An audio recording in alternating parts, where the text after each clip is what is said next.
Good evening, kindred and kind. Welcome to NearDark Studios Vampire the Masquerade V5 Chicago by Night Chronicle. Before we go in the recap, we're going to go around the table and introduce our coterie for tonight. Starting on this side. Name's Dr. Erwin Ruth, Clan Tremere. Marilyn Alcott, Clan Malkavian. Alistair Grayson, Clan True. Memphis Piper, Clan Torador. And my name's Elijah Israel, or by my Twitch handle, Boy. I'll be your storyteller this evening. Last session, our coterie, well, not all of them, went on an adventure with a Malkavian by the name of Gator and his coterie, Vermin.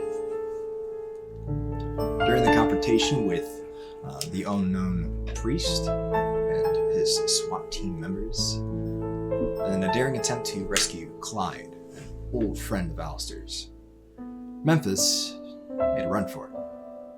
Not knowing where either Alistair or Memphis were, Marilyn and Erwin and their new friends decided to take matters in their own hand. After the daring rescue, the coterie decided to take rest at a nearby camp. Eventually, they made their way back to Chicago, where we last left Marilyn at the doorstep of Alcott Oddities, awaiting a rather disappointed sire. Well, let's go back a night to Wednesday and rejoin Memphis Piper, as he has found himself on top of a skyscraper in Chicago, overlooking the cityscape, currently surrounded by, 6 to 5 unknown strangers, completely naked. Memphis, you awake. You find yourself in a rather interesting predicament as you scan your surroundings and you look around. You are currently, in a pile full of bodies. Luckily, they're all still breathing. Appears that you're also completely nude yourself. You feel silk sheets underneath you as you try to wiggle out. You find yourself in a rather nice bedroom, a very spacious bed amongst, if you start at the count, there's 3 male individuals and 3 female individuals. And they're Just passed out. They're passed They out. seem exhausted. You can feel the sweat and moistness of their bodies as they clam all around you. All right, I'm gonna try to get out of that. Okay, as you wiggle out and you plop onto the floor, you take a really good look. Yeah, you are just butt naked. And I'm in a bedroom. Yes, you're in a bedroom at the moment. Do I see my clothes anywhere? As you start scanning around, there's clothes everywhere. Eventually, you do find your things tossed onto a nearby chair. I'm gonna grab those and go to the bathroom. Okay, you grab those and you start walking outside of the bedroom, trying to find a bathroom. As you scan, you look around. It's a rather spacious loft. You see that the nearby glass pane doors slide open. The night breeze is swaying in, blowing the curtains open, and you see Portia standing in the balcony. Does she see me? Oh, she just staring off into the distance. Doesn't appear that she has noticed you yet.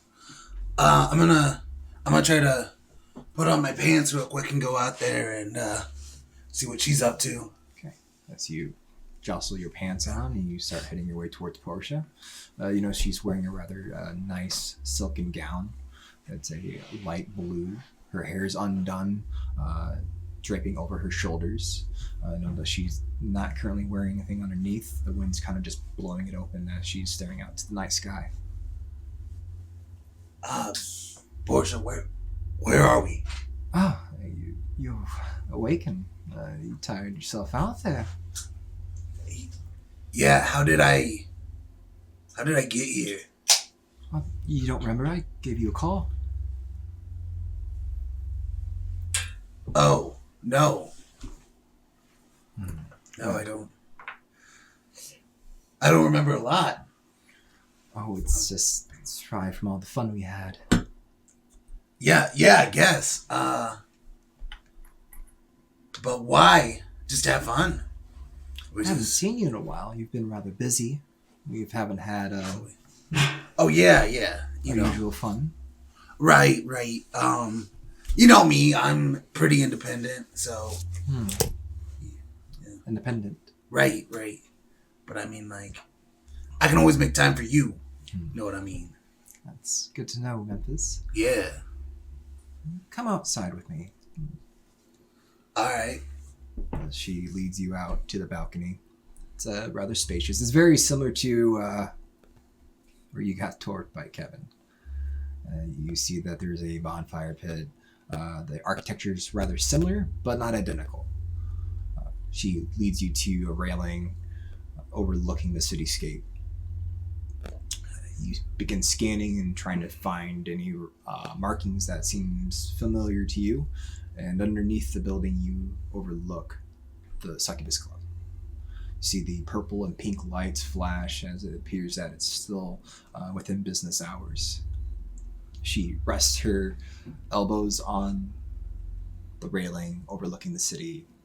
Her hair is blown back as she just stares at you. So, Memphis, let's talk about ambitions. Alright, yeah, let's do it. What do you want to know? What do you want? What do I want? Wow. There's no real short answer for this. I want... Just between you and me? A revolution. Oh, Yeah. a revolution, you say? Yeah. And I want to lead it. And you want to lead Yeah. it? I want me to transcend what it means to be just an artist. And she waves her hands out to the city. And this is your canvas. Right, yeah. But don't get me wrong. I don't want this city. Oh no. Right. What do you want then? Everything. Oh. Yeah. I want to be something like global. You know what I mean? I want to be something that's never been done before, Portia. I want to be Memphis Piper. That is interesting. Yeah. But I mean, like, I'm starting small. You know, grassroots project, get a couple followers, build it up from there. But, I could help you with that. oh yeah? If you want everything. I've been around for a rather long time, Memphis, to be honest with you. I've seen princes rise and fall. I've seen nations leveled. Wait, how old are you? Old enough. Alright. But if that's really what you want, Memphis, to have the world seize it, there's ways you could go about that. But you are moving in the right direction. You do need followers. Yeah. And I figured that's where the Prophets of Memphis. Now, I have some questions about that. Because I don't want it to be just kindred. Like, I want it to be a fully global kind of community. Well, that's rather ambitious. Yeah. So I was thinking I start with ghouls. Ghouls. Yeah. I see. Do you know there are kindred that are worshipped like gods? There's actual religions based around them. Right. I don't like religion. Religion's got a negative undertone behind it. You want followers, don't you? Yeah, I want people to, like, want the same goals that I want. Let's take a look at Mithras. All right. As a rather legendary Ventru. Very much like your friend... Alistair's a Ventru. Yeah. You know, I've been snooping around that one. Yeah, he's pretty cool. He's a lot older than he leads on to be. Yeah, he's pretty cool. He's kind of been going through a rough time though, so. Oh, why is that? Oh, you know, girl issues. I don't want to get into it. No. Well, I've been in Chicago for quite some time, and I've never seen a female around Grayson's arm. Oh yeah, no. You know what? Yeah, it's been crazy. You know, before my time. He doesn't like to go into it. Is she here now? Is she here now? Who? His ex-lover. Ex-lover. Like, I'm sure he's had many ex-lovers that are here in town. Portia, let's get back on track on the Memphinite movement. Like, you were telling me about Mithras. Yeah. Well, you know what? That is a conversation piece you could have with your friend Alistair. I'm sure he could tell you all about Mithras. Oh, they go back? Oh, they might.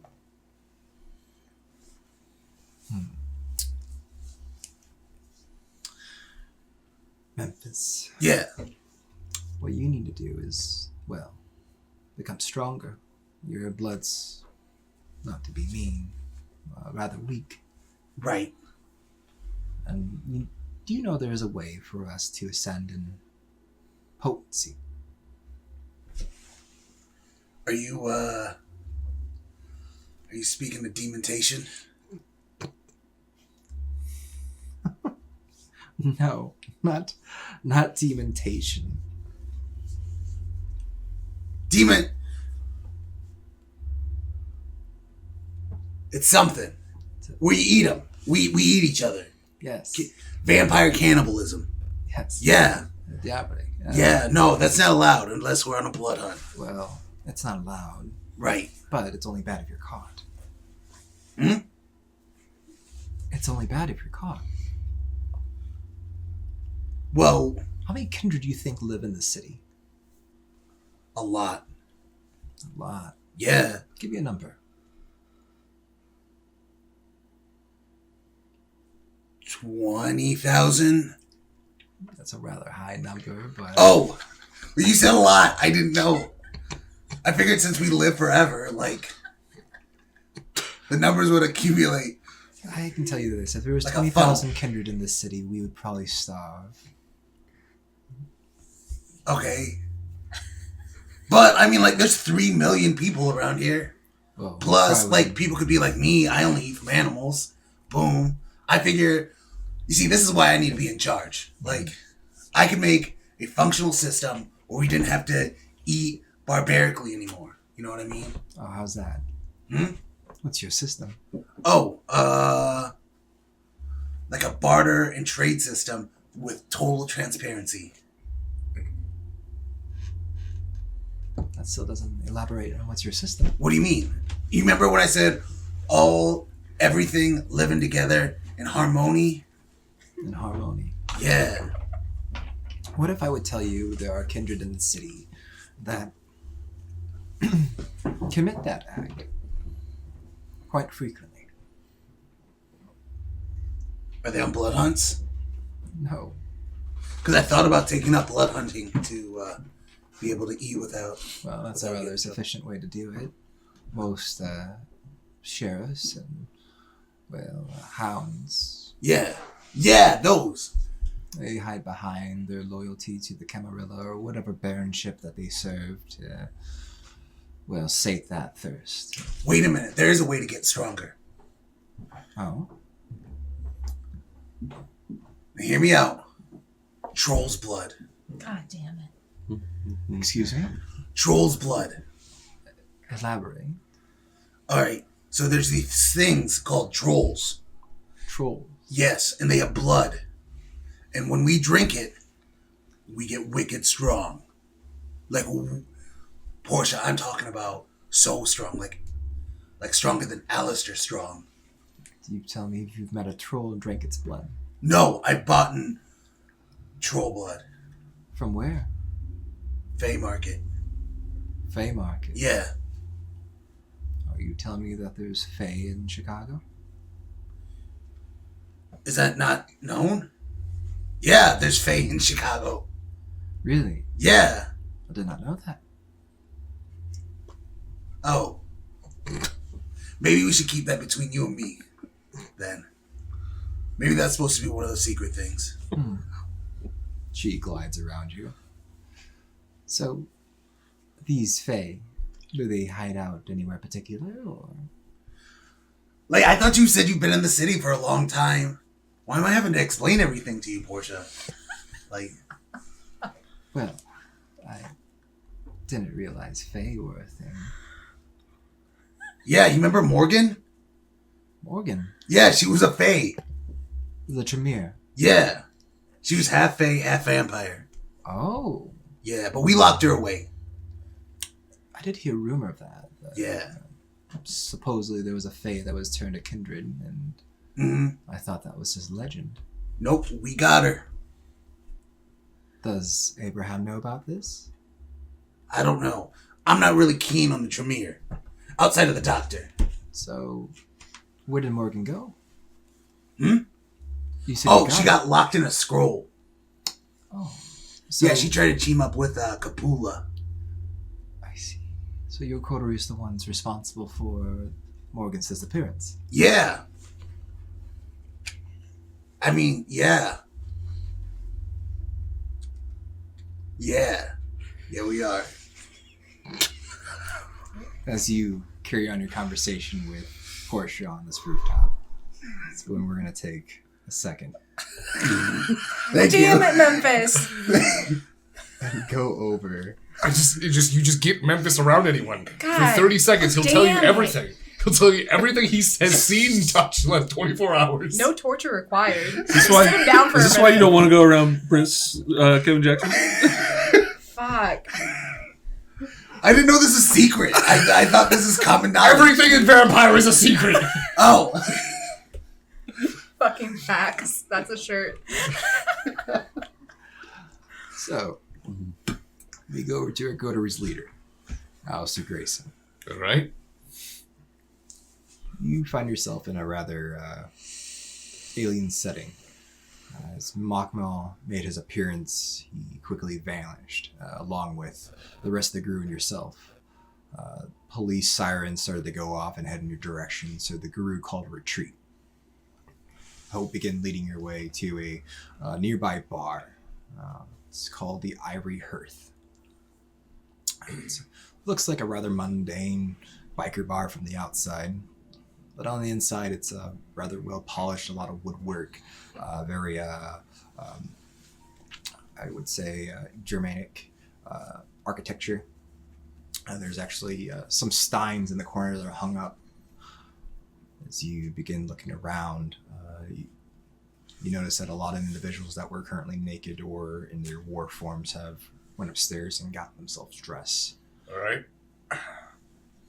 This is a little awkward because I'm sort of in the same position as them. I'm covered in blood and completely nude, holding a Garou head. Yes. Fortunately, somebody had a vehicle nearby and got you to this bar. Good. All right. So once I'm in there, does anyone have a garbage bag by chance? As Hope looks at you, what are you doing? It's a trophy. Is there a garbage bag here? Does anyone have a garbage bag?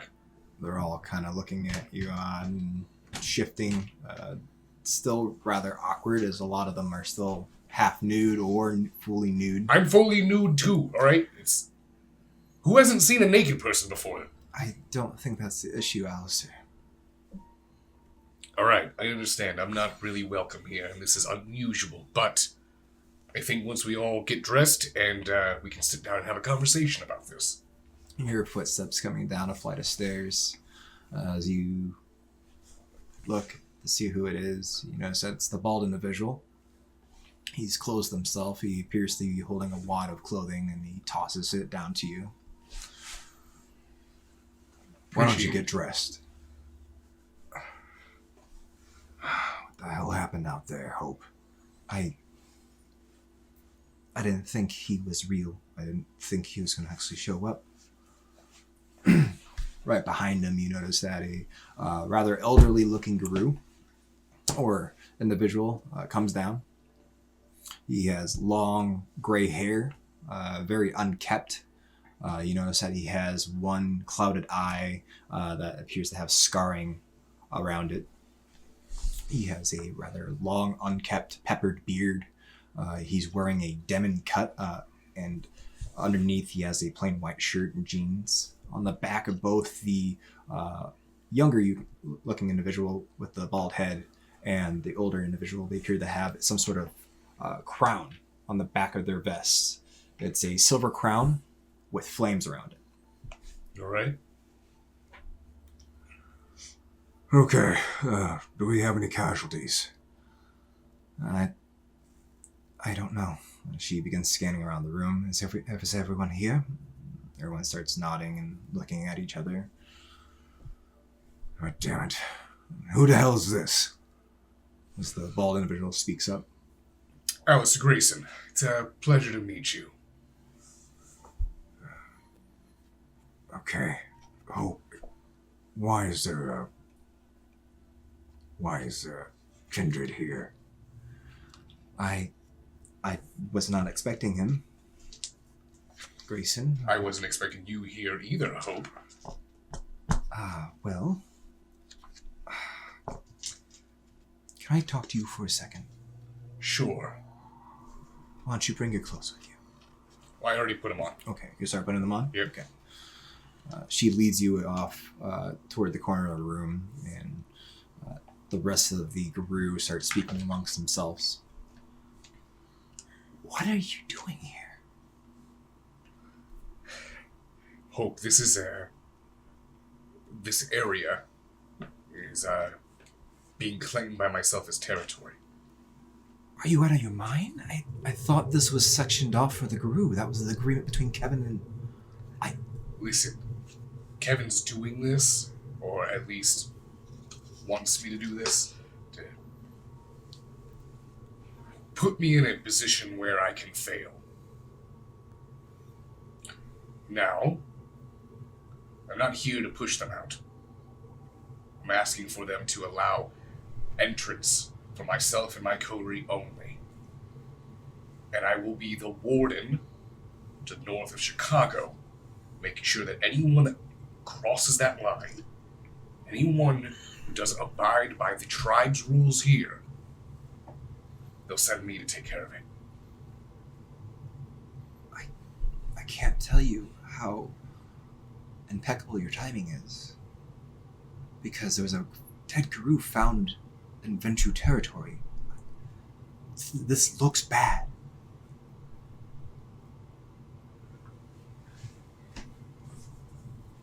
Where was this? And when? It was... I don't know. It was somewhere in the border of Chinatown, and Silas can tell you more about it. It was his friend. It was a Silver Fang. His name was Travis. He was found dead in a warehouse, bled out. Luckily, we got to him before any kind found him. Okay. All right. Silas does... He's hot-headed. He's the bald one over there. Silverfang? Yes. His father, the older-looking individual, he goes by Jones. Ulysses is his name.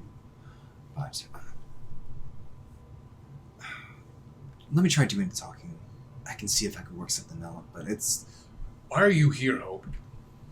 Does Clyde know you're here? No, I just kind of left. You know why we had you leave Chicago.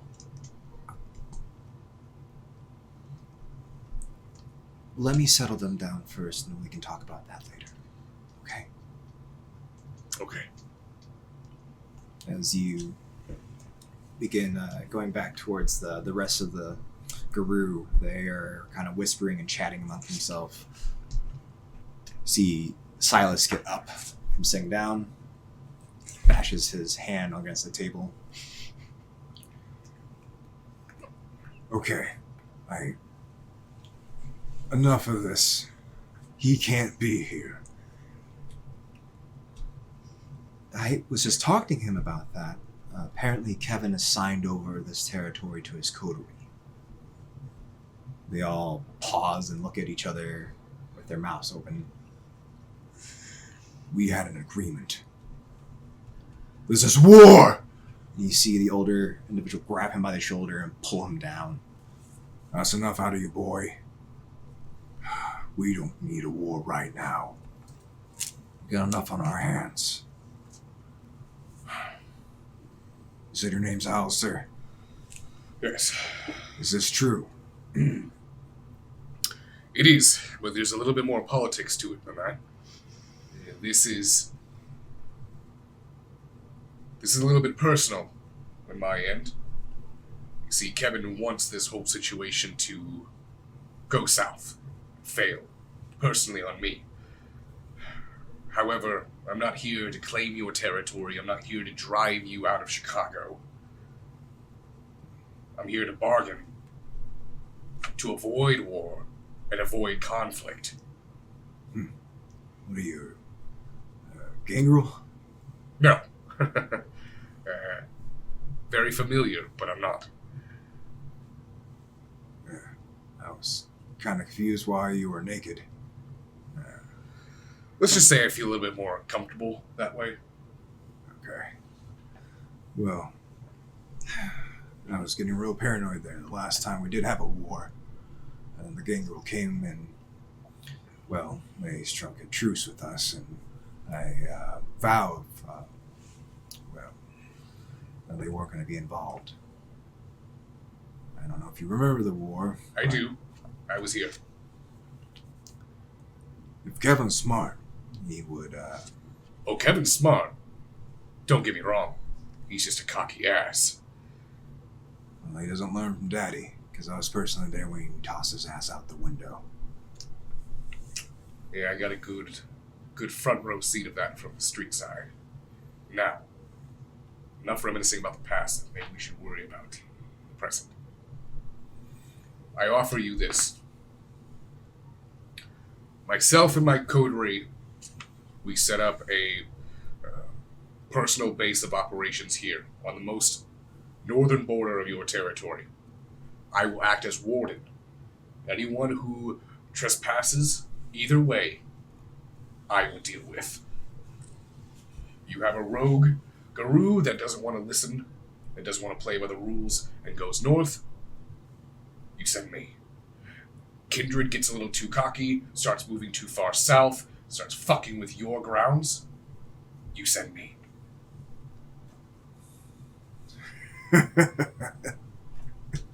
We're gonna really listen to this guy. Look, man. We can take care of our own. We don't need some wannabe Garou coming down here and claiming he's gonna be alpha. You alpha. Wannabe. Right. Oh, no. I'm gonna start approaching him. See Hope stand doing alpha in the middle of you two. Please don't hump him. If we want to talk about alpha, Silas, you can talk to me. See him back down.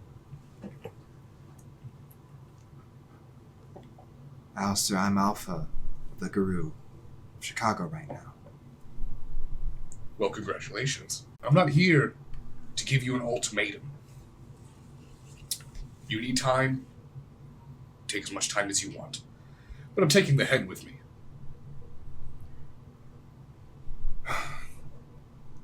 Fine. Do you have anywhere to stay? You don't have anything on your person. Well, I wasn't going to intrude. I can leave, walk back. It's not that big of a deal. You can stay upstairs. See the older Garou stand up.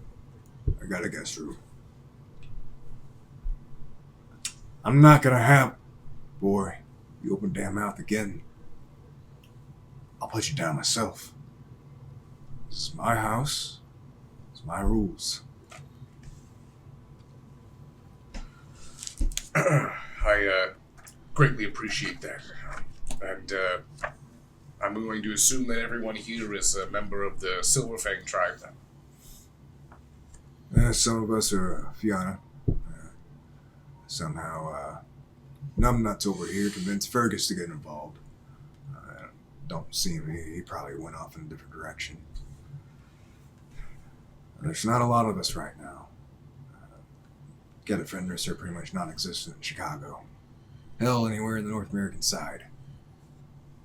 When your kind asked for help, and, well, they volunteered. We lost a lot during that fight.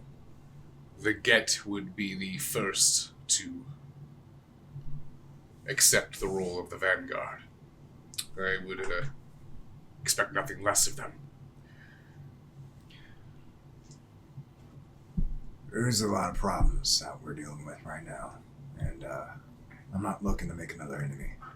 If you are speaking truth, and you want to help us, I'll hear you out, but we all need to get some sleep. It was a long night, and I don't think your kind can stay up much longer. No. Your guest room, is it by chance sunproof? It's got a rather spacious closet, so That'll work. Hope can show you the way. Let's go upstairs, Grayson. I follow Hope. So you start walking upstairs with Hope. Notice that a trail of eyes are just leading the way upstairs. Eventually you come to the guest room. She opens the door and waits for you to enter. She follows in after you, closes the door.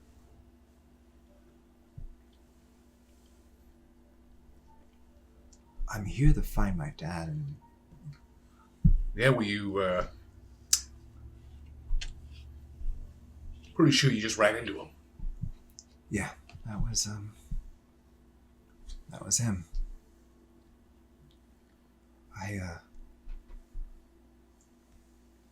I don't want Clyde to know that I'm here. I don't want him involved in this. You know, Clyde is, he's really good at what he does. And if I know any better, if he's not already in the city, he's currently tracking you. But whether you like it or not, Clyde is going to find you. I mean this. Hope, listen. I don't even know if this is something that our kind can do. But Clyde legitimately loves you, like a daughter. And if Rebecca knew what you were doing, Yeah.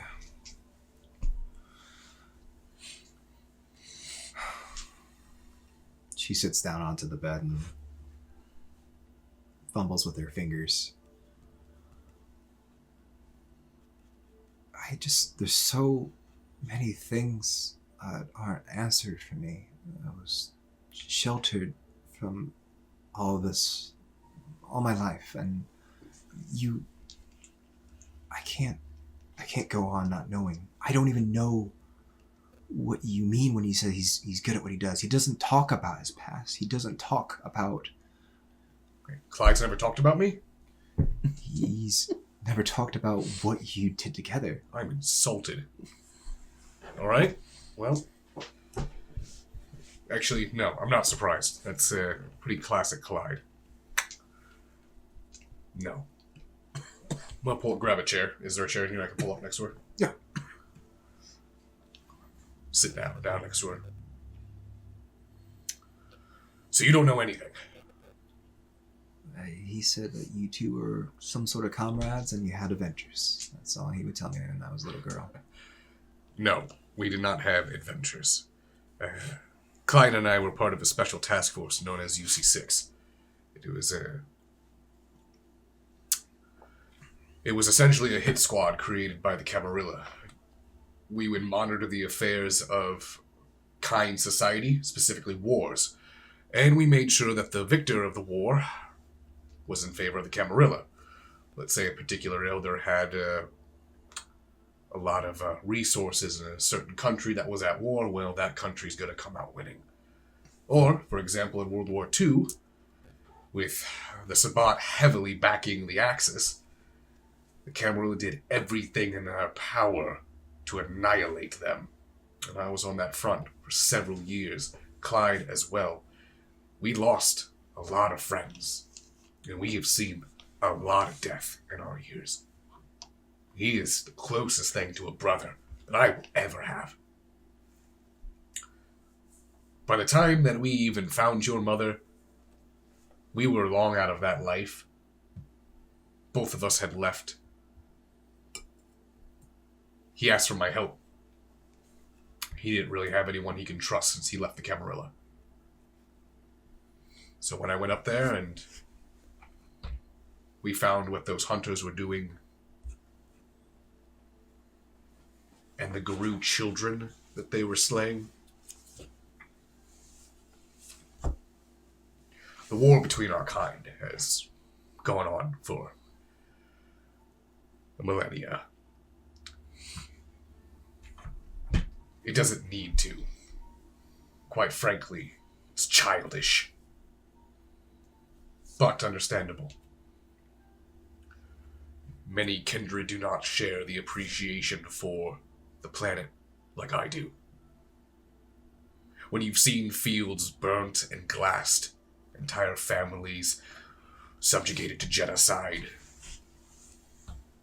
countries bombing their own people, and you see the after effect. Why the fuck should I care about childish kindred politics? No.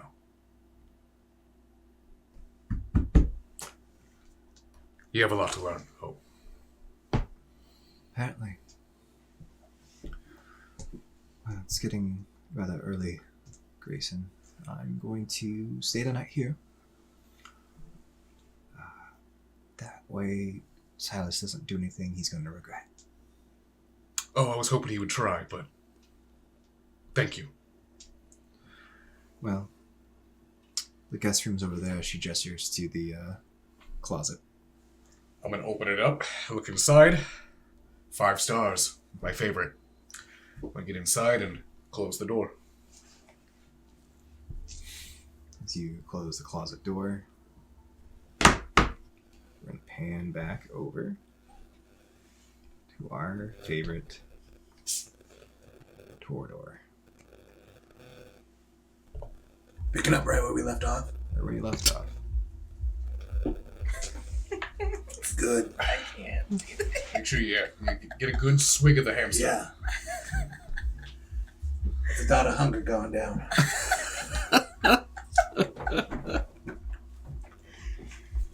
Speaking of hunger, you're rather sated at the moment. As you are staring awkwardly at Portia. Right. To backpedal from your conversation. Mm-hmm. So I didn't realize that you were so familiar with the other supernatural. I mean, not super. Like, I just know of Faye and Garou. Yeah. Garou, you say? Yeah. And ghosts. Our Malkavians teaching me how to speak to ghosts, so we have that going. Really? Yeah. Well, speaking. Oh, and hunters. Hunters, you say? And demons. I'm assuming that's everything. Well, how about we go back to the Garou? All right. How do you know Garou? How do I know Garou? Yes. They're in the city. First off, they were on the barge that we burnt down. There was one. But from there, we found out we're actually taking over territory. I have territory in Garou Nation. So that's going to be nice. We're going to be able to... You were the ones that burnt out River's barge? Yeah. We were there. I wouldn't say we were the one that burnt it down, but we were there. I tried to save the people. Yeah. The people Yeah. on the ship? Yeah. I didn't realize there were people on the ship. There were people on the ship. And because of Nox, I am at war with the Tremere clan. A secret war. The Tremere were involved with the barge? The Tremere from LA. Oh. Yeah. So we have another domain involved now, too. A domain? Yes. That's what you would call another city, or... Right. Like right now, this domain belongs to Kevin. He's the prince. Right. And the last time I checked, I believe LA was Anarch. Is it? That's a cause for war, I would say. Wait. The Camarilla go to war with the Anarch? That's the opposite of what I want. So, let's kind of go back over our All adventure right. so far. All right, yeah. I'm really enjoying this, Memphis. You know, I'm enjoying you too, Portia. Like, So, your coterie mhm. were responsible for Morgan going missing. No, we're the ones that locked her down. Okay. And you also participate in burning down the barge. No, we did not participate in that. We tried to stop the River King from helping the blood wine be made by Morgan. Morgan was making blood wine. Oh. Yeah, she's gonna do the blood plague. Erwin had the blood plague. Oh man, I don't really know what that means, but that was something he had, and Morgan was gonna use it, but So, the Tremere were going to wage biological warfare on the city with the blood plague, with blood wine that they were duping Kevin into making. yeah, And your friend Erwin was helping along. no, Erwin wasn't. Erwin was misguided. He didn't know what he was doing. Like, Erwin is the only good Tremere. Is he now? Yeah. Wait, you're not Tremere, are you?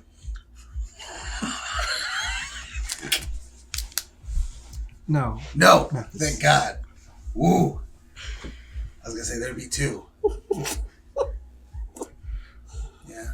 But You and your coterie have been up to quite a bit lately, it seems.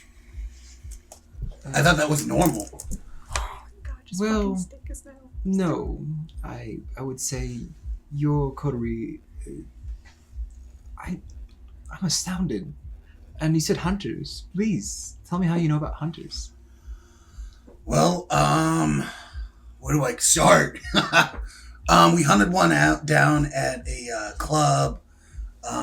They're attacking some airport. What else? The airport, O'Hare. I don't know. It was something small. We had to raid one of their things, but something about Second Inquisition, something. She kind of stands up straight. Yeah. You said the Inquisition's here. Hmm? You said the Inquisition's here. Setting up, or they're here, something like that. Yeah. Does Kevin know? I don't know. I don't talk to Kevin since he, tried to tort me.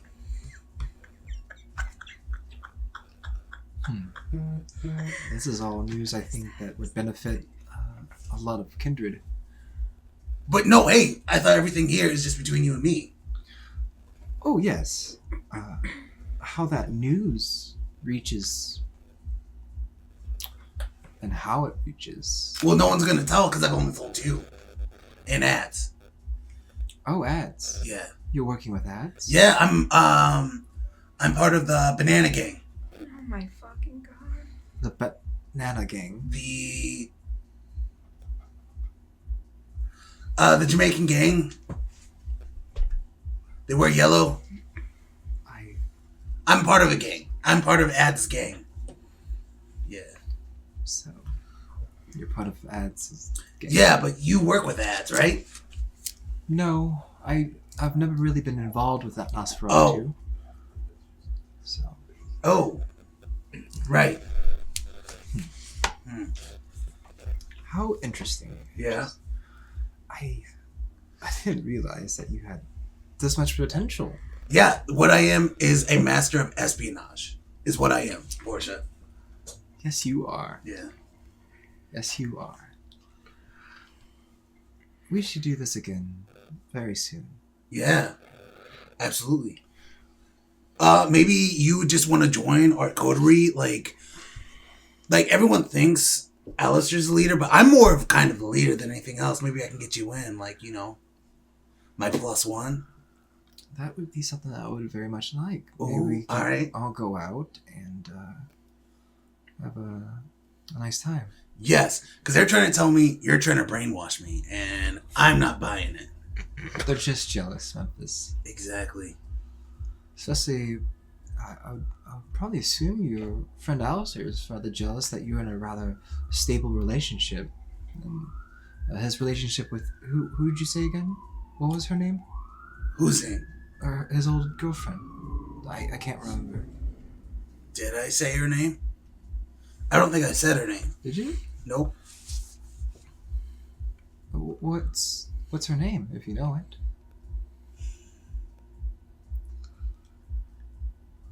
If I tell you, alright, I'm going to tell you because of how close we are, alright? Her name is Arminda. Arminda. Yes. Arminda does not sound like a name, Memphis. Though, the two kindred that were introduced, Yamaguchi and Armita, sounds like a name. Arminta. That's her. Yeah. She fucking kicked me. She kicked the shit out of me. She kicked you? Yes. Oh, she grabs your chest. Where did she kick you at? Right here. Oh no. Why did she do that? Because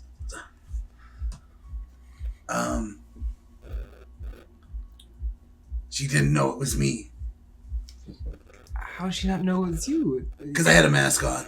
Why'd you have I was a mask? doing Memphis stuff. That's for another project, Oh, though. Memphis, I hate it when I hear about you getting hurt. Where was this at?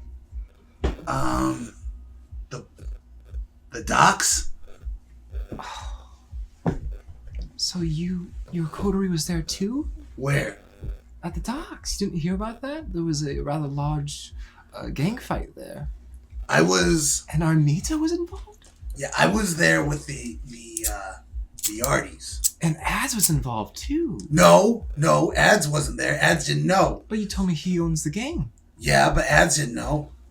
Did he? didn't? No. Manipulation and subterfuge. I might be in too deep, guys. You think? Like 10 minutes ago. What makes you think that? 10 minutes ago, you're too deep. You not only I'm you, like, all right, if I just give her a little bit more. not only you, so- your whole fucking coterie now.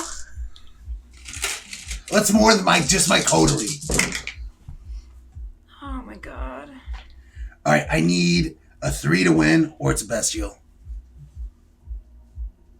Tie goes to my player. Yes! Well, at least something's going right.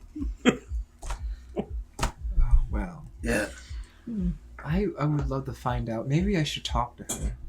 I No, don't appreciate no, people no. kicking my man.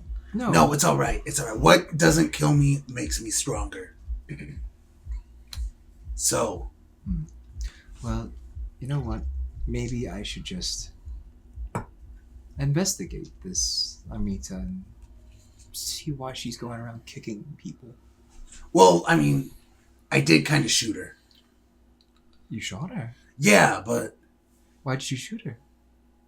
because she looked really scary and she was running at me, and I knew it probably wouldn't hurt her. You know, But- dear, it's getting rather early, and this wouldn't be the right place to watch the sunrise. Right. Succubus Club is right over there, though, so I might go over there. I gotta take care of my boys anyway, so Your boys? yeah, my hamsters. All right. She Yeah. tugs on your chin and pulls you in and gives you a big kiss. Well, why don't you get running off then? All right. Till we meet again. Oh, we will. Call me, beat me. I'm gonna head out and go back to the Succubus Club. Okay. You head back to the Succubus Club. You make your way there. Appears that a lot of the crowd's dispersing. The club's getting ready to close. You can kind of feel your blood starting to slow down as it's getting about that time to turn in. Is there anything that you would like to do before the night's over? I'm gonna do my normal clean up, make sure my hamsters are doing good. Hamsters are fantastic. Awesome. And as far as your hunger goes, you are rather sated. Right. You must have fed at that point in time, so. Yeah. So after that, no, I'm gonna Okay. dive into bed and go to sleep. Your nightly rituals, and you go to sleep. Yeah. And it's the next day, where we rejoin a rather misbehaved Malkavian.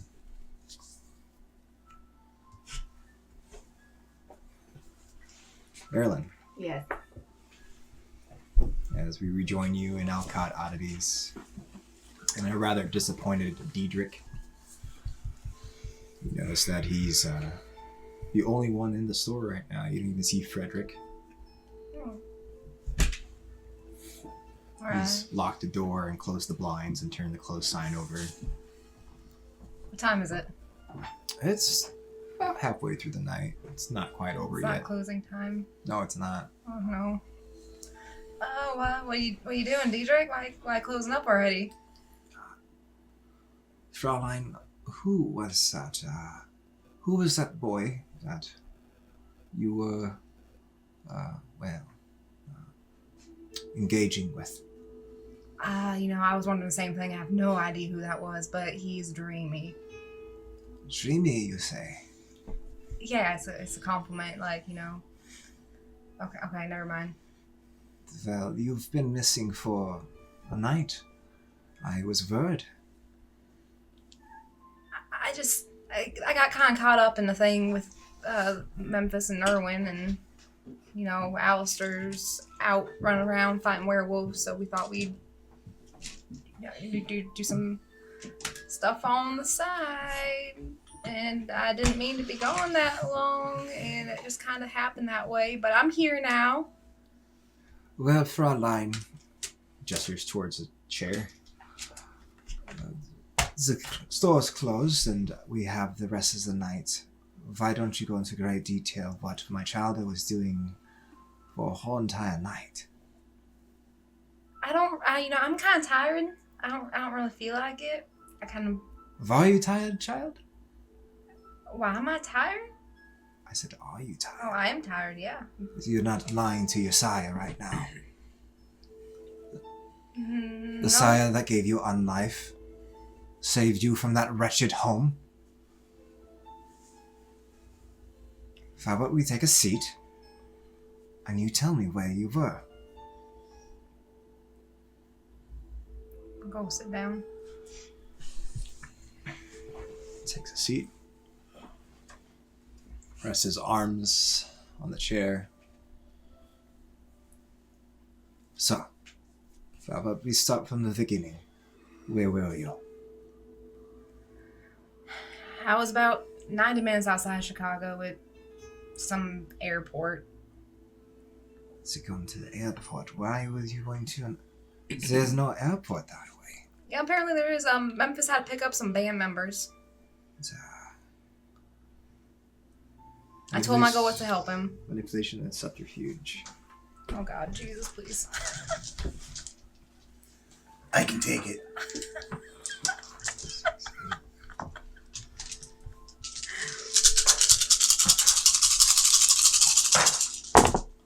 That's a 3. So, Memphis had bandmates that needed to be picked up 90 miles outside the city. Yeah, I guess airfare was cheaper that way or something. I didn't ask too many questions. I was just happy to get, out of the city for a little bit. So, Fraulein, the thing about the Malkavian sires and the child there, we have a connection through the network, and I can tell when my child is lying to me. And my child right now is, unfortunately, breaking my heart. What were you doing 90 miles out of Chicago?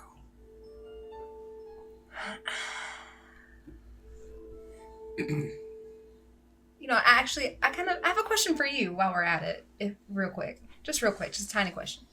What's going on with you right now? With me? Yeah, we're talking about hiding things and lying. I just feel like maybe there's something you might want to tell me while we're on this topic. Well, I'm not currently aware of anything that I'm hiding. I've heard you arguing with yourself. And a voice that definitely wasn't your own. So I thought maybe there's something going on there. I've also, seen your eyes do a thing that ain't normal for you, where they just go all black.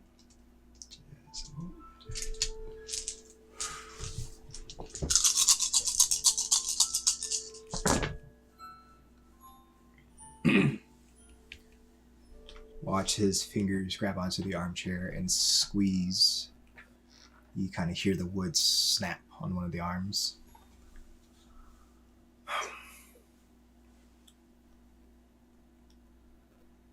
You understand that the network has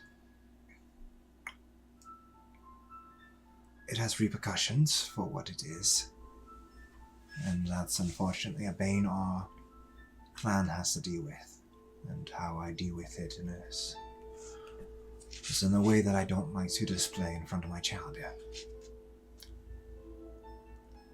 Well, I mean, it's not like we've only been together a couple years. I feel like I would have seen you act that way before. It's something new to me. This is a reason why I have to study. So you're saying something's been going on for a long time?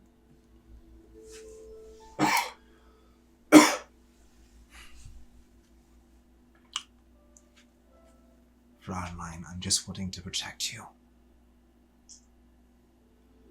There's so many things in this world that could do us harm. I'm trying to prevent it. Well, maybe it would help if you explained to me what it's all about. Like, why you've kept me cooped up wherever we live. I can't go anywhere, I can't do anything. Well, it's very obvious. With the more you know, the more danger you put yourself in. I don't need a adventure seeker. I need an obedient childer. And maybe if you can start behaving, I might release you.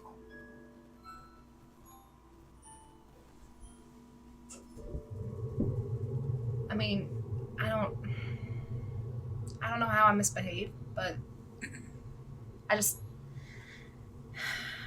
we just went out to the airport to pick up some of his bandmates, alright? That's all that happened.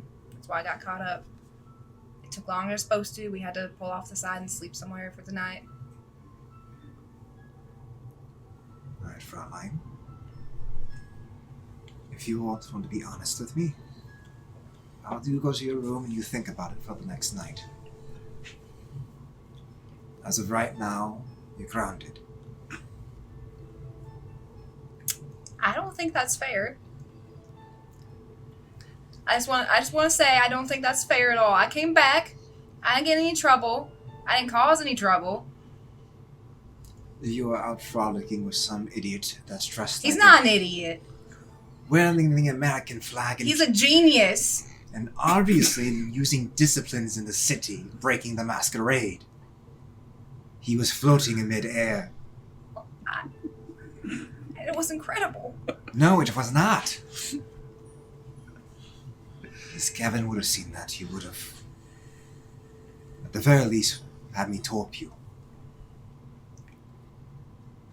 Or, first, he would make me pay for it and put me to final death.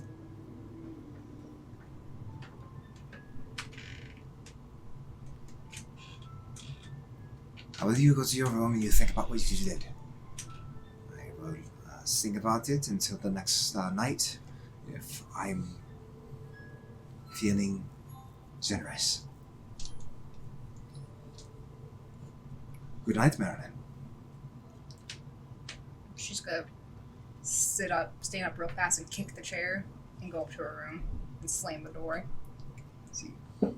Stop upstairs. We pan outside of Alcott Oddities, where the good doctor is currently standing. Dr. Ruth. Yes? You've been outside for quite some time. Yeah. Marilyn has not come out yet. After I went to my room, I would have looked out the window, see if he's still there, and if he was, I'd knock on it and tell him to go away. So you are waiting for Marilyn. With your passive perception, you notice that a curtain at the very top of the building whooshes open. You see Marilyn standing there, and she is giving the shoo away motion towards you. Oh.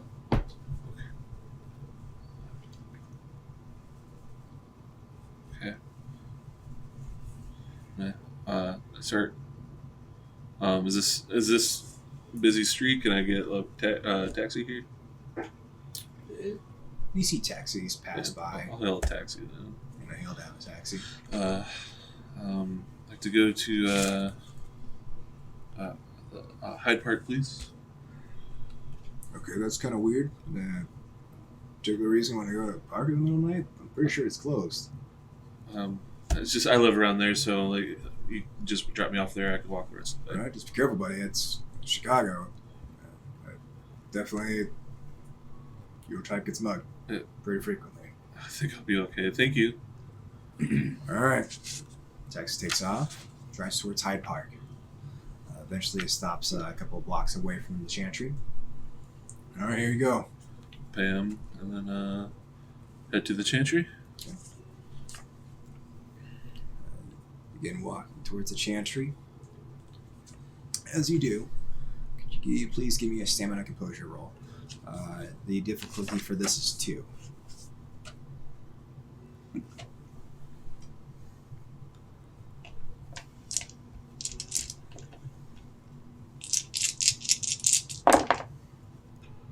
That's cocked.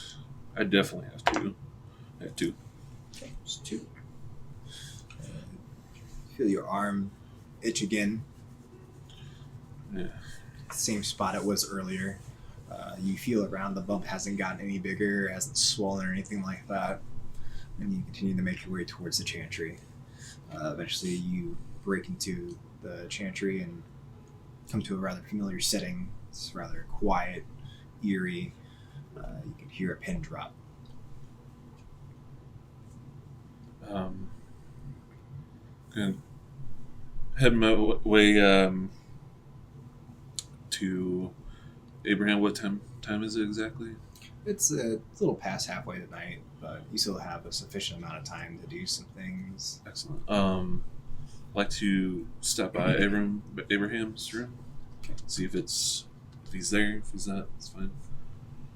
Come to a rather familiar setting. His door's cracked open. You smell the fireplace going in his study. What would you like to do? Knock on it. So you knock on it. Come in. Hello. Sorry to disturb you. I know I didn't come back last night, and I had told you I was going to make sure Alistair came back to talk to you. Unfortunately, he got pulled into some official Prince Kevin Jackson business, so it kind of took precedent. And It makes sense. I wasn't holding you to it. He's a rather busy kindred. I'll make sure to remind him next time I see him. But besides that, do you happen to know that there's some true faith in the town, in the city? Gives you this rather disturbed look. What are you talking about? I'm talking like the Inquisition. No, nothing? Why don't you close that door and Close the door. we might have to have a discussion.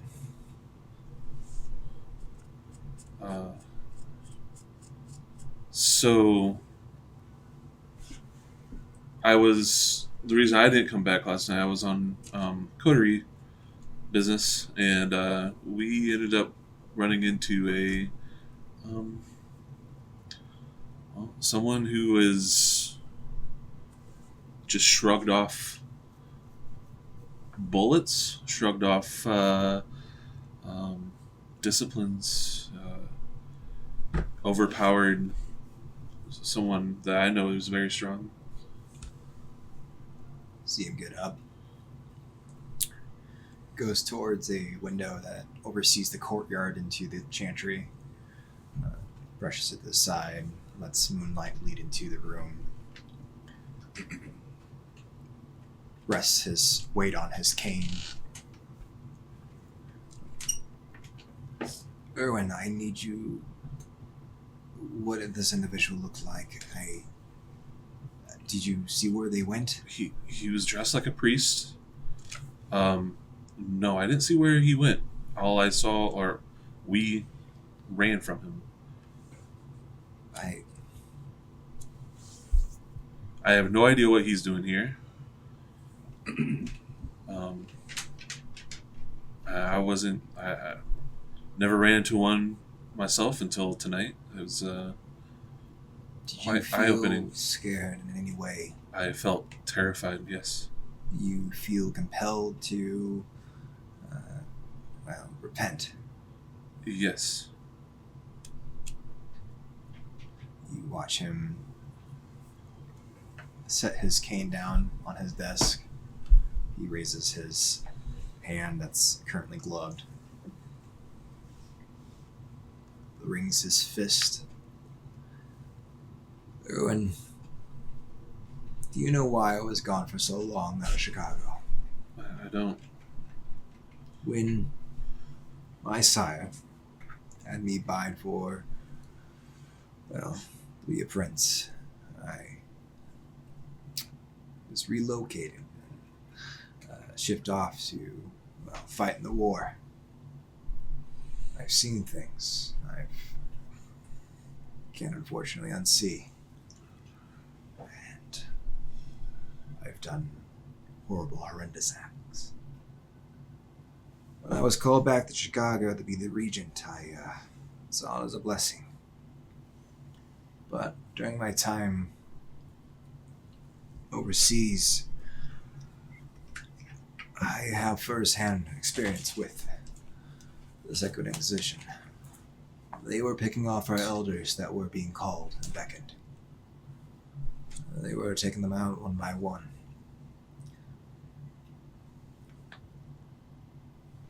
I watched Methuselahs being ashed.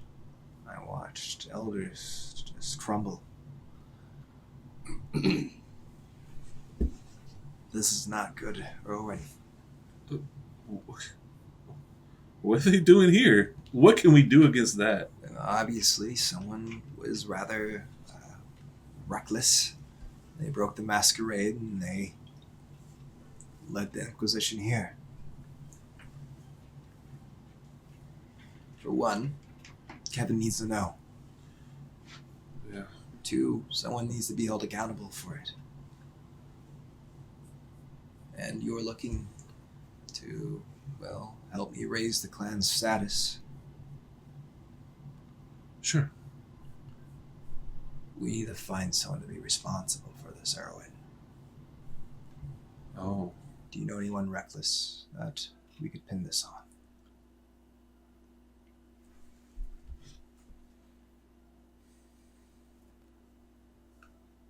I might have an idea. Good. We need to build up evidence for this. We have to make this look right for Kevin. He's going to want to blame somebody. He wants to go on his little tirade and display his power. Let's help him with that. Okay. I could do that. Very good, Erwin. Do you have anything else for me? No, that's all I have. All right. Well, why don't you get going on? And you know what? This is actually fantastic news, Erwin.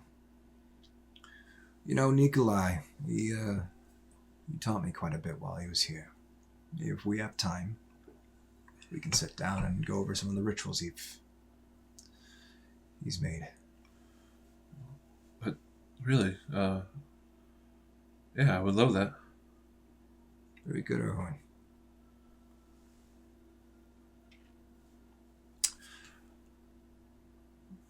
I'll see you tomorrow night. All right.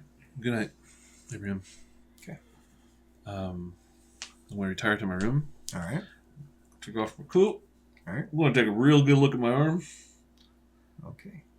As you light a couple candles in your room, get enough light in there, and you go to a nearby mirror, and you look at your arm. As you look at it, it looks like little black dots with like a white head on it. Almost looks like fungus or black mold. The surrounding flesh around it is almost this like ashen gray as you look at your arm. I'm going to take a utensil and kind of poke and prod it, see what it does. So you poke and prod it. Give me a resolving compulsion now. Oh, shit. Difficulty be set to 3. I'm getting the grossest imagery in my head right now. Yeah? I'm kind of getting hungry. Yeah. Like Because from you got Russia? your hamster. Yeah. Oh, 3. 3. So you poke and prod it. Nothing really happens. It doesn't inflame or anything along those lines. Everything feels normal to you. Nothing seems out of the ordinary. I like to try to get a sample so I can look at it closer under a microscope, maybe. Okay. So are you wanting to take a scalpel and maybe scrape some of the top of it off? Is that what you're wanting to do? Yeah. Okay. You go to scrape some of it off. You make sure to scrape it off to a nearby container. And some of your flesh flakes off and drips down into this container. Yep. Could you please give me another resolving composure? Same difficulty.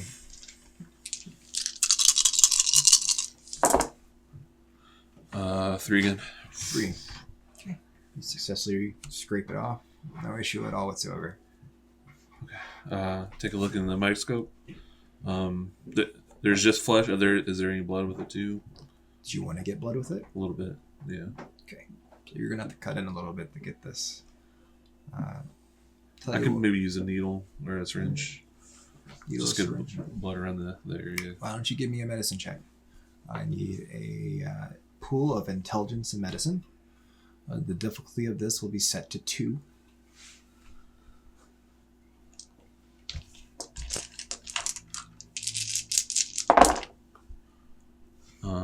Three. 3. Okay. With these, you plunge the syringe in and begin to pull out blood. As you do around the infected area, you notice the blood coming back is rather darker than usual. It's not quite black, but it's definitely not bright red.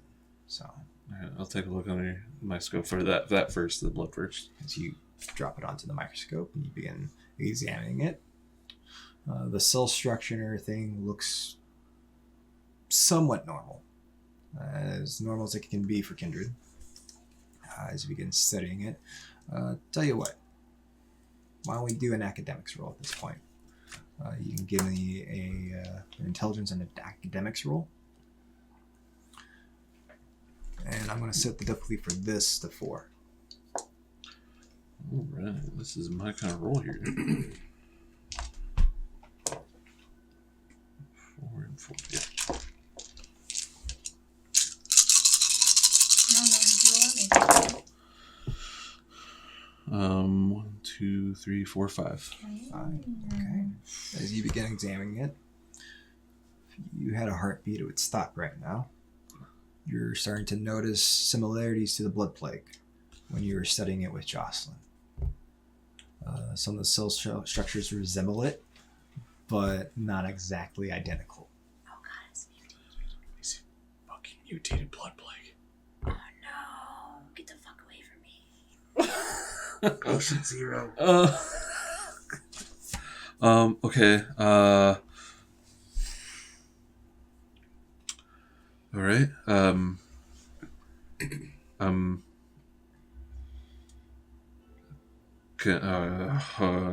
don't know what to do here. Can I look at the flesh a little closer? See if there's. It shows like how fast it decays. How like maybe I can get a timetable. How fast is decaying? Yeah, maybe I could tell exactly when I got it, or. So you set several different slides to kind of time lapse the decay, different petri dishes to kind of check off. You take fresher samples of your actual uninfected skin and then compare it. This is going to take some time, so you're going to obviously wait till the next day to see the results. What would you like to do next? Well, wrap up my arm, like full-on bandage, cover the whole infected area. Okay. You begin bandaging the wound. As you do, you get to check it in the mirror. Can you please give me another resolve and composure? Before I do that, can I draw? This is gonna sound weird.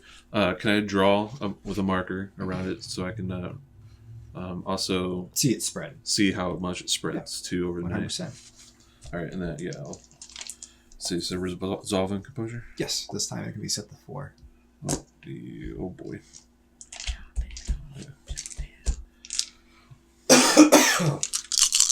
Hand it out. Hand it out. 0. 0? No bestial, right? No bestial, just straight up 0. Okay. All blanks.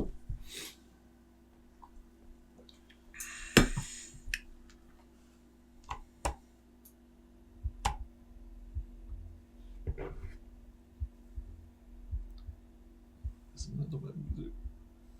Please no. SD not like this. What's happening? That's the wrong So character. you are bandaging your arm. You're looking at the mirror, making sure you get it right. You pull it taut. You set a clip in. Examine your arm. As you do, you notice you're in front of a mirror. All of a sudden, your vision goes blurry and you lose balance for a second.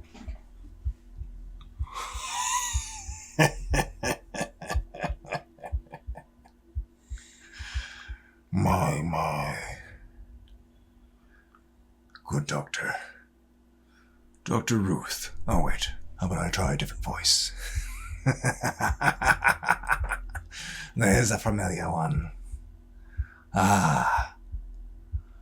Wunderbar. Herr Doctor.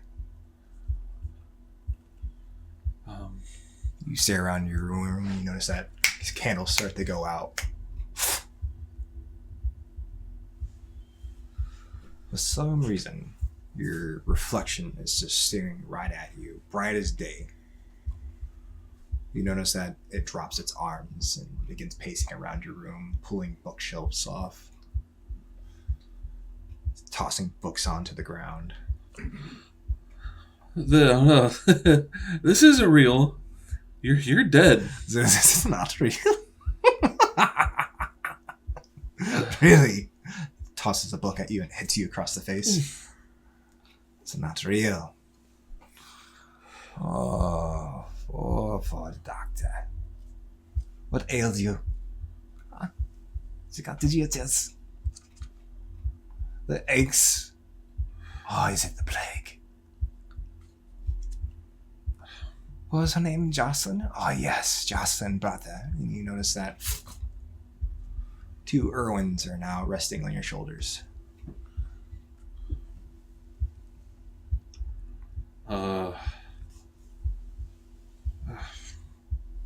Okay. This, So you know you could just pin it on Memphis. He's reckless. Yes, he's reckless. No. Oh, no, I wouldn't. He's already upset the prince. He's been torped once. Yes. It'd be rather easy, wouldn't it? It would, but no. Then who would it be? Wow. What do you carry anyway? Oh, it's just fun. Are you having fun yet, Doctor? No. Oh, wait. How about I try it this way? Disappears. And you see a rather slender figure approach you from behind. Grabs you by the back, pulls you, spins you around. See Jocelyn. Are you really going to succumb to it too? Or are you going to disappoint me? I thought you cared about our clan. I do. Then why don't you do something about it? Abraham's leading this chantry to nowhere. Maybe you should get him out of the picture. No, I can't. He's done nothing wrong. Jocelyn, I'm sorry I was too late. It's apparently too late for you. I'm still here. You say that, she vanishes. Candles begin to fluctuate, turn back on, and they light. You check your surroundings and you try to find the bookcase that was tousled over and books scattered around, and you don't see anything. Everything's back to normal. Is that it? You stare around your room and exclaim out,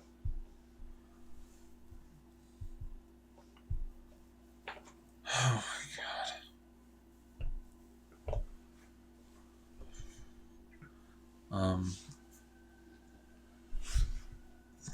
I'm going to turn the mirror around. okay.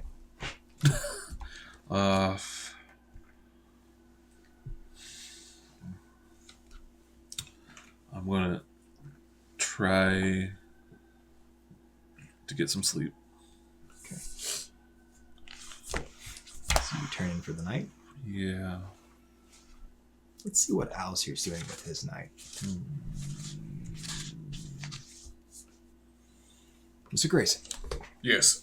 you've awakened in the closet and come to.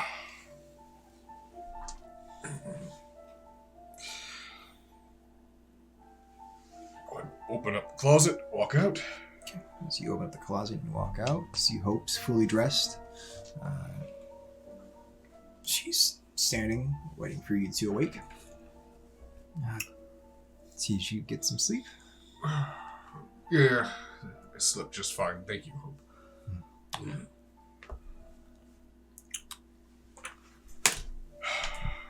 So, what's the agenda for tonight? Well, I was thinking about, well, talking more about Dad and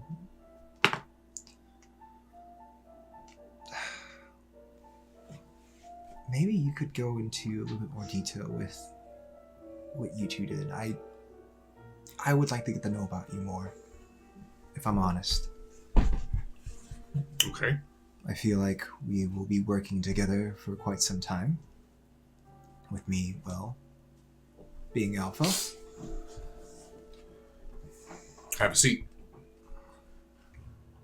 I actually would like to get some fresh air, wouldn't you? Sure. Lead the way. Ken's leading you out as you walk down into a rather busy bar. You get a few glances here and there. You see that Jones is currently working the bar. Gives you both a nod as you leave. I'm assuming you make sure to grab your trophy. Yep. Grab the grocery bag. Okay. Or garbage bag. grab the garbage. Large black garbage bag. Grab this garbage bag that's starting to smell rather pungent, and you leave. She begins leading you just down a sidewalk out to an unpopulated area of the neighborhood. So I figured we could walk and talk. Sure. Where do you want me to start?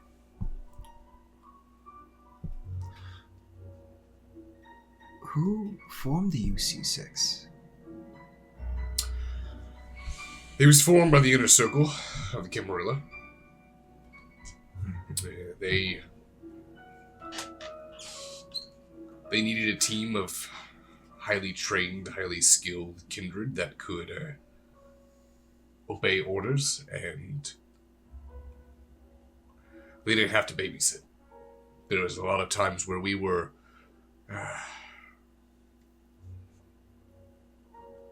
sort of out for years without any contact from anyone else from the Camarilla.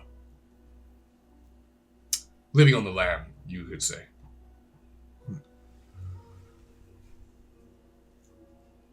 So, obviously, Dad has Mom. Do you have anyone?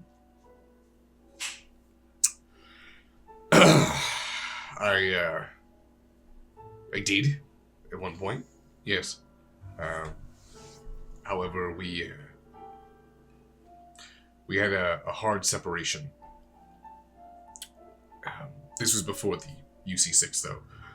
I was much younger. And, I was a different man then, and I'd like to think that I'm a better one now. Although some nights I wake up and question whether that's true or not. Did you love her? Did would be the wrong word. I do love her. She's still around? Yes. However, I don't know if she's the same woman the same kindred that I fell in love with. For all I know, she's an entirely different person, and it would just be another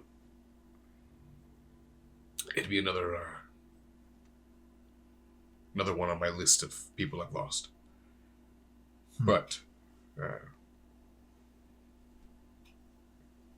it's complicated. Down again. 8:37. 8:37. Yeah, this is exactly. It's like an hour It's difference. an hour It's difference. been 7:30, 8:30. I bet you next one's at 9:30. And we're coming back. All right. We're back. Are we back? Are we back? I think we're good. Chat. I'm just gonna... Type F. You can hear us. Super apologize for the internet delays. We have a technician that's going to be coming out Wednesday, if you can hear this. All right. Yeah, they can hear us. We're good. All right. We back. Then we're down again.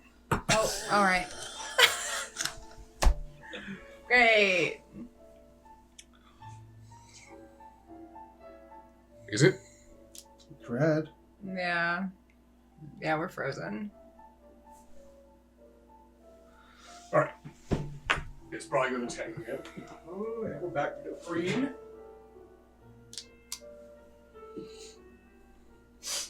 Are we back?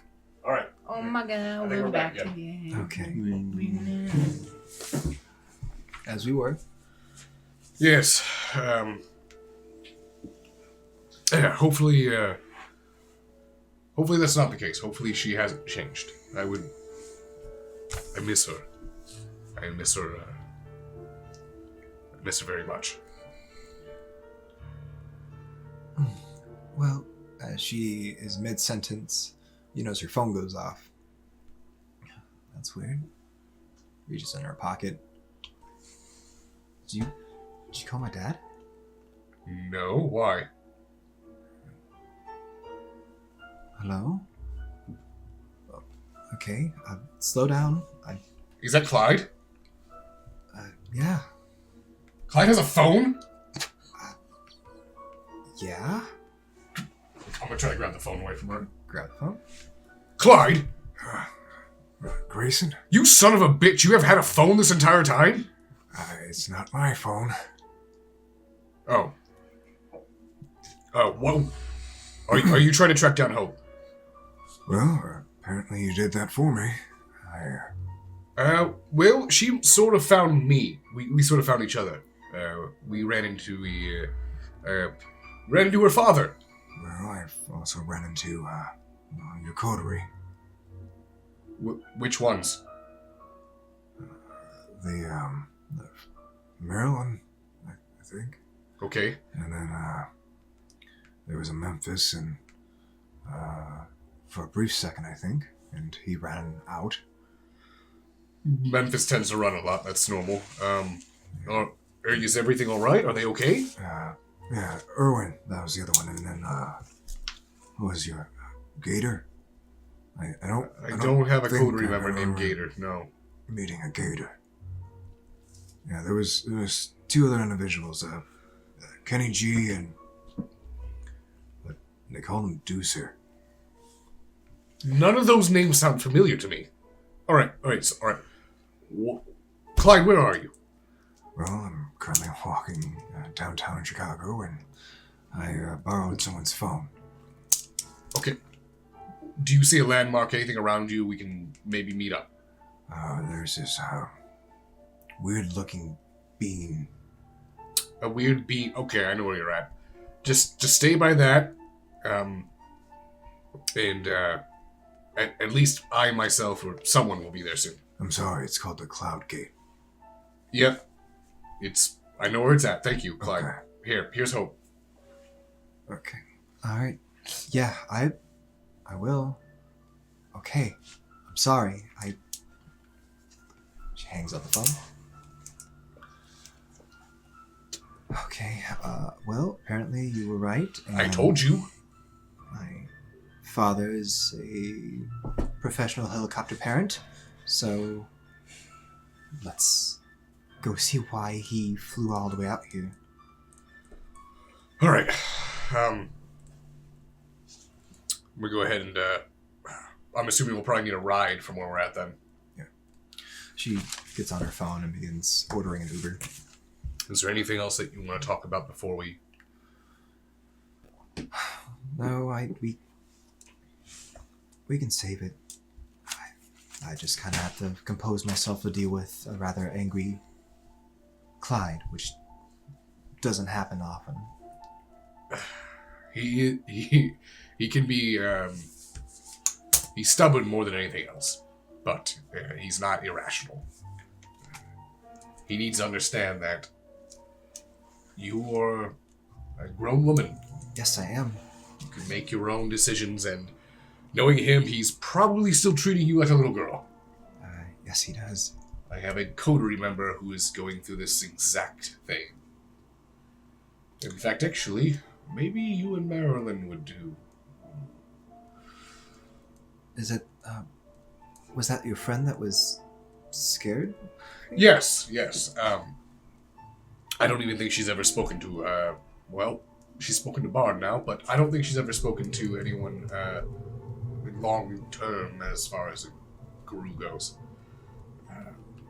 But maybe it would be, maybe the two of you could bond over something. She needs, I think she really needs to separate herself from Diedrich. Well, I can tell you this. I've actually, besides the Black Spiral Dancers and my actual father, I've been having a lot of fun. It's been really nice to be out on my own. That's good. I'm glad. Eventually see a car pull up, pick the both of you up, and begin driving off. All right. Head there then. As Alistair and Hope go to meet Clyde, we join Johnny Bracco, aka Memphis Piper, from the Succubus Club. Right. So how did you want to start your night off? Well, I'd probably wake up. I'd probably call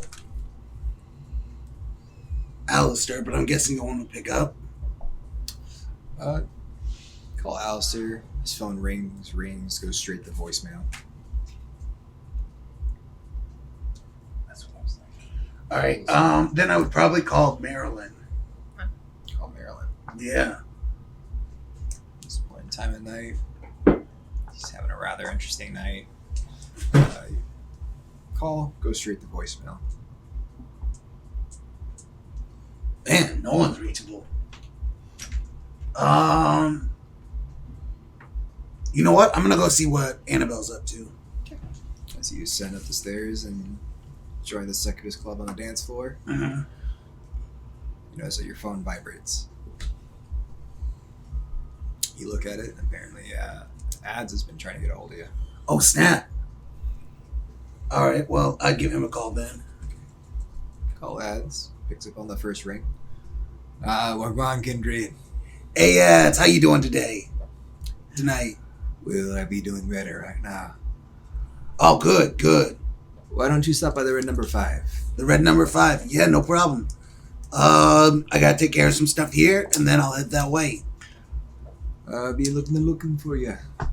Sounds good, sounds good. All right. All right, bye. All right. What would you like to do? Did I find Annabelle?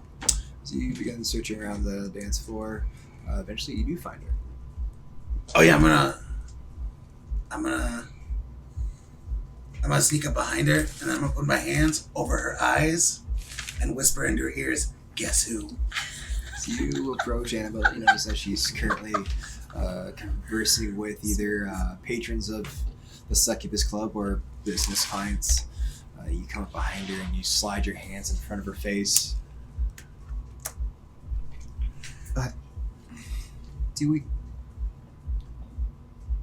What do you want, Johnny? Hey, Annabelle, what are you doing? What are we doing? Well, I'm currently discussing a new fashion line with my business associates right now. Oh, great, Johnny Bronco. How are you? How are you today? You see a rather port man, a rather fluffed out beard, a brunette, his hair slicked back by product. He looks towards around his middle age. Who are you? Who am I? Who am I? I'm an associate of Annabelle here. I'm Johnny Bronco. I promise you, if you're doing dealings with this girl right here, oh my God, it's a match made in heaven. That's the Johnny Bronco guarantee. Ah. Yes, what? What'd you call it? Hmm? What'd you just call it? What'd I say call what? Never mind. He's, No, I said I was using awe. Oh, you're using... Yeah, I was using awe. Oh, okay. Yeah. So, It sounded like you called it all. You're all, yeah. okay. You use awe? Yeah, to be very charming. All right. I need to make a roll. Yeah, It looks like... yeah, no problem. Why don't you go ahead and do the contested roll for that? Oh, I have to do a contest. Uh-oh. Did not realize. You know, you learn. Chat. Are you using send all of it? your Are you using energy. it just on the kind? Are they both kind? I'm not using it on Annabelle. Okay, I just want to make sure. All right, Yeah. never mind. As you do this, she shifts towards her friend, back towards you. Oh, yes. Why don't we take a second to discuss this? No, that's fine, Frank. Why don't you run off, and I'll discuss the details with Johnny here. Johnny, Yeah. let's go over here. Yeah, no problem. Goodbye, Frank. What are you doing? I'm helping you. Annabelle, I don't need your help. No, that's the thing, is I feel like I've been living here, and I haven't been able to contribute. And we really don't even really hang out that much. And you're my my boss thingy. Yeah. Yeah. Yes, as your boss thingy. I want you to stay out of my thingies. Yeah, but that's the thing I was thinking about is why don't instead of like we have this like little brother big sister kind of thing, what if we were partners? Like That's not how this works. I'm your sire. right, Whatever I say, you do. exactly. But I'm saying why you see I don't like labels like sire. What if I don't know, maybe you released me and we were just partners, you know? Well, that's going to be completely up to you passing your test this weekend, and I hope that you've been studying for. Yeah, I got a cheat sheet. You have a cheat sheet. Yeah. Why aren't you studying it? Huh? Why aren't you studying it? I will study. I'm a crammer. I cram at the last minute, Annabelle.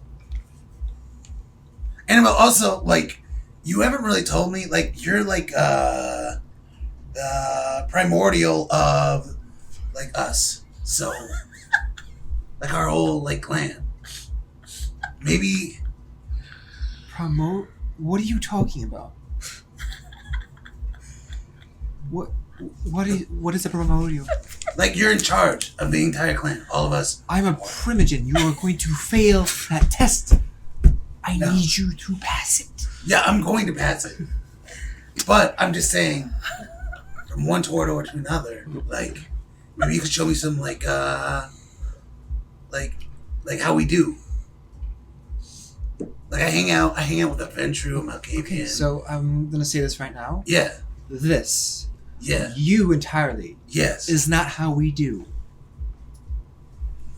All right, you see, that's the most helpful thing you've ever said to me. See, this is why I came to you. Like, Annabelle, let's build this relationship.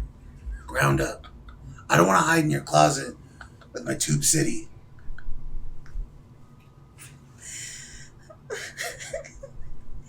If you don't step away right now, I'm going to fumigate the basement. Do you understand that?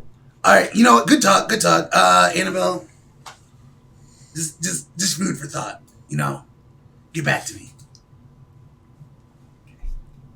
Do you leave? Yeah, I'm gonna leave. I'm gonna get an Uber and head towards red number 5.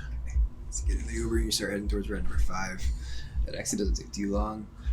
You promptly ride outside of red number 5. Right. Busy as usual. You go inside. Yeah.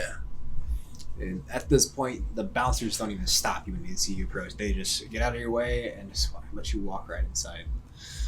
As you start heading up towards the stairs, you notice that there's some sort of burlesque show going on. Oh, You dang. see it appears to be a female individual. Purple hair, purple lipstick, has a feathered scarf, is doing some sort of exotic dance. I'm gonna throw out a whistle. You whistle at them, and they take notice of this, and Yeah. you begin heading up the stairs. Mhm. As you do, you come to a rather familiar scene. Though, Ezralee's demeanor is a little off than usual. She has her arms crossed, is staring out into the crowd. You're greeted by a rather cheerful ads. Ah, there you are. Hey. Well, go on, Kindred. Hey, how's it going, ads? It's going well. Good. Why don't you take a seat? Yeah, no problem. Hey, EZ, how you doing? Fine. Good. Well, I actually have something for you, Memphis. Oh, all right. Tomorrow night, how would you like some company? Some company. What kind of company? Well, I've been asked by the prince that I have someone show a new face around town, or faces. Yeah, I would love to. They be child heir of a rather well-known family. Are you familiar with Giovani? Giovani. No. Well, he has 2 child heir. Their name is Cassandra, and what was that name? Sorry, but no, can you remind me? Tara, pay attention. Tara, pay attention. Okay. No, just the. Sorry, we see Ezra get up and she leaves. Apparently, she's still upset at me, and Oh yeah, and again, I can't stress how sorry I am about that. I did not mean to get between Well, you two. You know. how about you do this for me, Yeah, no problem. and we call this even. All right. Tomorrow night, I need you to show these two a good time. Yeah, absolutely, absolutely. Show them around the city. They are new. Okay. Wait. That's all I have for you, Kindred. All right. You want me to just meet here tomorrow? Yeah, I be hearing that Grayson's child, she be tagging along. Grayson's Childer? Yes, Kaido? yes.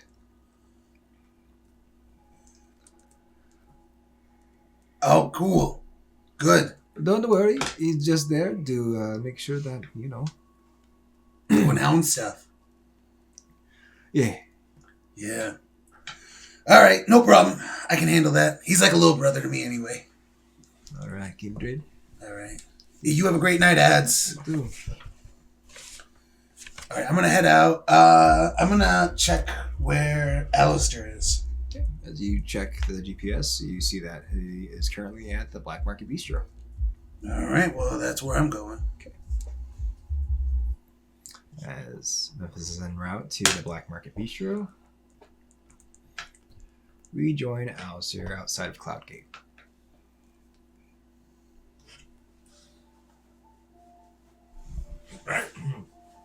Do I see Clyde anywhere? You see an individual standing by the by Cloudgate. I'm gonna go ahead and as I walk up, I feel like Oh. Where have you been? I've been with Alistair. See Clyde, he's currently dressed in denim jacket, black shirt, torn jeans. I had nothing to do with this, but I think a discussion is in order here. Apparently, You can't keep me there. I'm. That's not why. I just want to make sure you're okay. But I'm here to talk to Grayson about something else. Oh, I was taken when I came to Chicago. what do you mean you were taken? How would someone be able to take you? I was apprehended in the airport. And your coterie saved me. Wait, my coterie saved you? Yes, they were being helped by those other individuals, and kindred named Flyboy took me, and Flyboy. he handed me over to. It looked like a second Inquisition, Alistair. It appears that this Flyboy's been handing over kindred to the I guy. warned Kevin about this several months ago, and he has done nothing to pursue it. I'm worried for you, Grayson. This city may be in grave danger. Great. I'm sorry. You were kidnapped. I didn't know. I'm sorry. It's fine. Hope this is what I was talking about. It's Honestly, Hope, we should be more concerned about ourselves than you at this moment. And you are perfectly capable of taking care of yourself. I saw firsthand last night. Clyde, I don't know how you've been raising her, but she is phenomenal. yes, she is. And I shouldn't worry so much about her. Listen, this isn't Africa. This isn't Egypt, alright? This isn't Normandy. This isn't Vietnam. This isn't Turkey. This isn't Istanbul. Like, no matter what, You and I saw shit that we had to deal with. Don't put those horrors onto Hope. She can take care of herself.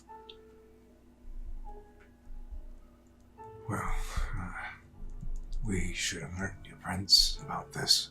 I'll take care of it. You're not even supposed to be in the city. Yeah. Well, I'm actually going to try to head back home. If they got me in the airport, then they probably trace my passport back to where Rebecca's at. That's a good call. Clyde. I'm gonna go ahead and get a hold of someone who can get you some false identity. It's something different. Maybe you'll be able to clear customs quicker then. Alright. Well,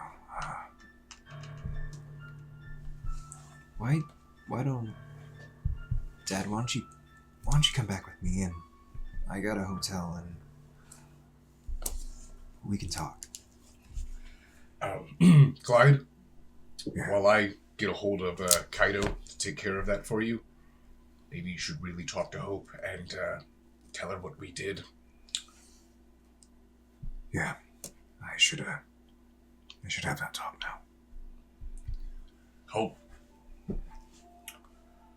Keep him safe. Okay, I will. Do you need a ride anywhere? No. Actually, if you could just take me to, that's right. Kevin doesn't typically have a place that he likes to stay. You know that he has quite a few havens. He's never in one place. He's actually rather secretive about them, too. Okay. So it's really hard to pin him down, obviously. Anytime you ever try to have a meeting with him, he's rather hard to reach. All right, I'm going to go ahead and have him just take me to the black market then. Okay. As Hope calls you an Uber to bring you to the black market bistro. Eventually, both kindred that are en route get dropped off at the same time and meet in the parking lot outside. What clothes am I wearing, by the way? What did they give me? They are, you're wearing a Slayer shirt. They gave you a hoodie to go around it. Doesn't fit really well. It's actually rather tight. They gave you gray sweatpants. They gave me a medium when I needed a large. Yeah, and grass-stained sneakers. Those really white, like dad-like sneakers. All right, okay. I'm holding a garbage bag. Yep, and while holding a garbage bag with a decapitated Garou head on it. Perfect. This is the scene you agreed with outside of the Black Market Bistro. Alright. I see Memphis and I just stare. I'll probably be like on my phone making my way into the door.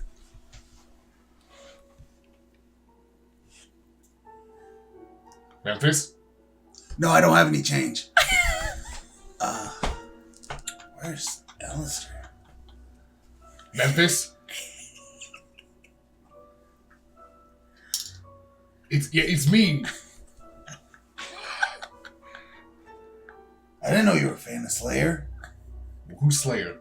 Have you given up? Giving up what? Everything. Look at you. He's Is that all your belongings? a garbage bag that smells awful? No, this is, you know what? You don't want to know what's in here. I need to go inside and change. And Dude, this breakup is killing you. What are you talking about? Come on, let's get inside. We need to talk, man. Alright, I'm going to walk inside and then I'm going to head up to my office. As you two begin walking inside, the greeter is rather repulsed by the smell of your bag. Glances at you. I'm sorry, sir. There's a dress code. Hey, man, he's dealing with some stuff. Oh, Mr. Grayson, I'm sorry. I didn't recognize you. Yeah, it's perfectly fine. Old gym clothes, really gross. I'm heading upstairs. Okay. So you begin heading upstairs. Memphis, give me wits and awareness. Difficulty will be set to 2. I wish we had a Slayer shirt to put you in. How does it look? Wow. That's pretty good. Messy critical 6. 6. So you're following Alistair upstairs, so you notice that every so often the bag drips bloop, a little bit of blood.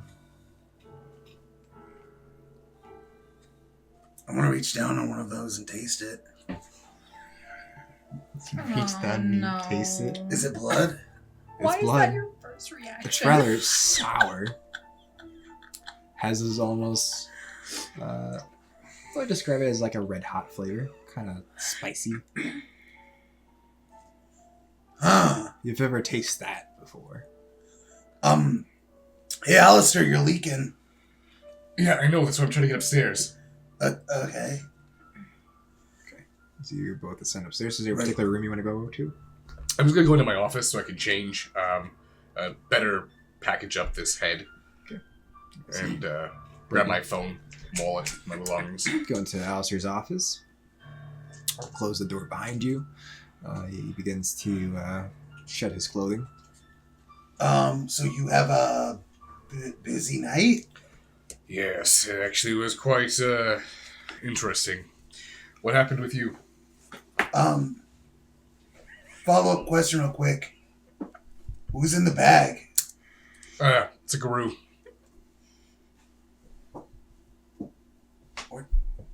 Weren't you supposed to be friends with him? That was not a good Garou. Oh. I'm gonna show it to Kevin and tell him that was the Garou that was seen on the docks. That way, he'll stop bitching. You killed Ronan? No, that's not. What? No, that's not Ronan. So you just go out killing a random Garou? No. Okay, first of all, look at him. I'm gonna go and pull the bag open and look at his face. Okay. As you look inside, you see a rather deformed-looking Garou. He has these pale, almost greenish eyes. The fur is rather matted. Some of the skin's exposed. It almost looks like one of his had a horn at one point. It was broken off. Its teeth is dripping this rather bile-like fluid. You begin looking at the blood. It's rather dark in color. And at this point, could you please give me a stamina and composure roll? Me? Yes. Set in definitely the 3. Yes. 3. Carry on.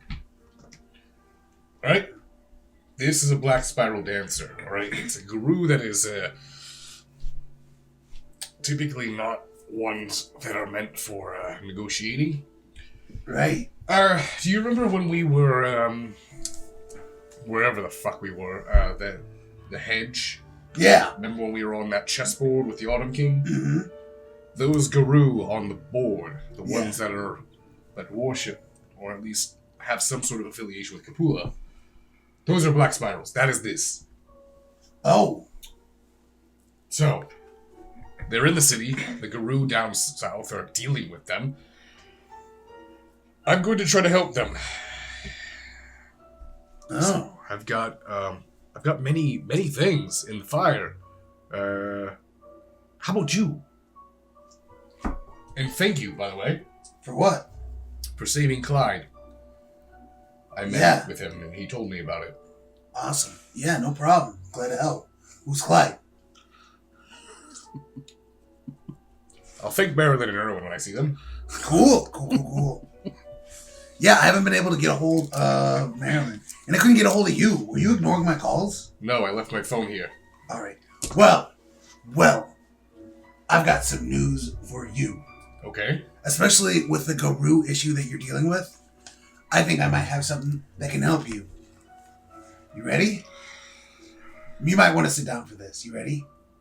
I just stand and stare at him. All right. Go ahead. How about another coterie member? What? Another coterie member. Who? Portia. Your girlfriend that's blood bonded you. No. My girlfriend separately also happens to be blood bonded too. Okay. So I'm But- gonna assume that this wasn't your idea. Why does she want to be in the coterie? Number one, it was my idea. It was. Yes. Okay, so you just All Because right. I figure, what better way to like help everyone out than why don't we all just work together? Okay. Like make my two separate How about groups this? into one group. How about this? I'm the coterie leader. Yeah. I'm sorry, what? What? Yes, bitch, challenge him. Did you, try to rebuttal that? Well, I'm just saying, like, it's hard to say that we have one leader. Like, No, I'm, the firm leader of this group. Well, I feel like you believe you're the leader. Uh-huh. Yeah. Okay. So explain to me how you're the leader. Well, number one, I'm the most charismatic. Everybody loves me. And I always, like, whatever we A few do. nights ago, you spent your entire night and day chained into my sex dungeon. Right. Does not sound like leader material to me. Oh, yeah? Have you ever seen the movie Pirates of the Caribbean? That's Jack Sparrow if I've ever seen it. Who? Jack Sparrow. You mean Calico Jack? No. He's a interesting character, let me tell you. Oh! Sorry, I'm getting sidetracked. How so, do you know Smiling Jack? I don't. Is that Minister? Meinster? I think we're talking about two different people, and now I'm confused. All right. Alright, so anyway, Portia, powerhouse in the group. Huh? All right. You have Portia come talk to me, and I'll decide whether or not she should be in the Got coterie. you. Me and Portia will come talk to you. No, Portia will come and talk to me. Right. You don't need to be there. Well, I don't need to, but I want to. Okay. We're a team. Hey, but I'm supposed to ask you about Minister. Who? Meinster. He's a Ventru. He's a powerful Ventru. People used to praise him. I don't know. Minister? Yeah. Powerful. You guys were friends?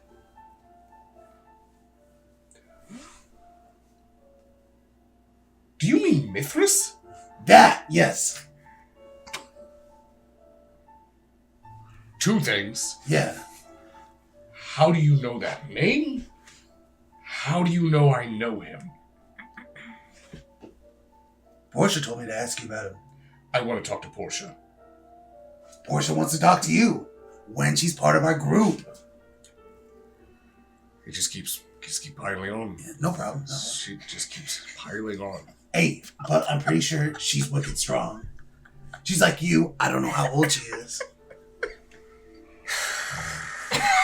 Could you please give me a Memphis roll? Yes. It's been a long time coming. Holy shit. I'm fucking crying. Also, definitely the 3. Maybe a moderate Memphis roll. The one roll you fail. It's always a Memphis roll. It's It's his worst roll. Worst roll. I was built for this. The sheer fact that Memphis, the only thing he's good at is just piling shit on top of your plate. Every time you get back together. So you just lose your shit on him. You just want to wring his neck. Why? Memphis, why? Do you have this insatiable need to cause disarray and havoc wherever you go, and yet somehow still end up making it all my problem? And then you look at me! You sit there and you look at me with that face! That face right there! That's the one! I feel like you're projecting. I'm gonna give him an atomic wedgie. What? I'm gonna grab and I'm gonna pull it all the way over his head. He's in Fucking a, old are you? Contested. he's in a Slayer outfit. So, yes. In a Slayer outfit. Could you He's your please, fucking high school bully. could you please give me a strength and brawl? Dex and athletics, Oh my Memphis? I'm gonna contest that. Can I use celerity? Getting flashbacks, Memphis? No. Projectile. A veggie, if you I will. hope you use Fist of Cain. 4. 1, 2, 3, 4, 5, 6, 7, 8. What kind of underwear does Memphis wear? Well, the thing is I was naked. Yeah, And I threw on pants. So I just thought about this too. You didn't change your clothes the next Were night? you naked? You took your clothes off and we never No, saw he got clothes from the Garou. No, he said when you walked in, you started taking your clothes off. Yeah, and I put my other clothes on. Did you say that though? Yeah, that's what I was saying. I'm picturing. Why do you want? I'm picturing a naked Alistair again. No, I'm clothed. You went back. Went back to the Suckers Club. And you Right. went the next night. So you just didn't. If he didn't put any on, then I'm just gonna pull it as high as I can and then hook him on the door rack. Okay. So he grabs you by the pants, and just you hear as he takes you and hooks you onto the door. This is where you belong, Memphis. Right here, just dangling like a little stupid fruit. You know what? I feel like this is cathartic for you. I'm gonna open the door and slam it so he hits the wall as I walk out. As you fling the door open and Memphis, your face meets the wall. And you slowly creak back and the door closes, hanging there by your pants. What would you like to do? This wouldn't happen if Portia was in the group. I'm gonna climb down. Okay. Yeah. Notice your pants is a little ripped in the back. Yeah. And he left? Just he's starting to walk off. Okay. What do I see in the office? Give me an investigation roll. Investigation. And intelligence. Intelligence? You can either do intelligence or resolve. For the highest Yeah, roll. that's what I wanted to hear. Oh shit. 6. 6. Okay. As you begin looking around, you eventually find a safe in the wall. A safe? Yeah, so it was hidden behind a painting. Apparently has a tumble lock on it. You begin going through his dresser, his desk, pulling out drawers. You find paperwork, you find receipts, calculators, office supplies. Nerd stuff. You begin feeling around the desk. You feel a gun underneath the drawer. A gun? What kind of gun is it? Pull it out, it's a 9mm. Oh. Nice. I'm gonna put it back. I have no reason to have a gun. Now with my Johnny Bronco donkey kick. I'm gonna make my way downstairs. Okay. So you escort his office. I'm in the hallway. I'm calling. Damien. Okay. Let's go ahead and carry out that conversation while he's investigating. You rings eventually. Hello. Damien, this is Grayson. I need to meet with PKJ.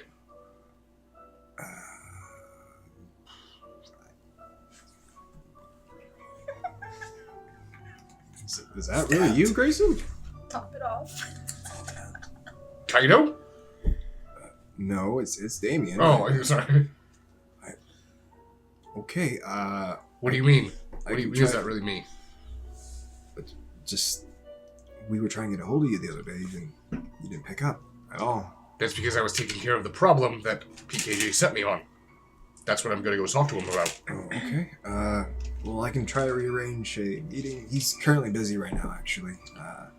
I'll tell you what, he could probably try to schedule it for you. Okay.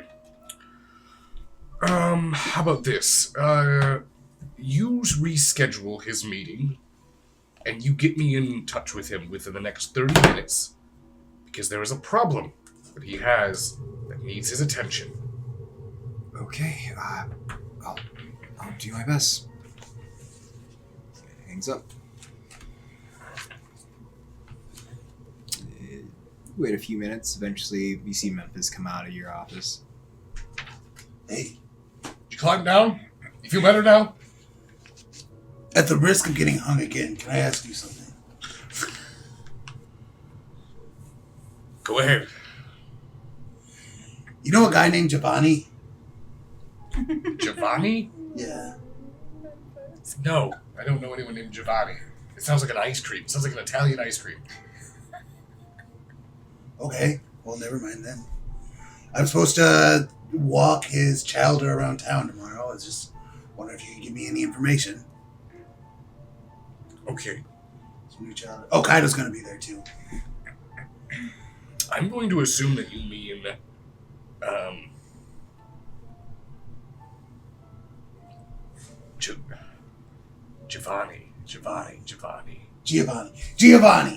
Giovani. Giovani, yeah. Okay. That's not a person. Are you sure? It's a clan. Oh. Well, Yeah, they're an interesting bunch. oh, yeah? Here, let's move over.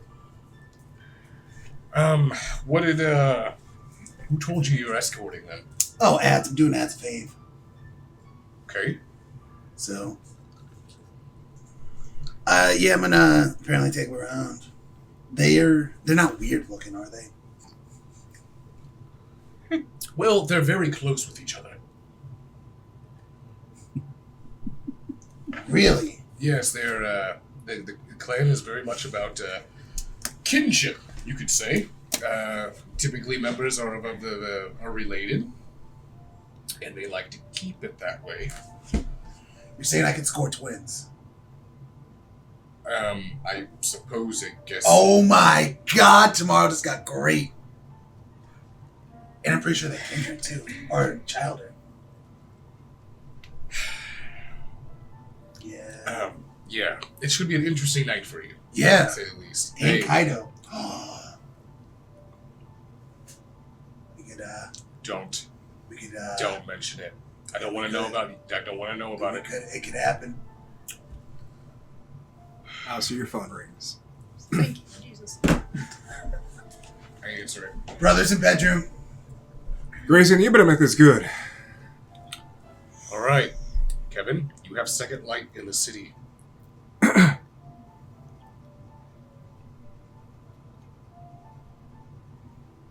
Come again? The Second Inquisition is in Chicago. My coterie members dealt with them last night.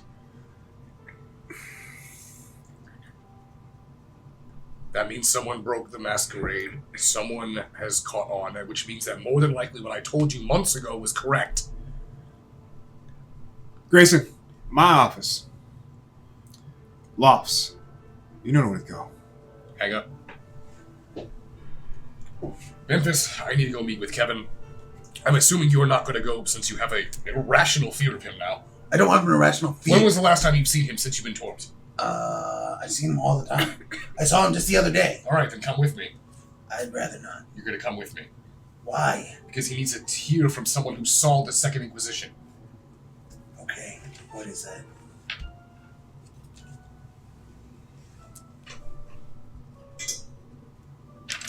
Weren't you there with Clyde? Clyde said that there was second light.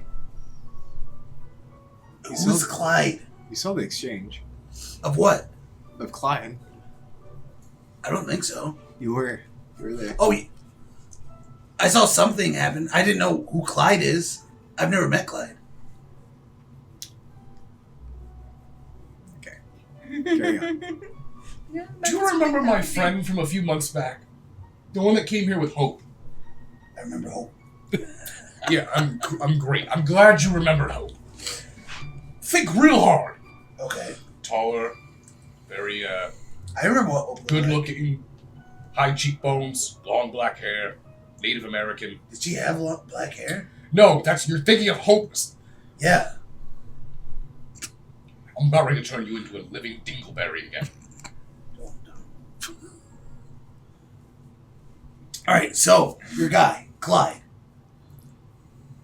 as a werewolf friend, is that who you killed? You have no idea of what's happening at any moment. Where was Erwin and Marilyn there? So, me and Marilyn and Erwin got in a van with this guy named Gator. Okay, Right. then some shit went down. Gator started like shooting people, and then I woke up in Portia's bed. I'm gonna call Marilyn. I ain't As talking. you begin dialing for Marilyn, that is when we're going to go to break. Gosh. Oh, Oh my god. Every time. I'm sorry, chat. Yeah, chat, I'm sorry. I have a cold, and I am struggling to get through this, so just bear with me on Doing that. fine. Doing a good job. Also, we'll be announcing the winner when we come back. Yeah, So we if you want to announced see the if winner. you won that sweet, sweet prize, stick around. Yeah, definitely. Appreciate everyone that stuck around with the lag. I know it's an ongoing issue, but we're We're supposed to have a We're technician. working on We're it. supposed to have a technician that comes out on Wednesday. This is a problem that has happened before. They always seem to kind of fix it, and then it goes away for several months, and then comes back. It's weird. All right, so when we get back, got a couple announcements for you when we get back from break, so stick around. And obviously one of the announcements will be the winner of the Chicago by Night PDF and the Beckett's Jihad Diary, thanks to our partners, the Onyx Path Publishers. Thank you. All right, we'll be right back. Be right back. Button. Button. All right, we're back. So Jaded right now is currently checking for the winner of our Chicago by Night PDF. Let's see who won. Who? Krokvar? Krokvar. Congratulations there, Krokvar. Krokvar, congrats. You will be receiving codes. Make sure you have a drive-through RPG Email account, in an email account, so that we can get a hold of Onyx and get you those books. I believe we have 2 more giveaways after this one. How many have we done? I think we've 3? done 3. So there last should be week 2 was- more then. 2 more, and then we'll have the Anarch Anarch and book Cam and book. the Cam book. Yeah. And then hopefully sometime later we can try to rearrange some more giveaways to do. As far as announcements go, I did see Rain post the commands in chat. We do have merch, and we do have a hashtag FOWO shirt in the merch store right now. So if you want to get your Fangs Out, Wings Out t-shirt, we do have that. Thanks to Jaded over here. And as far as other news goes too, this coming weekend, I believe so. Yes, this weekend yes. I will be in Chicago. I'll be at C2E2. And if you are going to C2E2, I am totally down to meet up and talk, vampire, all that stuff, stream stuff. I won't be cosplaying this year, so I'll be just roaming around like this. So, If you're going, you can just probably pop into the Discord and just drop into the Gen Con chat, even since it's a con chat thing. yeah, See or even friends. just slide into the DMs. DMs are always open to the Discord. You want people to slide in your DMs? Yeah. Hey, slide into his DMs. He just sanctioned it, guys. It's a free game. Yeah, if you're not part of our community on Discord, you're definitely missing out. We have some amazing peeps on there. Both Striking and I are doing Roll20 games for both D&D 5e and VTM V5. And the I think it's actually both our games are taking place in our respected campaign Yes, settings. So my last one shot that I did take place during the current state of Chicago and with the coterie and such. So I believe we do have an audio file on that. But without further ado, I will probably have some more announcements towards the end of the stream. Let's get right back into it. We're going to rejoin a rather grounded Alcavian. So he thinks. So, for you, at this point in time, it's getting rather towards the end of the night. You've been dismissed to your room. Is there anything particular that you would like to do?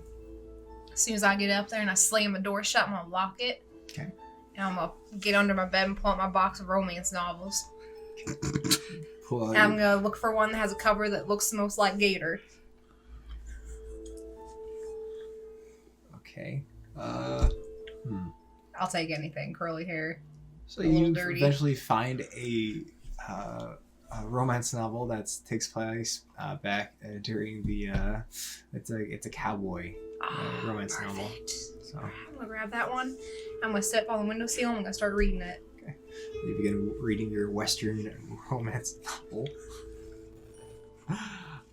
As you do, your premonition roll, please.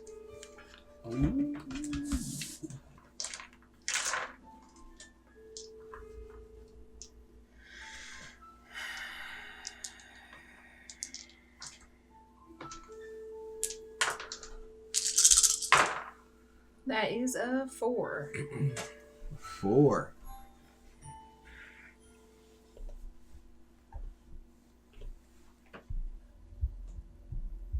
As you begin flipping through your Western romance novel, thinking about Gator and the night you two had, as you thumb through the pages, you actually get a paper cut, give it a kiss it. Bleeding doesn't stop for some reason.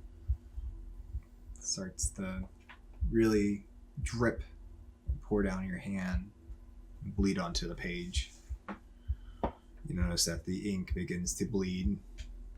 Pages start to become unreadable as you look at the book. Take a second. And you're greeted with a rather familiar setting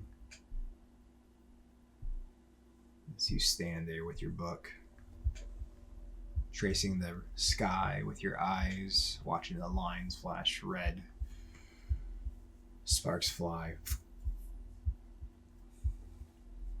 As it begins to illuminate your surroundings, you look around. You're greeted with several bodies moving about in a rhythm. You notice that you are currently accompanied by both Audrey and Amelia. I'm gonna look at them. Does it look like they can see me? No. I'm gonna try a wave, see if I go through them. Right through them. Do they look normal? They look normal. They actually appear to be wearing a attire similar to yours. Alright, I'm just gonna wait and see if they do anything for a minute. Okay. As you wait, eventually they disperse and you're greeted with 2 small yellow eyes. It comes to about your knee. Back away. They look like goat eyes almost. This black goat begins walking forward. It's rather small, petite. Almost looks like a baby goat. Oh no. Hearing its hooves clack against the ground. Hey there, little guy. What are you doing here? Oh god! Alright. Are you alright? Okay, I'm gonna kneel down, get eye level with him. Are you scared, little guy? Its tongue sticking out, Oh. flops around. Alright. I'm gonna try to reach for him too, just go right through him. You go, and you feel fur. Oh god! Alright, stop that! You're cute and everything, but you are loud as hell. I'm gonna try to pick him up. Okay, pick him up. I'm gonna hold on to him. Okay. Alright, just don't, please. Stop with the noise. Wait, what is your name? What are we gonna name you? I'm gonna start walking with him. Okay, as you're walking with him.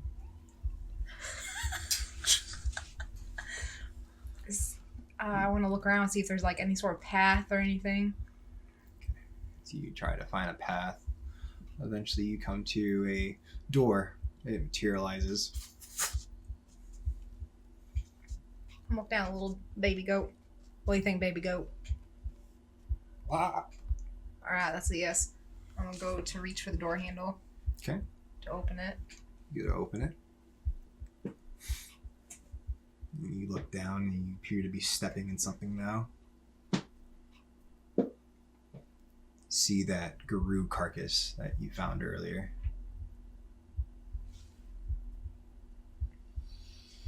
Is there anything else around it? Is it just the carcass? As you start looking around, it appears that you're in a warehouse setting. Though you don't hear that disembodied voice or see Armitha. Or I'm gonna step over it and try to walk around the setting a little bit. See if there's anything else that's different. So you begin looking around. You start noticing some of the crates appear to have some sort of Mandarin or writing that you don't quite understand. All right, little guy, I'm gonna set you down for a minute, okay? I'm gonna set him down on the ground. All right, you just stay close to me. Okay. I'm gonna go up to the crates. Alright. You go up to the crates. And I wanna see. I'm gonna try to see what's in them. Are they empty? So you begin peering around. They appear to be sealed. As you put your hand against that, you go right through it. All right, I'm gonna turn around and go pick the goat back up. Is he there? Oh So God. you turn around, see the goat still there. You go to pick up this goat, and as you do, you Oh no. go right through him. Oh no. You come to. No, Jimmy. No. Named it immediately. Well, No, it's already named, I guess. No. What did it mean? What did Jimmy need from me? What does it mean? I still just sit in the sill with my book? Mm-hmm. Oh no. All right. I'm gonna start thinking. Where's the closest petting zoo? The closest petting zoo. Yeah. You know that there is a zoo in Lincoln Park. What time is it? It's well past zoo hours. How close to sunlight hours is it? And what time am I working with here? It's getting rather close, so you won't make it a time, unfortunately. All right. Don't worry, Jimmy. I'll come for you tomorrow. And I'm gonna start going through my novel again. You begin going through your novel, spending the rest of your night. It eventually gets about that time where you need to call it a night. And that's when we pick the story back up. And the loss of Prince Kevin Jackson. Okay. You two promptly arrive to... Weren't you calling her? Yeah. Did my phone call to Marilyn not go through? As you called it, it went straight to voicemail. Okay. Yeah, so I'm gonna go ahead and head up to his office then. Okay. I have the bag as well. Alright. Memphis. Notice that you're currently outside the lofts. Do you want to follow? Yeah. I follow. Reluctantly. Alright. As you ascend up the elevator, you notice that David wasn't waiting outside this time.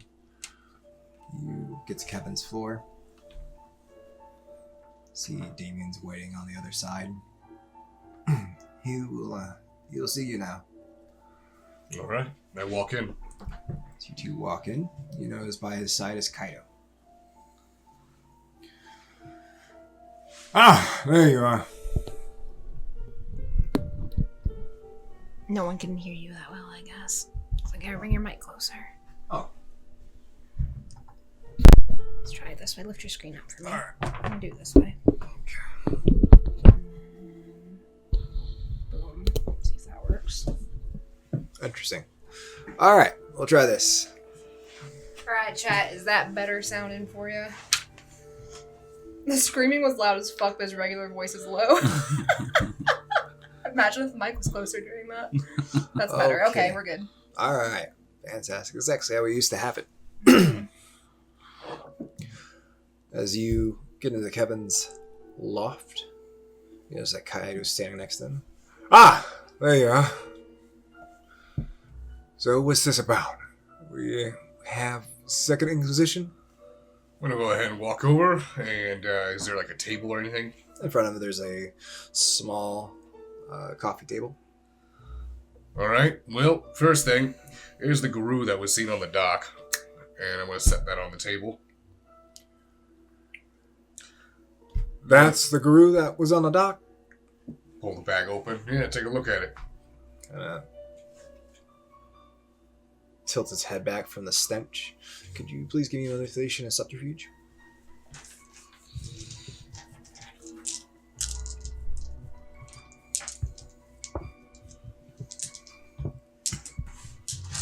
this boy.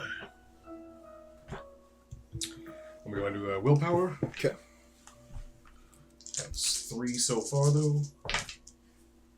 And then that would be 4 or 5. Okay. Huh. You're an ugly son of a bitch. Alright. Well, good job, Grayson. Now, you went on this before about Second Inquisition. What's this about? Yeah, Marilyn a few months ago said she saw a priest ash someone in the alley behind her shop. And now, I have a first-hand account that Second Inquisition is in Chicago. Not only that, Flyboy is selling them to them. Selling kindred, that is. See Kaido turn towards Kevin. Yeah, it's true.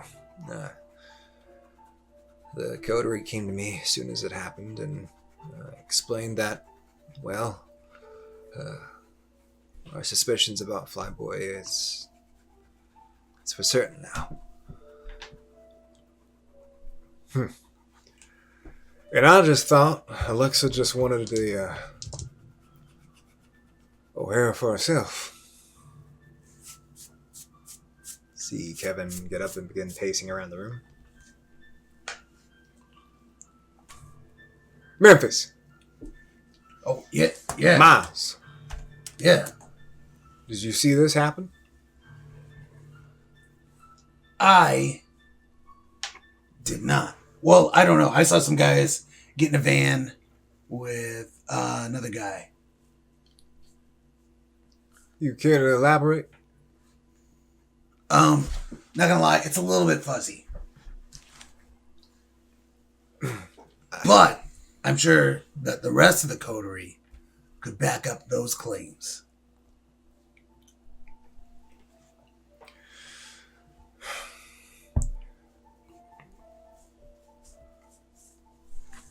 This is a problem, Kevin. You can't ignore this.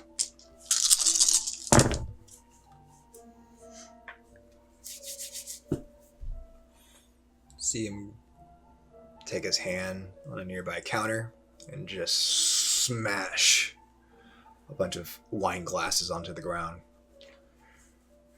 God damn it! Grayson, we need to put a thumb on this. I got a damn Jessica coming in the city. Kaido, I want you to get Alexa and get Damien out there. I want you to find these Inquisitors and silence them. I'm going to warn you, Kevin. Whoever these individuals are, they were managed to apprehend an acquaintance of mine. It's quite formidable. Don't bullhead your way into this. You need to use the advantage that they, at the moment, don't think we know they're here.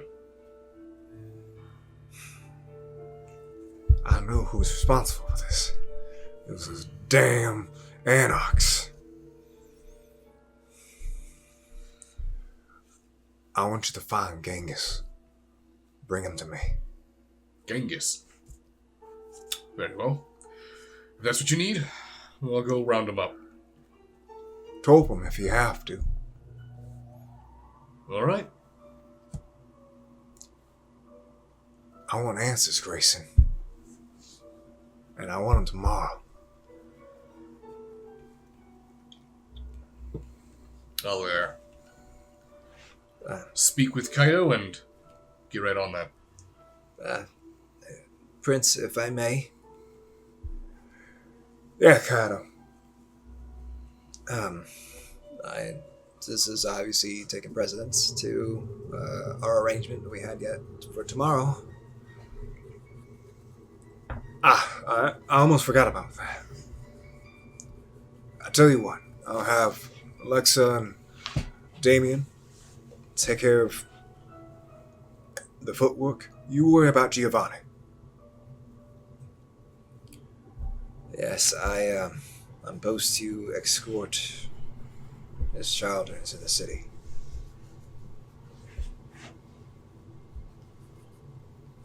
Yes. Make sure they're safe. Make sure they have a good time.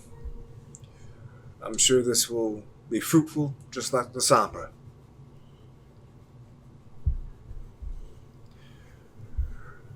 Now, if you all would leave me, I have obviously a situation that I need to handle. Good work, Grayson. Noted. Kaido, Yeah, if you want to speak with me out here. let's get going.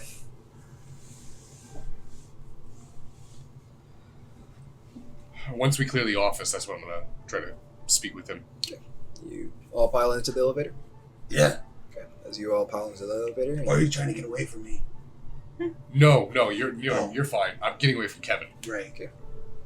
You all begin ascending down to the bottom floor.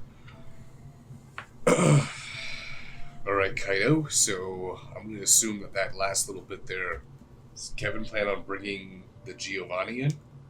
I guess Or Clan Hakata, that they like to call themselves now?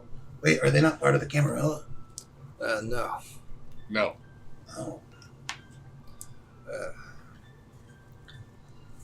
I don't know much about this family. There is a Solomon Giovani. He's currently the head. There's been squabbling amongst them, from my understanding. And, The name rings a bell. I don't think I've ever met him, though. Yes, I guess they reside in Lake Forest. Really? Didn't realize we had kindred living so close to the mansion. I didn't either. I'm supposed to escort them in the red number 5. Yeah, you are. Wait, what? Yeah, guess who you're meeting at the red number 5? Oh no. Oh, yeah. Meet your new partner, Kaido. He didn't say anything about. Oh, Memphis is coming along. Yeah. I heard they could be twins. He's been very excited about a brother duo. I'm just saying some bonding, my dude. Well, how did you know the twins? He said they're all related. So I'm assuming they're twins. I'm pretty sure that's not what he meant by it. Hey, why are It's you... not what I meant by Why are that. you ruining this? Why are you ruining this for me? I don't know. I don't know why you think they're twins. What if they are twins? I'll give you $100 if they're twins. God, I really hope they're twins. But yeah. Well, their names are Cassandra and Tara. And Tara, pay attention. What? No, it's Tara Giovani. Their last name's Giovani? Yes. I told you. You said their names weren't Giovani. I asked you who Giovani was. You said there wasn't. I said it's not a... It's their... Their father's name is Giovani. No. It's a surname. Listen, before they used to be Clan Giovani, or Clan Hakata, they were known as the Giovani. There was a culmination of different clans that came together to create the new Clan Hakata. So we can make new clans? It was No. no. No. I feel like you guys are lying No. because you don't want me to make my own clan because you know how awesome it'll be. Memphis, you can't make your own. Oh, okay. Kaido, Yes. you tell me what you want me to do, and I will move myself in that direction. Well, we need to take care of this Inquisition issue. I know he's going to have Damien and Alexa on groundwork, but you could run circles around him, Grayson.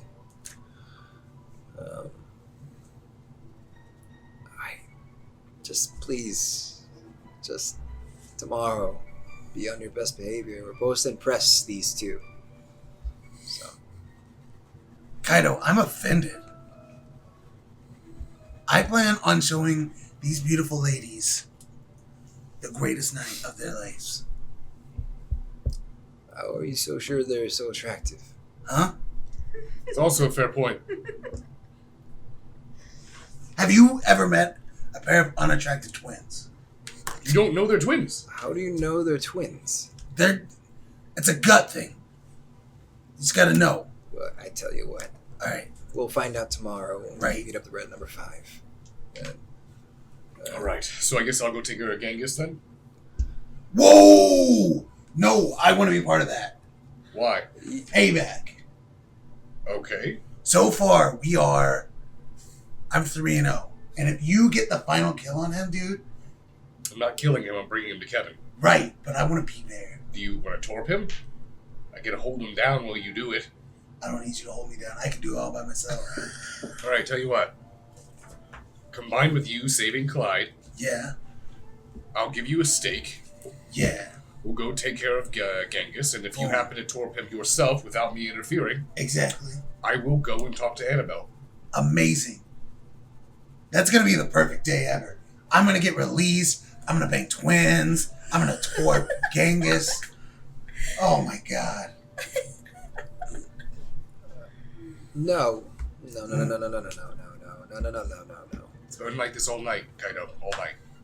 I've met Solomon, Hmm? and do not bang this chowder. Why? Are they not people? Do they not have choices of their own? And is it my fault if I'm so attractive that they are just swoon over me? How many times you assume things? It astounds me, Memphis. I'm astounded at how many times they come through. Okay.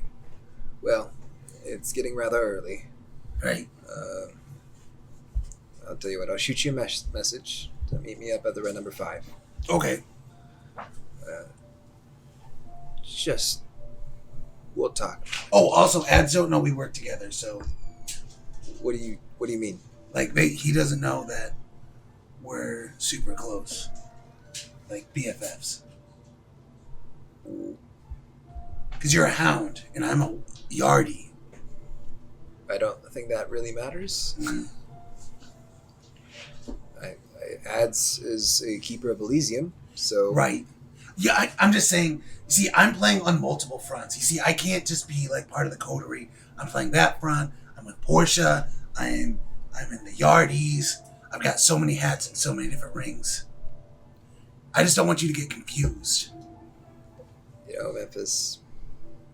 You know what? I think we got it. We got it. We got it. Yeah. The kindred man of mystery. All right. So you're gonna take care of Genghis. I'll bring Memphis with me, because he's not going to let me not bring him. True. Okay. Well, What are you going to go take care of? well, I have the twins. I don't think we have enough time to apprehend Genghis right now. Do we? No, we're going to do it in the morning, real quick. Go in there, stake him. Then we're going to go. Oh, so you have the twins tonight. No, twins tomorrow. Show Okay. twins tomorrow. Tonight, we take care of Genghis. We're taking care of Dangus tonight? Unless we have something else we need to do right now. Dude, I love a good race, and if we're gonna race the sun, like, Is it that late? Hey, it's getting about that time. Okay. Alright, fine. I'm gonna go ahead and get back to the manor. Then tomorrow I'll take care of Genghis, and it's either Genghis or twins, Memphis, so you decide. all my life, I feared this choice. But in my hearts of hearts, I know what I must do. You're choosing the yeah, twins, I'm right? choosing the twins. Okay. Well, we'll try not to spend too much time with the twins, and you can go off and stake Genghis. Wait, why are we calling them twins? I don't know. If you say it enough, it becomes reality. Keep going. I'm not agreeing to that because we don't know they're twins, and I'm not giving you $100 unless they're twins. Well, we'll see. Right. I'm heading back to the manor. Okay. You begin heading towards the manor. Memphis, where are you retiring? I'm going back to the Succubus Club. Okay. You go back to the Succubus Club. Kaido leaves promptly and races off. Is there anything you two would like to do before? When I get to the manor, I'm gonna just feed the dogs, Okay. and then after that, I would retire. All right. Unless Bard's there, then I would talk to him just probably before I go to sleep. Bard's currently not there. Okay. Memphis, is there anything you'd like to do? Yeah, I'd probably check in on Annabelle, make sure she's doing okay. Checking on Annabelle. Yeah. As you go to look for Annabelle, she's currently not in the Succubus Club. All right. Well, then I'd go down, take care of the hamsters, feed the squirrels, and make sure my blood was at a good place for the night. Okay. All right. Hunger's pretty sated right now. Well, I was gonna say if I went up with hunger, I was just gonna eat a couple Hamsters. Their lives mean nothing to you. At the moment, It's alchemy. Everything has a cost. you Damn it, Memphis. you could snack, but you're not starving. Amazing. All right. And Alvin, Simon, and Theodore are good to go. Yeah. All right. As you all turn in for the night, next night rolls around. It is currently Friday the 20th. Kindred, could you please give me a rouse check? Gotta go up hunger. I go up longer. No! Did we all fuck it up? Nope. Well, la-dee-da. Hello, 3 again. 3, you say. Again. Okay. What is everybody's hunger at right now? 2. Was I completely sated No, from the you're at werewolves? 1 hunger, basically. So then I'd be at 1. What? Wait. So when I fed from the werewolves, was I completely sated, or was I at 1 hunger there? You were sated, but then you're at 1 hunger, basically. Okay. So. Yep. So I'm at 1 then. I'm at 1. 1? Okay, Yeah. fantastic. Alrighty. Marilyn, Mm-hmm. you awaken out out of these. Mm-hmm. See about that. As you are awakened by a buzzing phone, I check it. you notice you have a couple missed calls from Memphis, Alistair, and then messages from an unknown number and Amelia. Apparently, you've been put into a group chat. Huh. I go to the unknown number real quick.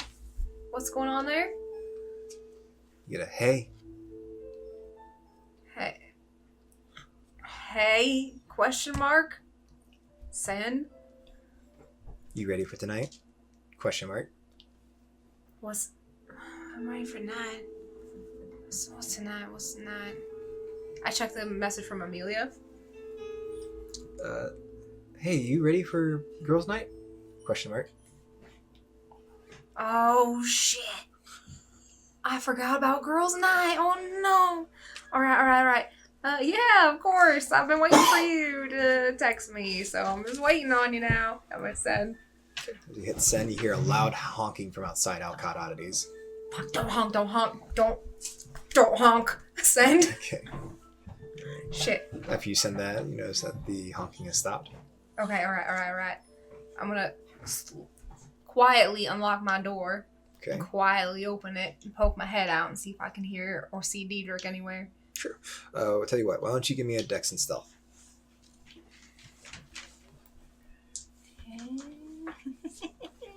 Shit. 1. 1? Okay. You creak the door open. Check the hallway. Don't see Diedrich. You notice that his studio door is shut. You notice the lights are on downstairs. Alright, I'm gonna go grab my bag. I'm gonna shove Mallory and Mickey in it. Okay. And my phone. Mhm. And I'm gonna open my door and slowly close it shut. Okay. And I'm gonna head downstairs. Okay. As you start heading downstairs, you're trying to be rather quiet. Mm-hmm. You notice Frederick is currently sweeping the floors. You hear coins hitting the drawer. As you look down, you see Dietrich is getting the till ready for tonight. Oh, hey, how's it going down here? Fräulein, Mm-hmm. what are you doing? I just thought I was gonna go out for a little bit with Amelia. And I'm sorry about last night, and I'll never do it again. Give me a manipulation. You're gonna do it again. Manipulation of what? Give me a manipulation, and are you trying to be convincing or are you trying to lie? I don't want to say lie. I would never lie. It's a I'm lie. trying to be convincing in a charming way. She's trying to butter him up.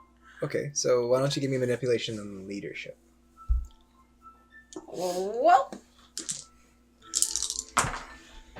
that's a 1 and a bestial.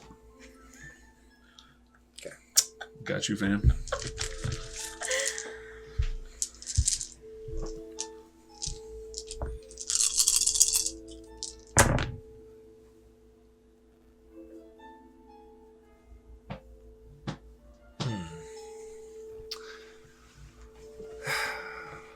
Well, I was rather harsh, and I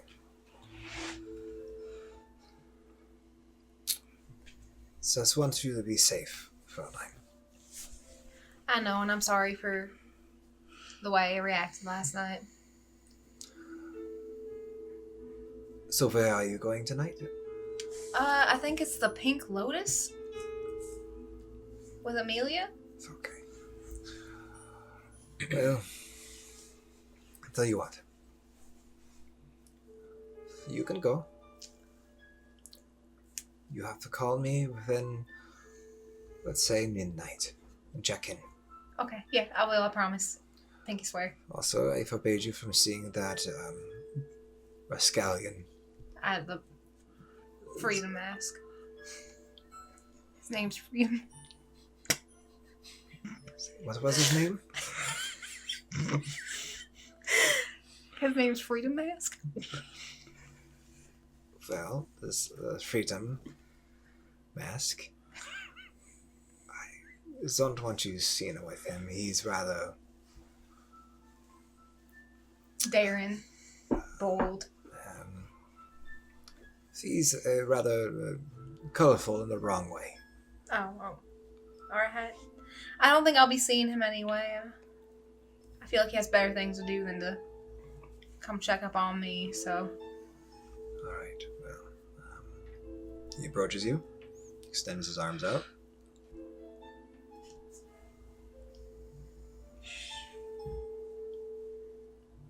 She'll hug him. Gives you a hug. Mm. Alright, just be safe. I will be. Okay. I'm gonna run out the front door. As you run out the front door, you are greeted with a rather beat-up looking station wagon. In the front seat, you notice that Audrey is currently driving. And in the passenger seat, you see Amelia. Amelia! Hey! You see Audrey rolls down the window. Amelia. Hey, Amelia! Hey, Amelia! Hey, can we come over here real quick? I gotta talk to you about some girl stuff. Just real quick. Why don't you get in the car? Who's saying this, Audrey?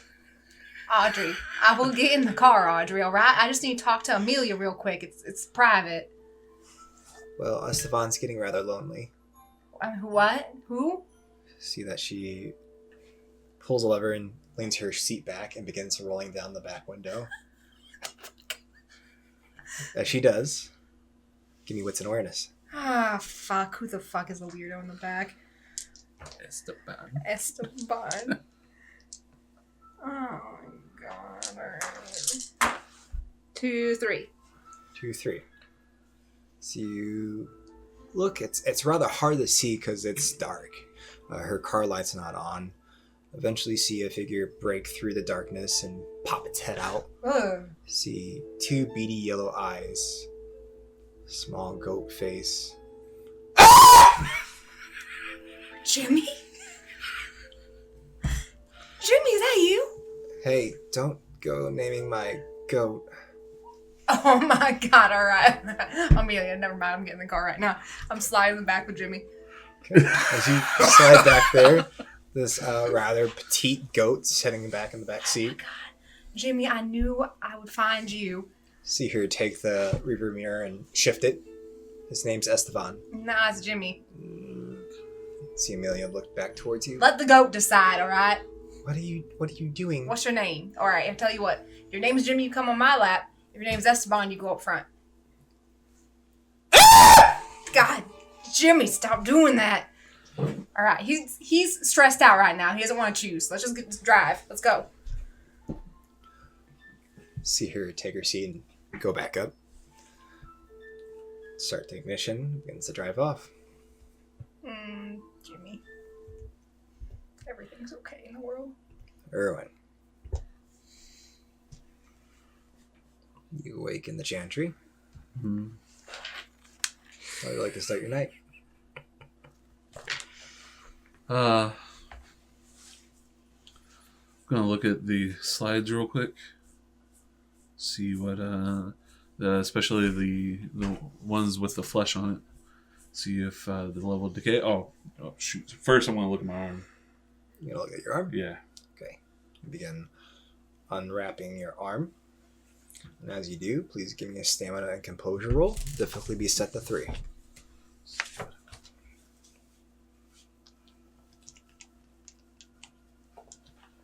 Oh boy.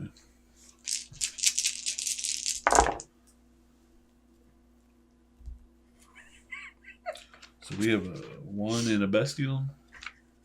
1 in the bestial. Yeah. Okay. You begin undoing the wrap in your arm. You know, it's spread rather far. Almost half of your bicep now is black. You notice that the fungus has now spread. Okay. I'm gonna leave it unwrapped for now. Okay. Look at the slides.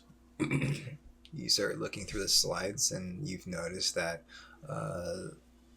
pretty much almost all of it is all ash now.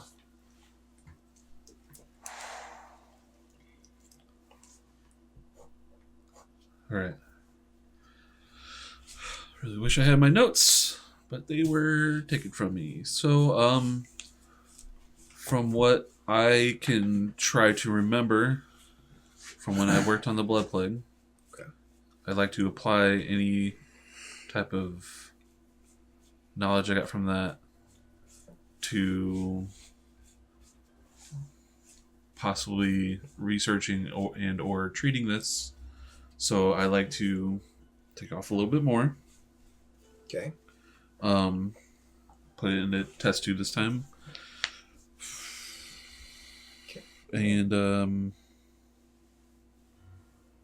I like to use various chemicals that I've used before to try to treat the blood plague. That just see if it might be any different. Tell you what, why don't we do a roll for this? Nope. Give me an intelligence and academics. We're going to set the difficulty to 5. That's fair.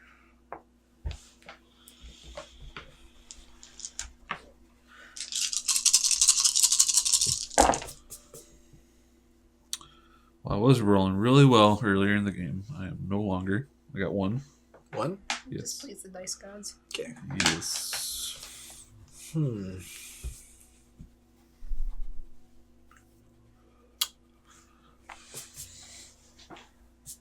Do you want to succeed at a cost? Sure. Okay. This is gonna be so bad. That's an expensive cost. Memphis is always like never exceeded the cost. Never exceeded. Well, as you start applying what you've learned back with Jocelyn and with the blood plague, you can pretty much cross out blood plague.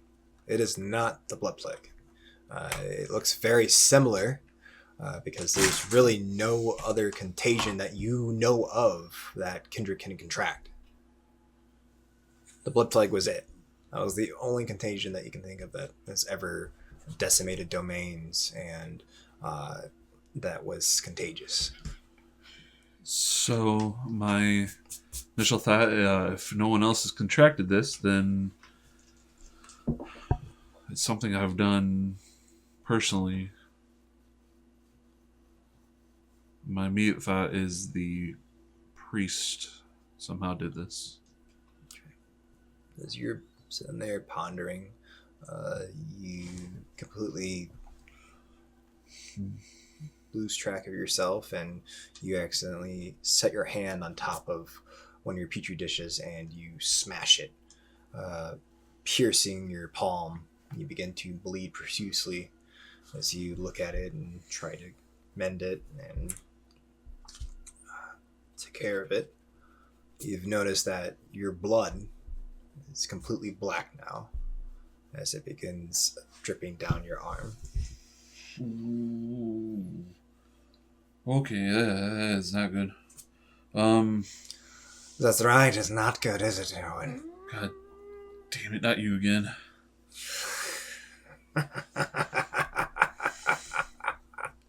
Where are you? Not here, not up there, on the floor. Everybody to do with that dinosaur. Clever. What do you want? What do I want? It's not what I want. It's what Capula wants. And what do you want, Owen? Oh, are you offering me something? Is that what it is? Well, I could. Capula could. Capula could. I doubt he could offer me much since he didn't fare too well last time we saw him. Did he now? Or maybe that was all part of his plan. You're trying to tell me part of his plan was to lose to some kindred at a chess game. That was his plan. So do you not remember everything that happened? Well, depends on what you're talking about. Let's say this. Capula's trying to spread his, gift. And, you don't think he left something behind in that rather magical place?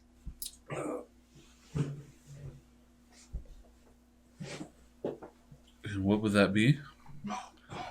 I think what you need to, ask your doctor, who would that be? Are you talking about Morgan?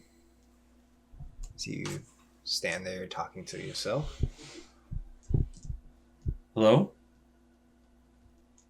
You don't hear anything back. You mother.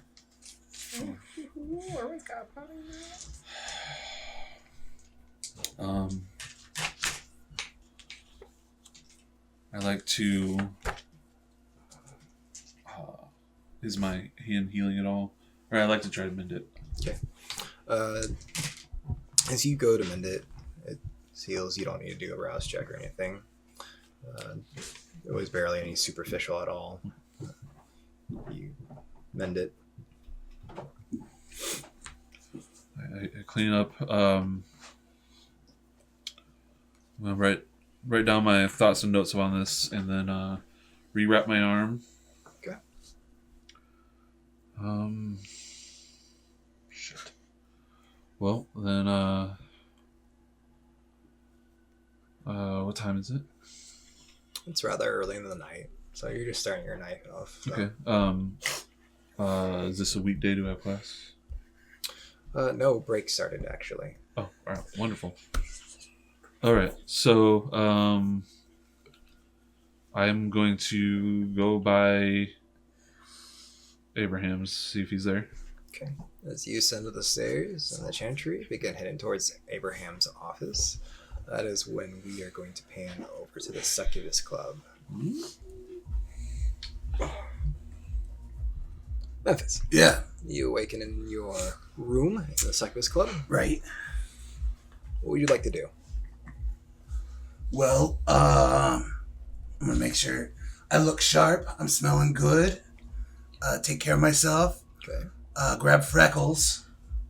Grabbing Freckles. Yeah. Okay. There's nothing kindred love more than a man in arms. Or kindred in arms. So you are brandishing this katana. Yeah. I'm just gonna be carrying it on my side. Okay. You know. Are you securing it to your belt or anything? Yeah. Okay. You tie it to your belt. You fashion it to your side. Mm. Okay. So you have freckles. You are looking great. You're smelling great. Feeling good. Yeah. Feeling fantastic. Yeah. Is there anything else you would like to do before you head out? Where's Annabelle at? Where's Annabelle at? Yeah. Okay. So you want to go out and try to find her? Yeah. Okay. You head out to the dance floor, the Succubus Club. Mm-hmm. You're getting some odd looks as they look down at your katana. You start walking through the club. You are making an obvious path as people are separating from you. That's right. It's the way of the samurai. As you begin scanning around and looking for Annabelle, Mm-hmm. you notice that she is currently heading towards her office. Nice. I'll make my way there. Okay. You stop her. Annabelle. You know, Memphis, I really don't have time tonight. As she turns around, and the first thing she looks at is your katana. What is that? You know what? You know what it is your opportunity to finally take a day off. That's what I'm saying, Annabelle. Like, you're working yourself to undeath, man. Like, you need a break. What does the katana have to do with any of that? Oh, I'm supposed to meet some very attractive twins later, and I'm bringing it to impress them. You think katana is going to impress? I feel like it can't hurt my odds. I feel like it can. Why? What's more sexy than a man who can protect? What's sexy about a man with a fake katana? That's a real katana, and its name is Freckles. That is a real katana. That is a real katana. Hella sharp. I cut a Garou in half with it. Was that you? Huh?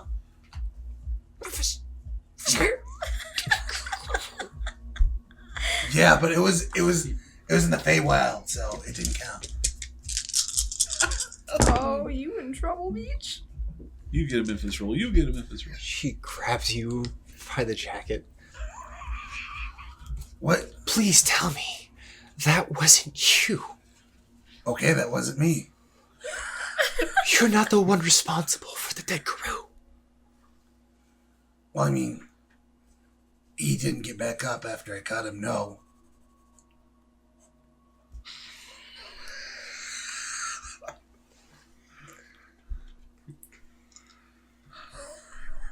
Annabelle? No, he was a bad egg. He was a bad egg. Don't worry. The other Garou are totally fine with it. He was a dancer.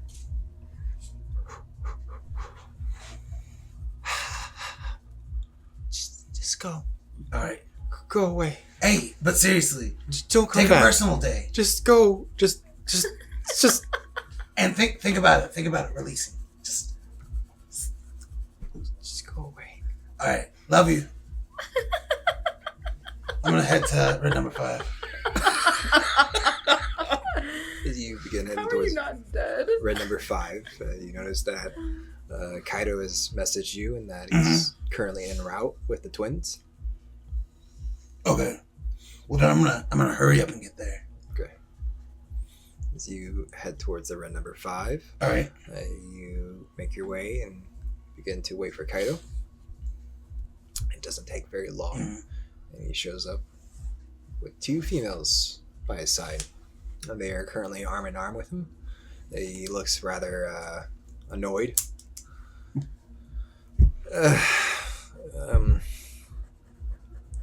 Memphis, let me introduce you. The second he says that, you immediately recognize them. They are the same pair of twins from Booyah! the Painted Lady. Though they both look rather, well, at least one of them looks rather different. It appears that one of the twins has cut her hair rather short. She's wearing a business suit, and her sister is apparently in a black cocktail dress. They both seem to be rather matching, or at least complementing each other's attire. She has really added some volume to her hair. It's rather bouncy. And they're both holding on to Kaido as they enter into the red number 5. This is Cassandra and Tara. Tara. Ladies. Ah, there you are. Yeah. Hello. Again. Johnny Bronco, yeah. Johnny. Yeah, Johnny Bronco. They let go of him and begin to Or you can call me Memphis, whatever. walking around you. I thought you said your name wasn't Memphis. It's not. But I mean, like, you guys thought it was fun to call me that. So I was just like, go ahead. Beautiful angels like you can call me whatever you want. So. Kaido immediately face palming into his hand. Well, we are bored. We want to do something. Yes. Why don't we? Do you guys want to go see the city? Do you guys want to go see, like, I don't know, like, Well, we did hear that there's this new club. Yes. Yeah. Club. Let's do a club. Kaido, you down for a club? Yeah. I'm surprised we're not clubbing right now. It's all right. Where do you want to go? What's the club called? Oh, we want to go to the Pink Lotus. Pink Lotus. Let's go. Wait. That sounds like a bad idea. I don't know about taking you. God damn it, Kaido. Twins. Yes. You're right. That's what they are. Yes. Yes, we want to have fun. Yes, we were told we were going to have fun. The Pink Lotus is loads of fun. Yeah, the Pink Lotus. Loads of fun. Memphis, you think that there might be another club that would be just as fun? I mean, Kaido, if you don't want to go, I can take care of the twins myself. Oh, it's fine. Let's go to the Pink Lotus, All right. where Mr. Yamaguchi works. Yeah, no problem. Ladies, I apologize. He's a terrible dancer and he's terrified to get on the floor. But don't worry, I will show you the moves. All right, let's go. As the four of you begin to leave the red number 5 and head towards the Pink Lotus, that is when we join Mr. Grayson. Yes, going through my phone if I had any missed messages or anything like that. Okay. As you start checking through your missed messages and all, it appears to be Kaido, a couple unknown numbers. Apparently Damien's trying to get a hold of you.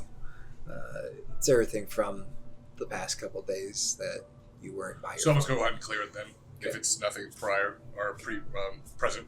All right. And then I'm going to go ahead and get my vehicle. I'm going to head to the Mohawk. All right. As you begin going through all your messages and your call logs, do you see a number that you haven't seen in a while? As you get towards the end of the list, you see that Lazarus is trying to get a hold of you. Did he leave a message or is it just a call?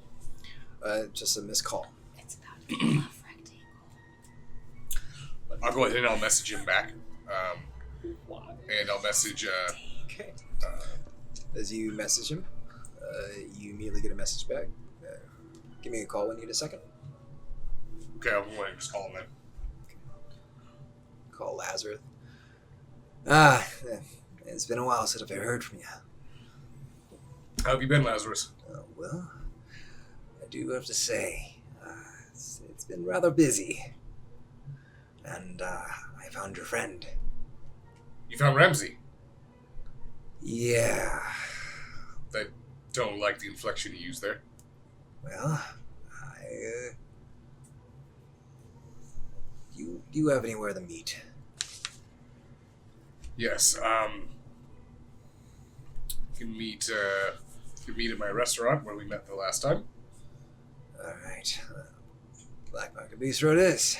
Alright, Fantastic. I'll head there now. Hang up the phone and start heading towards the Black Market. Yeah, I'll head there first. Promptly arrives at the Black Market Bistro. Doesn't take too long. Eventually Lazarus does show up. And Lazarus, right this Grayson. way. Alright. Take him back into one of the meeting rooms. You both take a seat. Sorry if I seem rushed. No, it's perfectly fine. Your friend, Ramsey, he's out of the dreaming, so there's that. Okay. I'm having difficulties getting a hold of him, at least putting him down, and I don't know if it's because of how long he's been in there. He's not cooperating. Explain. He attacked some of my people, and he's fed on a couple of them. I don't think he's all right. Is he loose in the city feeding on... Yes, and I was hoping your rather nervous friend could help us out with that. Okay. I'm only assuming he was close to Morgan and would know how she was tracking us down. Your faith in Erwin is a compliment, but I assure you he's probably not as helpful as you think. I have been in your boat Well, many times before. I said the same thing about twins. Now, do we have a location of him? I think he was last spotted around Chinatown.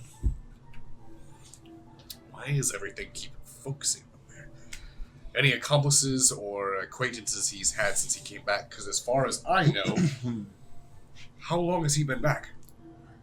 Well, I was spotted a couple of weeks ago. I was wanting to apprehend him before delivering him to you, or at least telling you that he was in the city. This is not good. He has not announced himself that he's returned, which means that He's not all there. he's definitely not over there.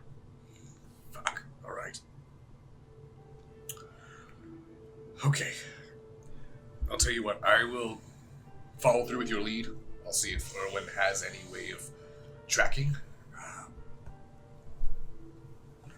But worst comes to worst, I'll start where he was last spotted. See if we can pick up a trail. Well, I could at least try to help you out tonight. I'm free. Well, not my turn to rule.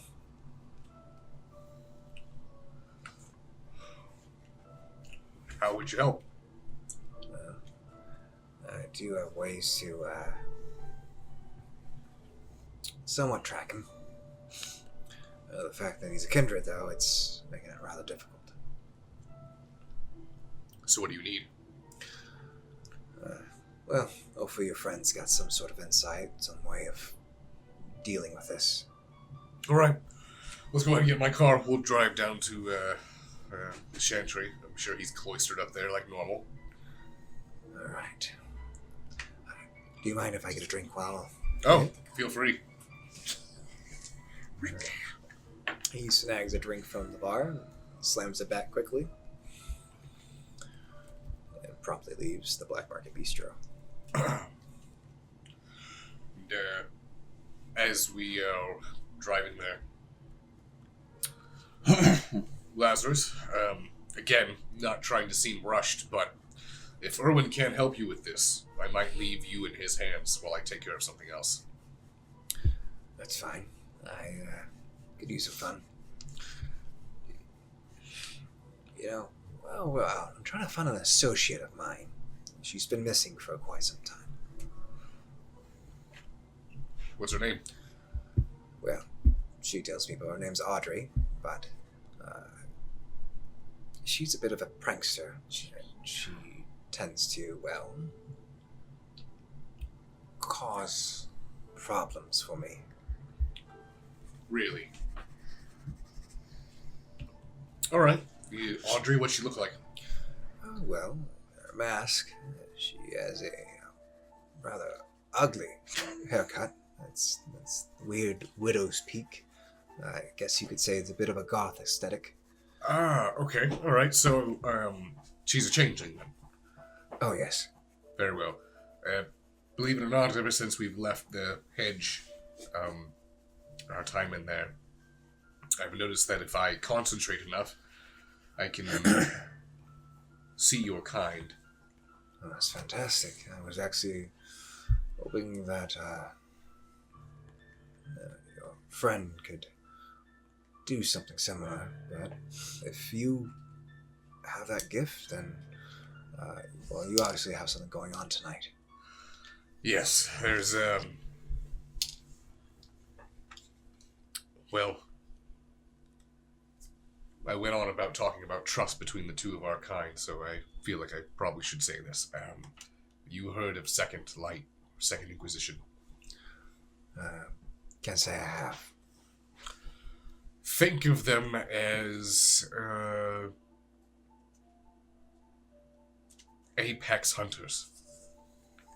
Okay.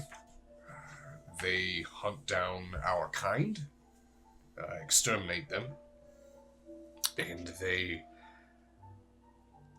I still don't even know if it's true or not, because I haven't seen it myself, but have something known as true faith. Well, we don't deal with those individuals, but hunters are rather common. A problem here and there, but luckily we have the hedge to retreat to, so. Yeah, that's the same mentality we had hundreds of years ago when they first started. Oh, it's not a problem, we'll just retreat into our castles and hide behind the stone walls. Mankind is a awful resourceful bunch. They are, Grayson. But if they can traverse through the hedge, then I guess we would have some other problems on our hands.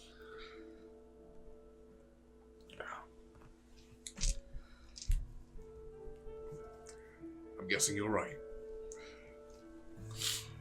Go ahead and get to the chantry, and I'll tell him to wait in the car while I go and see if I can get if Dr. Ruth's here. Okay. As you start heading towards the chantry, that's when we pan to girls' night.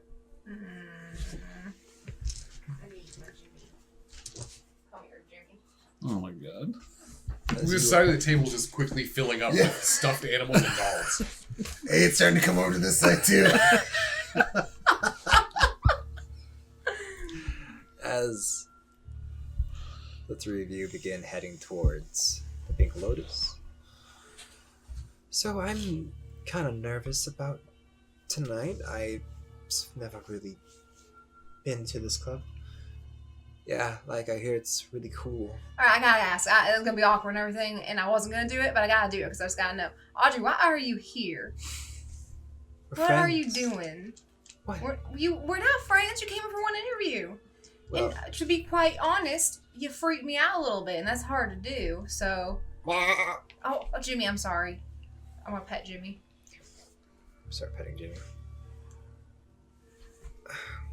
Again, his name's Esteban. Nah, it's Jimmy. Anyway, what are you doing here? Why are you driving us there? Are you friends with Amelia? Yes, we're friends.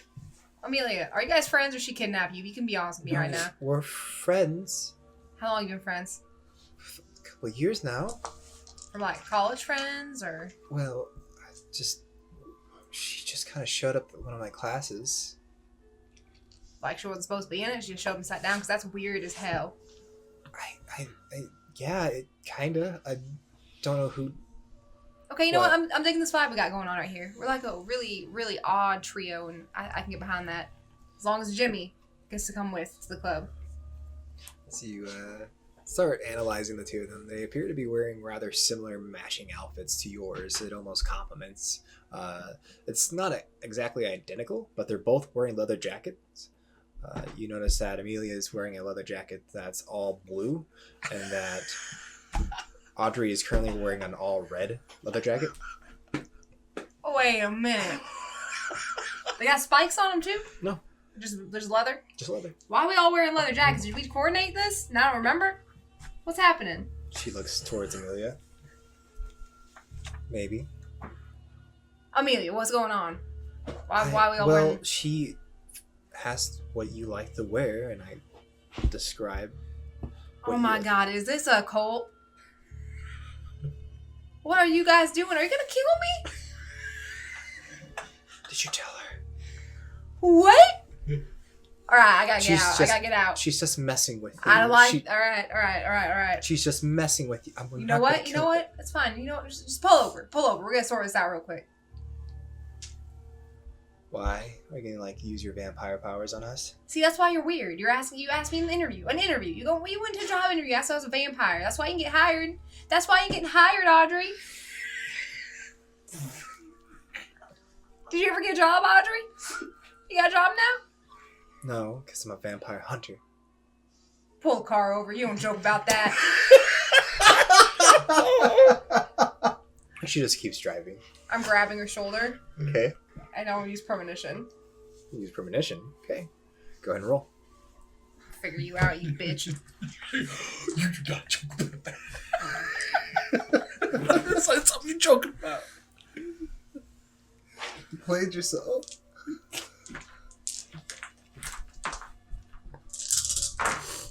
That is a 3. Okay.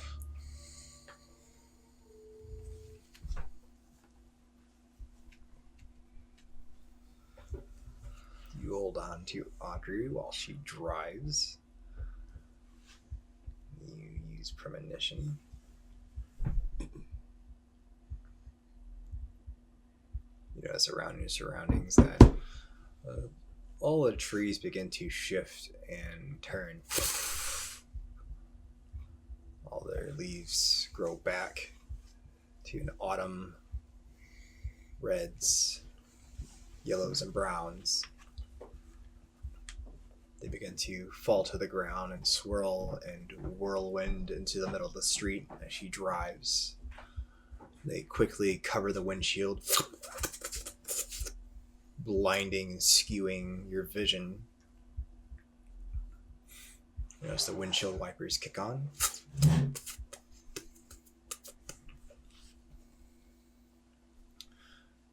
You come to an unmarked warehouse. See that there's 2 dock gates that you are arrived to by the warehouse. One appears to be open. You notice that a truck is currently moving a rather large box into this warehouse.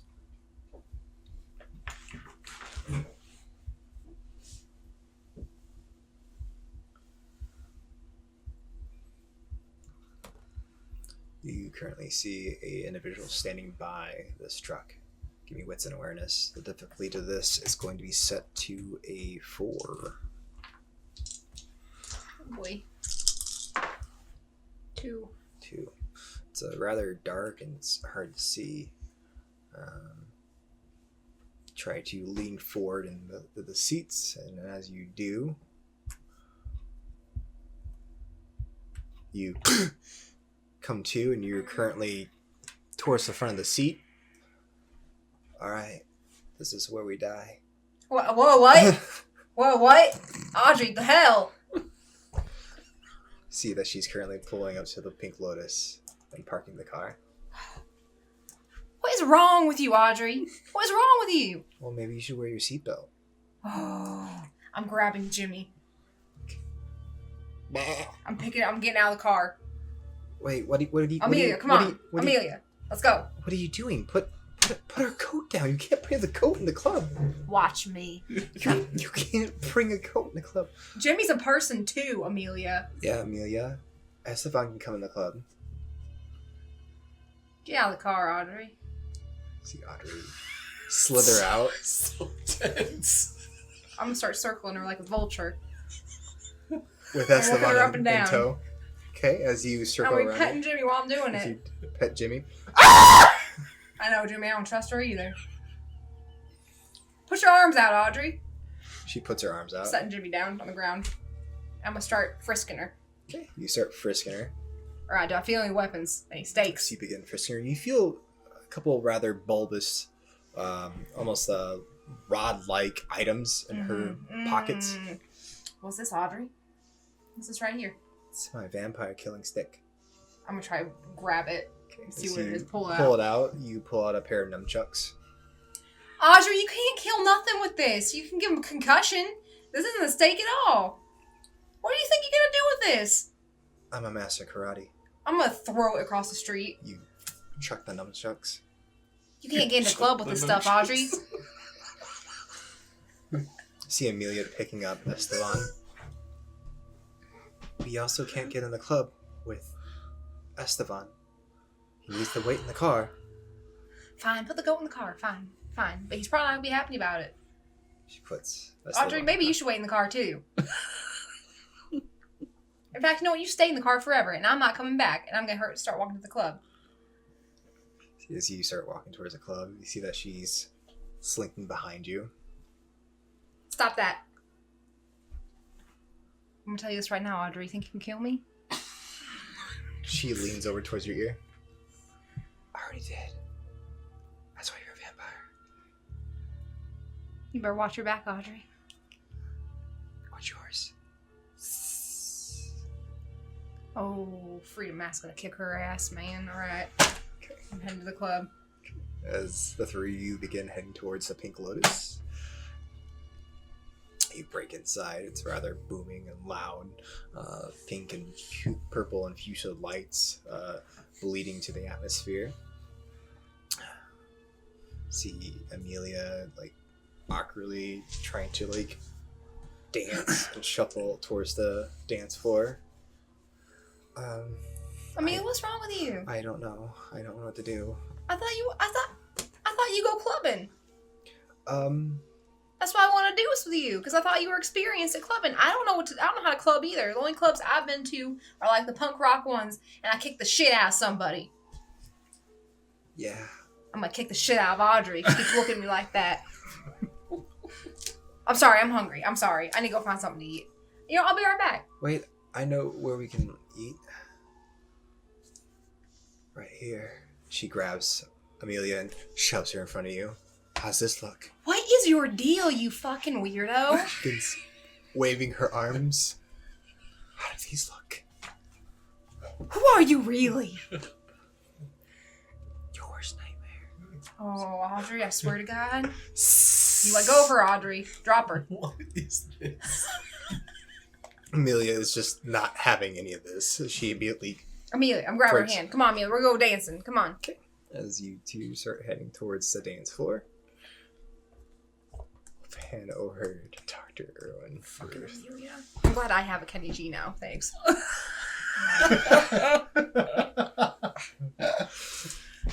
Irwin, as you are currently in your studies, is there anything that you would like to do? I was heading towards Abraham's study. Okay. You begin heading towards Abraham's study. You are greeted by Alistair Grayson. Oh, he just let me walk in? Yeah. Awesome. Hello? This place is fucking creepy. Erwin, why do you like to stay here? I don't really have another place to go. He's not even... Is there electricity in here?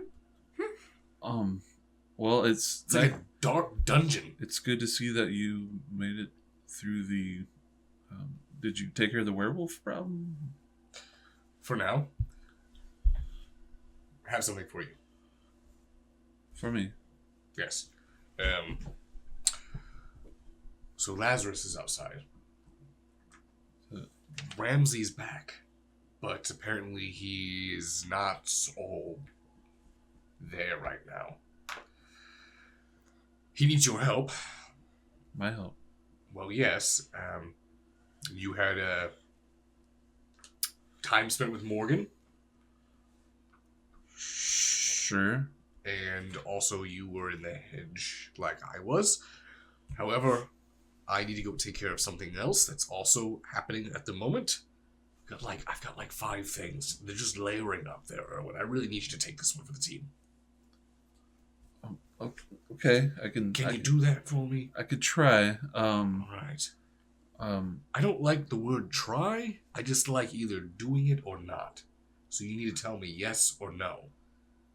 Yes, I will. Good. He's outside waiting. Okay. But before you go, I'm pretty sure Abraham's here.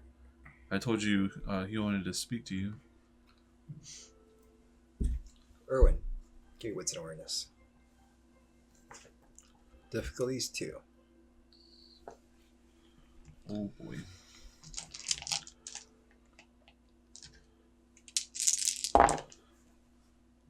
Nope. 1. Nope. No, that's 2. Sorry. Okay. As you're conversing with Grayson, it doesn't appear he notices, but as you look over his shoulder, you see Soon currently watching your conversation as she is resting on the rail next to the doorway. So, that thing, remember how I said layers of shit? You're putting another layer on there. I got a couple more layers for you. Perhaps you should come back to my room real quick so I can talk to you. Erwin, I've already told you I'm not romantically interested in you. But you're so dashing, please. That's pathetic. You really shouldn't beg like that. Unless I'm telling you to beg. But Oh my god. Well, anyway. why are you acting so strange all of a sudden? Just now? come to my room. Please. Please. I gotta try that line. Okay, alright. Show me your room, Erwin. Right. So lead him back to my room. Okay. All right. So This is even more depressing than the rest of the place. thank you. You've seen my room before. I know, but I just immediately reminded of how depressing it is in here. It works. Okay. It serves its purpose. All right. I mentioned this to you last time. Stop it. I like things. I like my things where they are. Don't touch anything. Okay.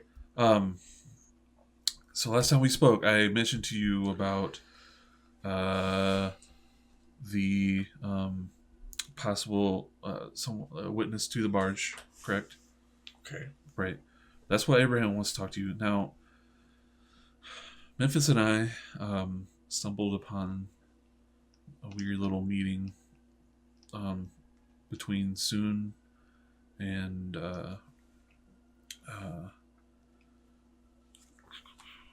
Sammy.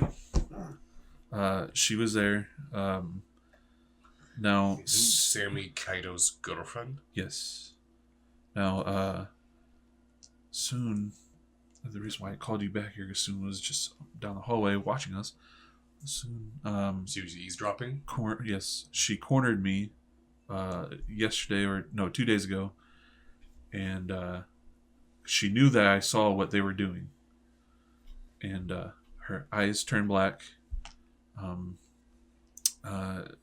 It's very threatening, and I had to threaten that Memphis had a video. Well, she doesn't know Memphis was there, but I had to threaten that I had a I'm gonna video. tell him to. Right. Why don't you stop for a moment? What's the room like the walls? Like, what is the makeup of the room? It's all masonry. It's all stonework down here. Okay. Looking around, do I see any? Is there any pipe that's ran for electrical down here, or is this all just rock? It's just rock. Okay. Go ahead. You sure your room's not bugged, right? I'm fairly certain. Now, I had threatened that if anything happened to me, the video would be released. And when she dropped me, her eyes went back to normal. She acted like she had no recollection of what just happened. Now, I've also know of apparently Annabelle might be somewhat involved with it. I was there when Diedrich wasn't so happy with Memphis, and his eyes kind of turned a certain color. Okay. I don't know what this all is exactly, but there's something going on that's much deeper. Oh, I don't doubt it, Erwin. I think that you have And logistical claims here. I just feel like I have a invisible name tag on my chest that says Prince of Chicago, which I'm not. So, right. I'll go up and speak to Abraham now. If you would, please go outside. Get yourself an Uber. Take Lazarus. Go deal with this Ramsey thing. I could try. Yeah, or I'm sorry, I will. Yeah, don't use the T word. I don't have any way of tracking anything though. Think of something. Oh, okay. We owe him quite a lot. Sure. I myself owe him multiple boons. Sure. Okay? And I don't know if you heard that there's True Faith in the city. Yeah. That's what I'm working on tonight. Hence It's the gloves. You're not going after them, are you? Because No, I'm trying to appease Kevin's stupid anger. The people he sent after them, not sure if they're adequate to deal with the problem. So the faster I get done with this, the faster I can get. So I'm just pointing out the first time we heard of possible True Faith here was outside Marilyn's place, right? That was a couple months ago. She witnessed a individual ash a kindred, yes. With I'm their just hands. saying, it seems remarkably not too far away from when Dimitri was kind of going on his little killing spree without any regard of the masquerade. It could be that he was what brought them here. Dimitri? Yeah, Sierra's brother. You mean Mikolov? Oh, Mikolov. My mistake. Okay. It's possible, but as of right now, we don't have any evidence, so I'm sure there's going to be an internal investigation. Well, Burning Night, go speak to Lazarus. For the love of God, go. You're a doctor, man, right? You get paid good money. I do okay. Buy a goddamn phone so I don't have to come here every time and see this. I can look into it, I suppose, but I mean. But what? Technology. What's wrong with it? You know what's really weird? You look like what? You're in your mid-30s, right? Sure. You know how weird it is to see someone in their mid-30s not have a fucking phone? I suppose. It's very weird. Kevin's going all about how we need to cut off technology. That's the first thing I'd be looking for if I was Second Light. Who isn't using technology? Well, wouldn't it be easier for them to find me? Not if you're fucking smart about it. Go get a phone. We'll have Kaido hook it up. Okay.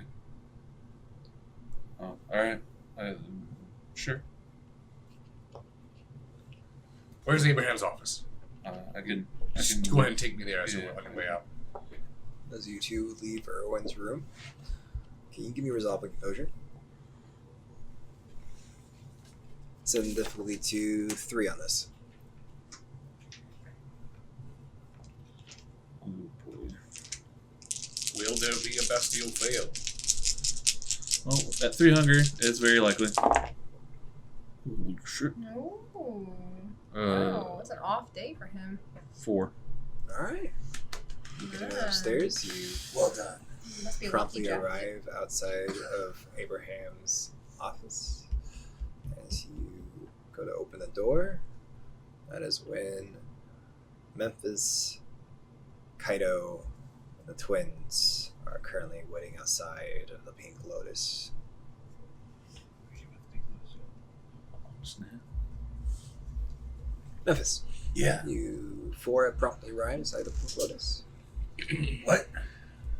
You both are currently waiting outside of the twins at the Pink Lotus. Oh yeah, no. We don't wait. we don't wait. I'm gonna go in there and go ahead and just be like, yeah, we need to get in. Okay, as you cut ahead of the line. Right. You still have the guitar on your hip. Yeah, absolutely. Fantastic. 2 bouncers stop you. They look at your katana, look back at you. Okay, buddy. 1, you're not going to cut the line. Hmm? 2, you're not coming in here with a katana. I don't know. This is not a who's or what's it. This is not a Comic-Con. You're not coming in here like that. This guy, look at this guy. Hey, buddy, let me tell you something. I am Johnny Bronco. Do you know how important I am? I am so important. I don't want you to lose your job. I need you to let me in there, bud. All right? Look, buddy, I'm not. It's fine. I'm with Yamaguchi. I'm one Right. of his men. Alright. You can come inside. All right. Good. I don't want to have to make him lose his job. It's fake. It's a prop. It's you see him go up to one of the bouncer's ears, begins whispering. Oh man. Good on you. See him pat Kaido on the shoulder. Thank you, Kaido. Alright. Thank you for regaling them of my many battles. Yeah. Ladies. Oh, what I did. Ladies, there's a dance floor that is in desperate need of us. Yes, let's dance. Then let's go. Okay, give me what's in awareness. What's in awareness? 4. 4. As you begin breaking to the dance floor, Mm-hmm. you eventually notice that Marilyn is also on the dance floor with 2 other female individuals. Both are currently wearing matching jackets. One's blue, one's red. One of them seems to have a rather gothic attire. Her haircut comes to a rather sharp widow's peak. Both female individuals accompanying Marilyn are about the same height. So, and the other one has short, mid-length, dark hair. I'm staring at Audrey the whole time I'm dancing too, just staring daggers under her You face. notice that Marilyn and this other female individual are just intensely just staring at each other as they're both dancing. Marilyn! Hmm. You hear Marilyn! Marilyn's voice break over the crowd. I'm not Over breaking, here! I'm not breaking eye contact with Audrey. What is that? Do I recognize his Memphis voice? Sounds like Memphis' voice. It sounds like my voice. All right, come on, just come over here, Memphis. Come over here. Ladies, I'm doing a thing. We got friends. Come on, let's go. Okay. They follow you as you travel across the dance floor. Close behind is Kaido. What's up, Memphis? Marilyn, what are you doing? I'm here. I'm having a girls' night, Memphis. Look at you. Dancing. You're out clubbing. Yeah, I'm having. Who Living are these my your life. friends? Not breaking Just contact with you. Just- What are these? Your other vampire buddies? See Kaido. Oh snap! Wait, you Memphis, can't be shut up. talking. See Kaido look at you and back at your friend. No. She's not my friend. This one right here, she's not my friend. She's a creepy stalker girl. This one's my friend. This one's insane. She thinks we're all vampires. She's joking and saying she's a vampire hunter. Oh, yes, that's they don't exist. Yes, they don't. Don't worry, Audrey, I got you. You see two identical twins accompanied by Memphis. One has rather short hair and long flowing black hair on the other. One's wearing a business suit, and the other one's wearing a long black cocktail dress. I guess I'll probably have to see that through my peripheral because I'm not looking away. Okay. Well, these are some of my friends. I'm showing them around town. Mm. Yeah. Hey, friends. Hi, Memphis' friends. Hello, hi. Hello. Johnny. Yeah, Johnny. that other guy. Yeah. Yeah, Johnny. I'm gonna reach my hand out without looking. Snake out, and they slide underneath Marilyn's arm, and the other one slides behind Marilyn as they both start dancing closely to Marilyn. Hello. Johnny, what's going on? Hi. Hi. Hey. You're just making it really hard for me to watch Audrey right now. Why? I don't think she's going. Are you going anywhere? She's shifty. Memphis, you can't trust her. You guys have some beef or something? She is the prey, and I am the hunter. That's what you think, bitch. All right. There's only one way to settle this. I think everybody knows what we need to do. Dance off. Dance battle! Yeah, well, Memphis, you were my boy, Memphis. I'm gonna spread the crowd to make a dance off. So you start breaking apart the crowd Yeah. to make a dance circle. The crowd begins to form a dance circle, and you begin cheering and applauding and screaming. Both Marilyn and Audrey are currently face to face in the middle of the circle, currently dancing at each other. All right, so Can I use my presence to try to pump them up? To try to go hard? go ahead. Yeah. All right, ladies, give it everything you got. Dance like there's no tomorrow. Get after it. I hope you're scared, Audrey. I'm a master at dancing. I have 5 black belts, all in Brazilian kick-ass. Fuck. That is a 6 on pumping you up. Okay, Oh, fuck. they what does are. that mean? The crowd is just going ballistic. Though, the music, on the other hand, not quite dance-off music. It's not? No, not really. Not? No, you consider dance-off music. Oh, I'm not having that.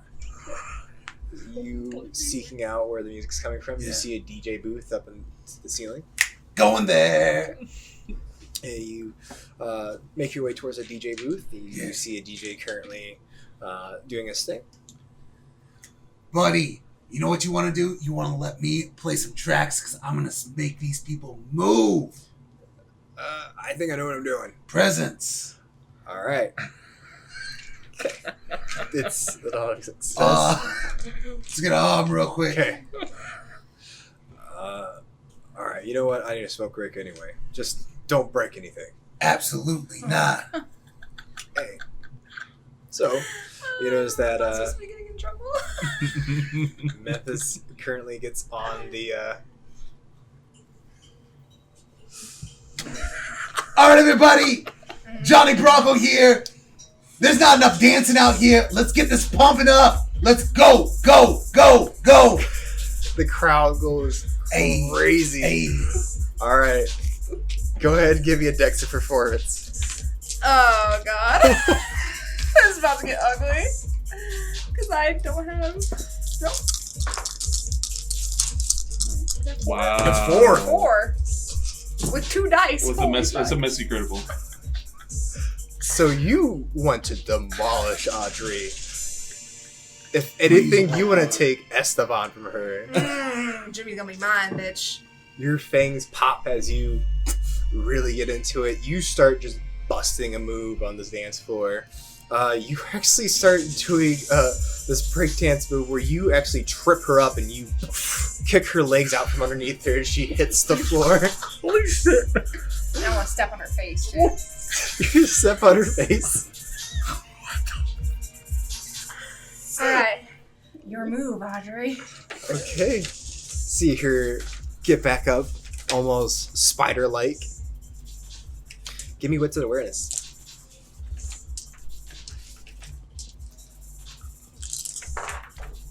That is a 2. You notice for a split second her eyes flicker. And you see almost like an amber hue streak across it. Weird. Give me another Dex and performance. I'm not getting that lucky again. 1. That's See lower. her as she like shimmies up towards you. She almost wraps around you and coils. It's almost unnatural as her body moves, and as she entwines around you, she gets right next to you. I'm going to kill you. Oh my god. And she pellet thrusts you, making you hit the floor and on your knees and your palms. Why am I a little aroused by this? What's going on? Your move. Your move. Alright. Dex and performance again? Yep. Oh, fuck me. Nothing. You do this weird like robot move, and you begin Memphis, look away. I just imagine. Yeah. entwining your fingers in imaginary thread as you start pulling yourself towards her. Wait, what was the 6 to hype me up, you said? Huh? What was the thing you said to hype me up?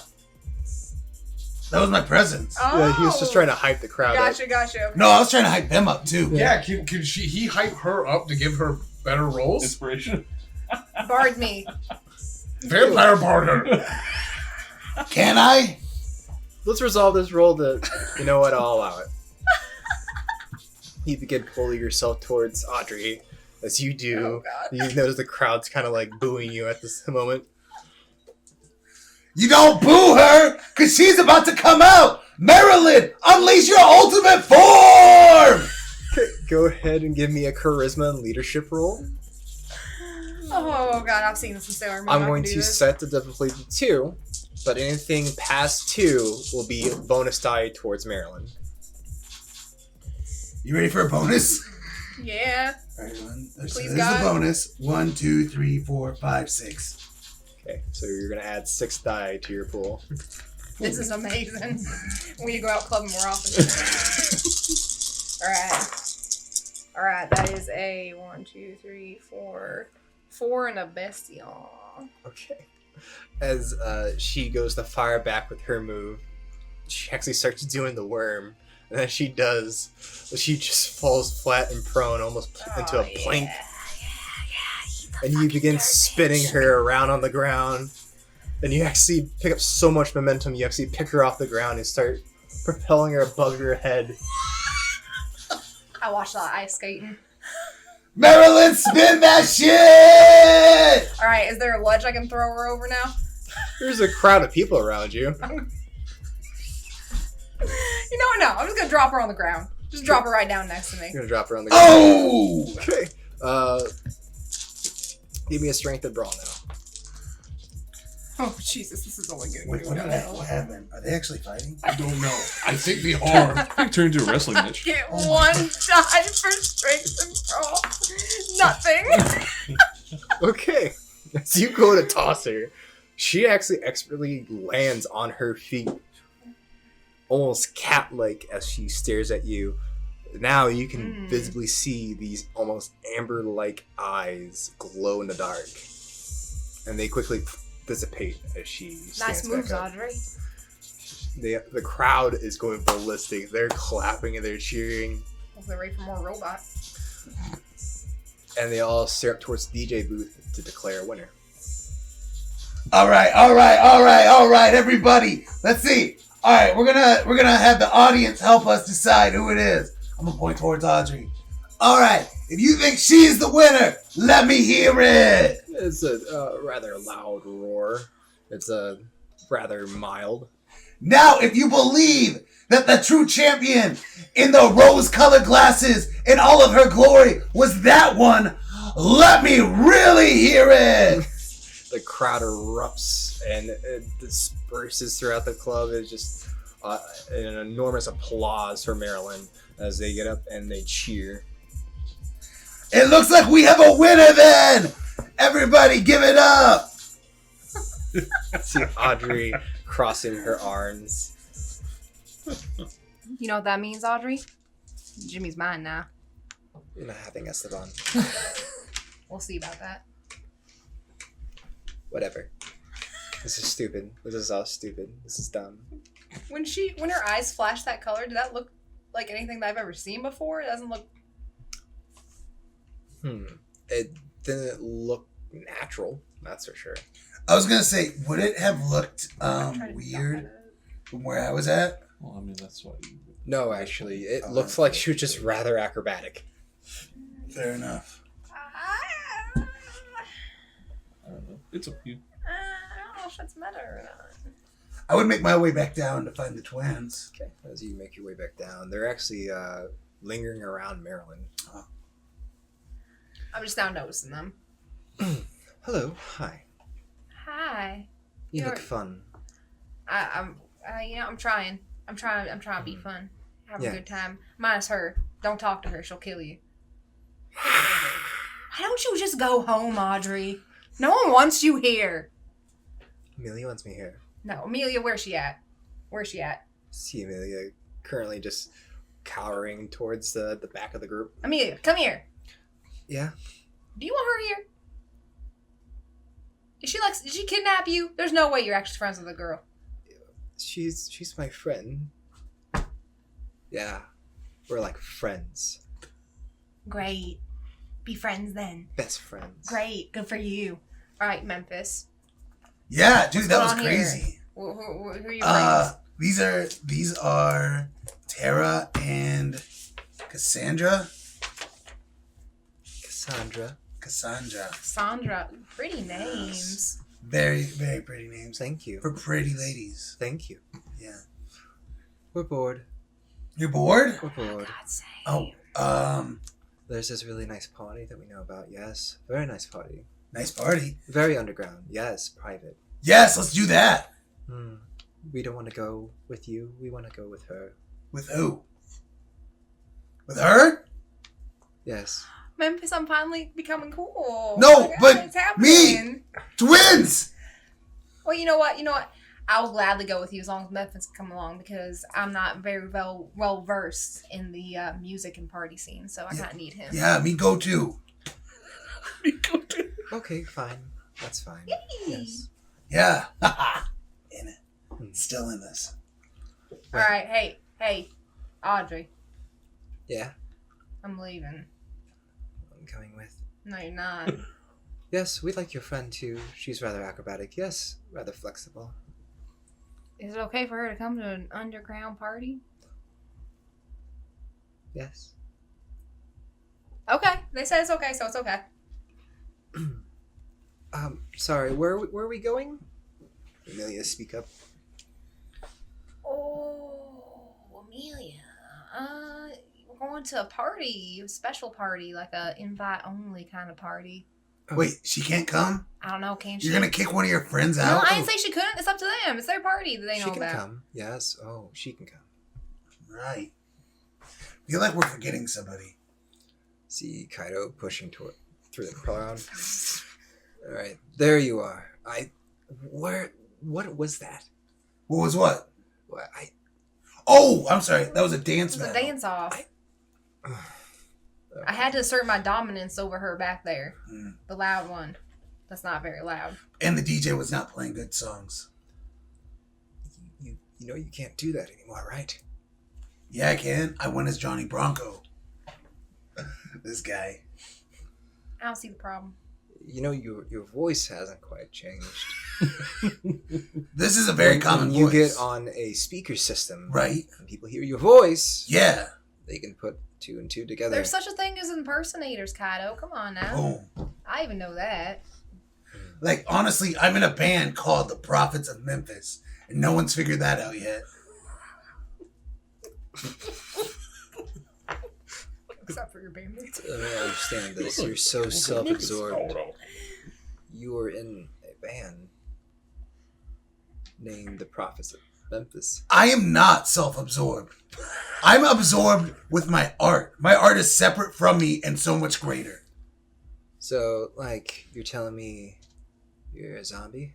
See, Audrey No. scurry up to No, Memphis. Memphis, do not Memphis. Don't No, do it. I'm not a zombie. Don't be gross. I may or Look may at her. not have a resemblance to a former artist known as Memphis Piper. I'm scanning her facial reactions. Is she doing like the face where she's trying to get a crush on somebody? I know that look anywhere. No, it's almost very analytical. She's looking him up and down. So you take out her phone. Begins quickly typing. You know, you're kind of cute for like in a really Memphis, stop gothy it. kind of way. Memphis, no. Yeah, keep talking. What's So you zoom up a picture of Memphis. Whoa. I'm gonna hey, stop. hey, I whoa. want to try to snatch the phone out of her hand. Okay, give me a Dex Athletics. God damn it. God damn it, Audrey. Get the fucking Surely is your kidney G. fucking Audrey. God damn it. Holy crap. Yeah. Huh. Definitely got It's But one, your but she also bestial. is a bestial if she fails. Yeah. She's too busted. two bestials into one. So, as you are getting flustered as she's keeping the phone's arm's length out of your reach, you're getting rather frustrated. You really want to throw a temper tantrum right now. You've never had a little sister, but this definitely feels like what it would be to have a little sister. Give me the phone right now, Audrey. No, I go swear get to your- God. Get your own I swear to God, phone. I'm gonna rip the hair out of your goddamn skull if you don't give me the phone, Audrey. Wait, hold on. Everyone just calm down. We've already done the dance battle. You guys need to make up. All right? Come here, Audrey. Let me give you a hug. Audrey, let her give you a hug. Okay. She comes in. Arms extended. I'm latching on like a fucking spider monkey. I'm gonna start pulling on her hair. No, Marilyn, knock it off! She begins pulling on your buttons. She's Audrey, I pulling- swear to God, I'll kill you, Audrey. I'm gonna try to separate them. Okay. Give me a strength and brawl. What is God? half an hour over a game for this. We're so overtime too. I got 0. Okay. As you try to separate, it's like separating two cats. They're just going at it, just claws and everything. You can't separate them. Drop the fucking phone, Audrey. You dropped the lie. Oh, you're so fucking creepy. I hate you so much. I hate you more. She looks inside your ear. Oh. Whoa. Hey. Can I drop my compulsion now? Give you resolve a compulsion. Ooh. Holy shit. So that's the tension. All right. 3. 3. Yeah. The sheer shock of someone just licking your ear just snaps you out of it. Alright. I'm pushing her away from me. Okay. Stop that. I have a boyfriend. Wait, what? Oh, I have a boyfriend now. Don't tell Dietrich, please. So you and Alistair made it official. Fucking gross. Ew, what is wrong with you? What are the dudes No. you and Erwin? That's more likely than me and Alistair, I can tell you that much. I'll tell you about it later. I don't know. though. You guys got a weird like tension between you and Alistair. Kind No, of there's like no what's tension. going I on just here. don't like him that much right now, right? That's all it is. Mm. I have a boyfriend, alright? I don't want to be talking about this. Okay. How about we go to that party The party. and not do this here. Right. Let's Alright. go. Audrey, Amelia, you guys gotta stay here, alright? Audrey. No, we want them to come along. Yes, we want them to come along. I Yeah. think that's a good idea. Do you see what just happened between me and Audrey? There's some tension there, if there's tension anywhere. We like tension. Oh, yes, we like tension. Alright, Audrey. You like tension? Come along. I'm gonna punch Kaido. Oh, God.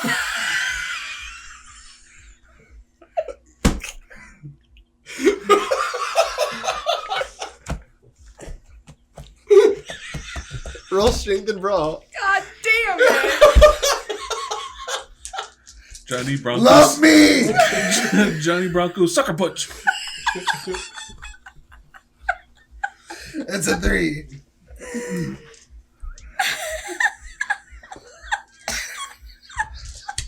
So stupid.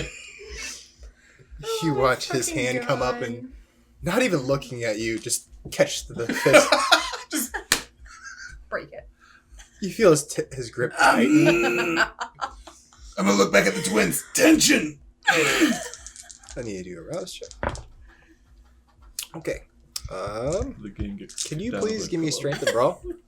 Me? The gang goes to jail. I'm doing strength and brawl again. Yeah. Actually, strength and athletics. We'll make it that. Oh, okay. 2. Okay.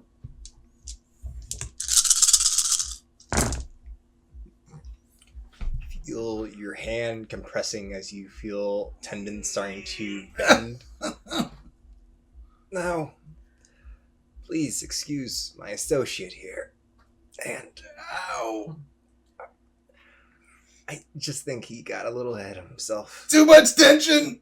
Yes. We love tension. Don't we, Memphis? The party, though. The party sounded like a good idea. Yeah, maybe we should go to the party. Maybe we should drop this and go to the party. Maybe we should go. Yeah. Let's go your hand. It's rather swollen and bruised. Alright. As the crew begins heading out of the Pink Lotus, that is when we're going to pan back over to Erwin and Alistair. You've made your way out of the chantry.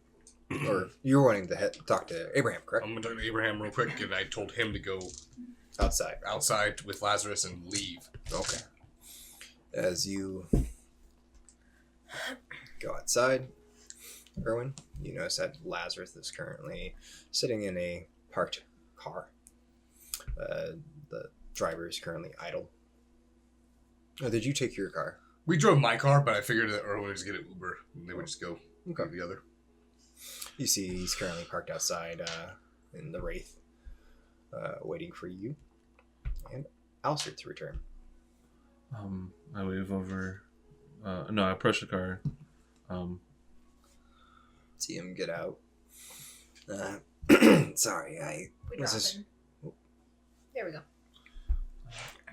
I was assuming that Grayson was going to be joining us. I don't think so. It sounds like he's going to be handling some other business tonight. He asked me to help you. To be honest, the only thing I could do is show you, see if he went to maybe two of the places that I know of Morgan presided. Well, be a start. Huh. Well, he just said he was rather busy. Yeah. I was just assuming I would see him off, but I can call us a Uber, and we can start heading that way. That sounds good. Okay. Well, see him get on his phone. We can call an Uber. It shortly arrives, picks the both of you up, and so where are we going? There's a parking garage that she was spending a lot of time at. We could try there first. All right. You rattle off the address to the driver, and he begins to drive off. Back inside the chantry, though, are currently standing outside the cracked door to Abraham's office. Come in. Open the door, stand there. Grayson. Is there one here? Erwin just left. Oh. I went and shut the door. Sorry, I wasn't quite expecting you tonight. That's fine. I can't stay too long. I've got some things to take care of. Erwin said that you needed to talk to me while I was here. I wanted to just clean it up. Well, he's informed me of some news. Inquisition's apparently in town. Yes, that's what I'm trying to deal with at the moment. Though the news prior was something concerning your coterie and myself. There's apparently a survivor from the barge. And? Well, if this person lets it leak that it could be in correlation with the Inquisition being here. That's true. Or it could be the fact that Mikolov was running around like a fucking psychopath, eating people and killing as he pleased. That's also true. Well, so, if you want, I guess you want me to look into this survivor? yes, my resources say that they're over in the Chicago General Hospital. It's not too far from here. Where were they found? They were found, according to the report, on the shore. They were rather burnt. They were admitted to the hospital and had a rather speedy recovery, apparently. Do you think they're kind? Well, if they're kind, they are either some sort of gifted, if they can recover from that type of burn in a short amount of time. We know it's not kindred, obviously. Well, I can't think of what it can be. It could be a Garou, maybe. Possible. There were many different things on that ship. So, I'll go investigate this, but even if it is a kind, I doubt that their rabblings would be taken seriously, especially in the condition that they were found. In fact, their disappearance would make things look more suspicious. Well, Nonetheless, it is good to follow through with this. yes. And still no word from Knox. No, I haven't heard anything from Knox. Abraham, I haven't talked to you since that happened. Did you know that that was what Knox was going to do? Did you give the order?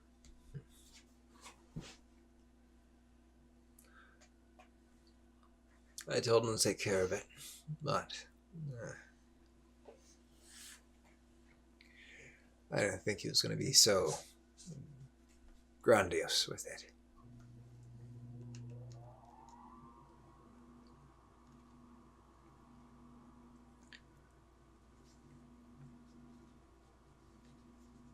Do you know what was all on that barge?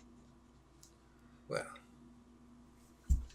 according to this report, there was quite a few kind on there, and kindred, and, well, other things, like you said. And if they all got out, that would be trouble for all of us. It would have been. It would have been. However,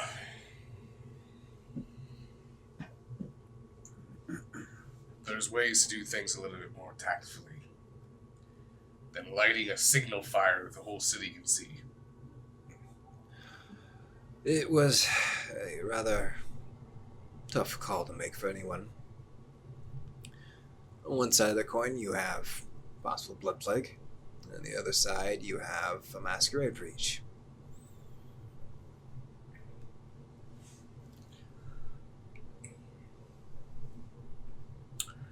Well, like I said, I have a very busy night ahead of me.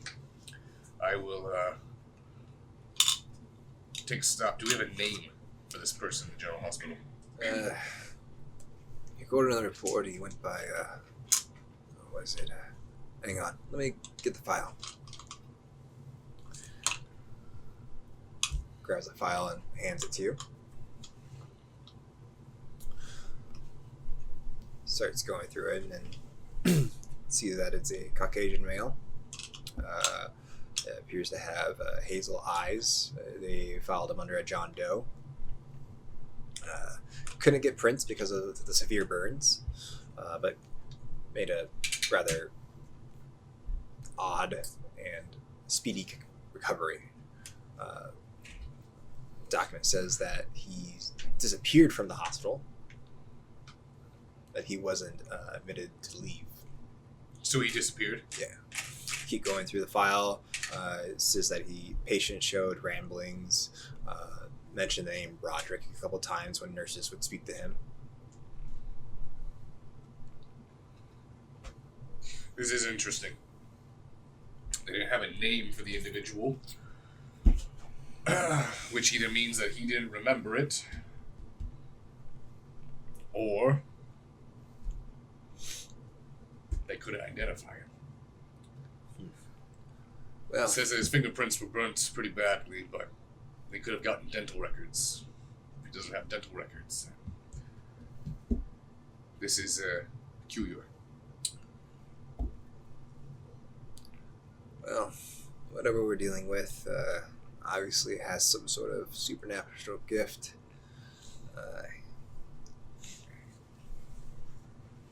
Hopefully he can see you all.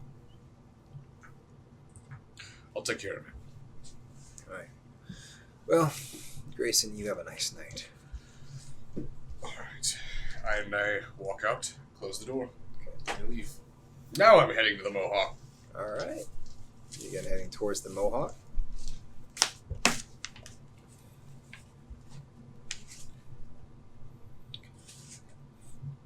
Doesn't take you very long. You promptly arrive outside.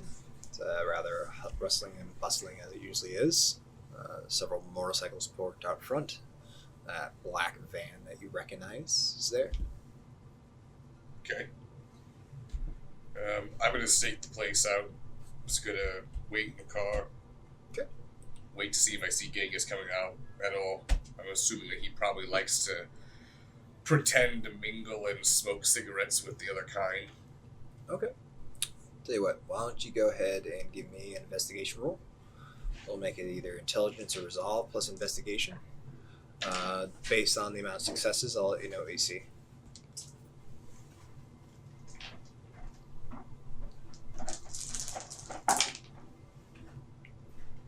To be 1, 2, 3, 4. That's 5. 5. 5. As you stake out, and you wait to see if you can see Genghis mingling with the kind. Eventually, you do see him walk outside the Mohawk, walk down the alley next to the bar. You see him reach in his pocket and begin to light a cigarette and walk down. All right. Showtime. Get out of the car. Get out of the car. Are you being stealthy about it? Yeah, I'm going to try to blindside him. Okay. Go ahead and give me a dex of stealth.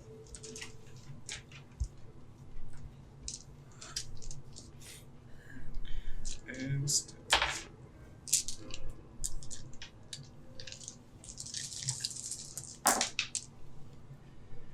one, 2, 3, 4. No, 5. 5. Okay. He appears that he hasn't noticed you yet. You're creeping up behind him as he's heading towards the back of the alley. Anyone around him? Not at the moment. All right. What are my my line of sight breaks? Where does the line of sight break on this alley? So basically, if people are coming, which ways do I have to worry about? Okay. Currently, right now, as you are walking down the alley, there's a building next to it. It appears that the alleyway extends down and it turns to a right towards the back of the Mohawk. The rest, in the back of the alley, there's a metal fence that lines the back of it. So the building to the left runs past the fence and creates a wall. Okay.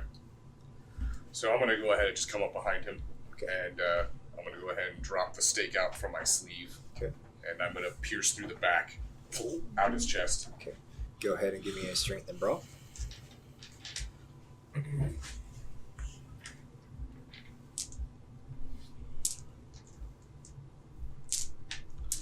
through the heart, you do blame. 3, 1, 2, 3, 4, 5, 6.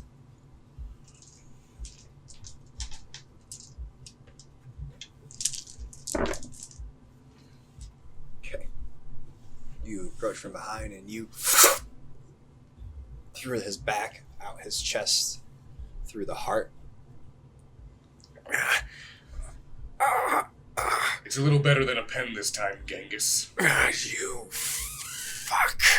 His body goes limp. Go to sleep. I'm gonna go ahead and grab him, and then I'll lay him up against the wall. Okay. And then pull my car up Alright. and load him into the trunk. You lay Genghis against the Mohawk as his body slides. You back the Wraith up. Load him into the trunk. Alright. We'll go ahead and close it. And then get in the car and take him to Cat. Or I'll go ahead and call Damien. Damien? Yeah. Okay. Rings through. Hello. Genghis is in custody. Oh wow, that's fast. I'm efficient.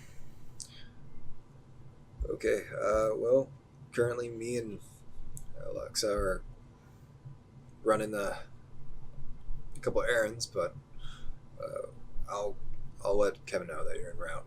Right. So I'll just start heading on the way to the lofts. Okay. As you head towards the lofts, we're gonna pan towards Irwin. We're still going. Surprise 24-hour stream. This is a 5-hour game. I don't know if you realize it. I don't think you did. Irwin, Yes. as you arrive towards the parking garage, Mm-hmm. Lazarus gets out. All right, oh yeah. No, I know she used to stay here, and she did something here. I'm not exactly sure. I was involved in it. She erased my memory of it, or took my memory of it. Well, lead the way. I'm gonna take him up to where I last saw her. As you approach Which was with Knox the and door, Yeah. I notice that a lot of it's boarded off and there's caution tape across it. Looks like a dead end. Is there any other? Can I find any other way in? Go ahead, give me an investigation roll. Intelligence or resolve plus investigation.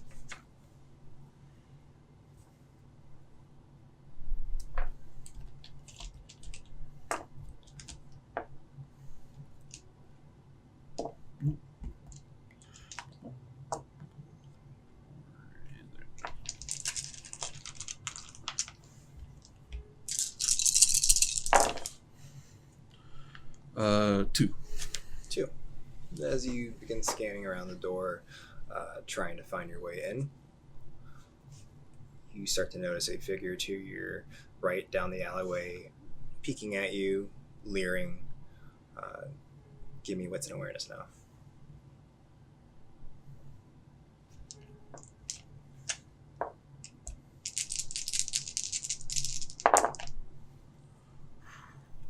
Four. He looks rather sickly. He's pale.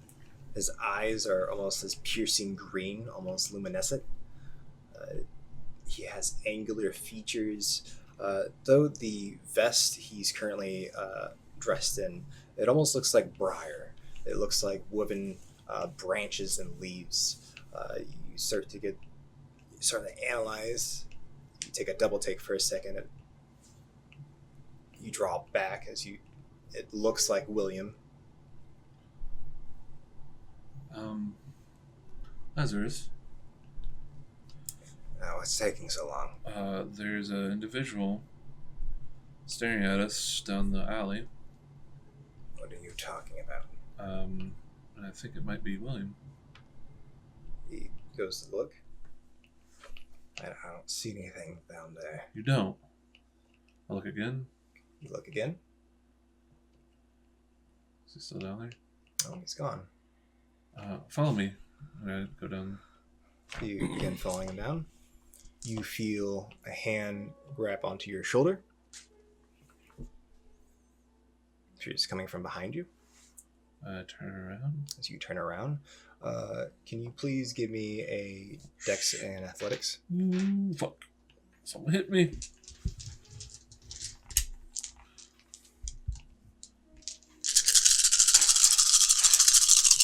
Death rock. 3. 3. Okay. You feel a sharp pain go into your heart. You just got torqued. You feel the hilt of almost, it's round and circular. The last thing you see before it goes black, these green eyes staring at you, and this rather sickly looking William smiling as you drop to your knees.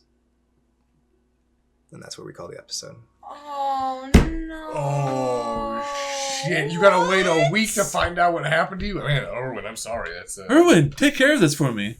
I mean, I got a lot of things on my Alistair, plate. this is your fault. I mean, on my end, It could have been you. I torqued We could have had someone. Gator back. God damn it. So, I did not realize we went towards... An hour over? Oh, hour over. Yeah, it's midnight. So, I was going off purely what I had prepared and just Yeah, I lost thought it was track of weird. I time. was like, oh, you're still going. Okay, must be important.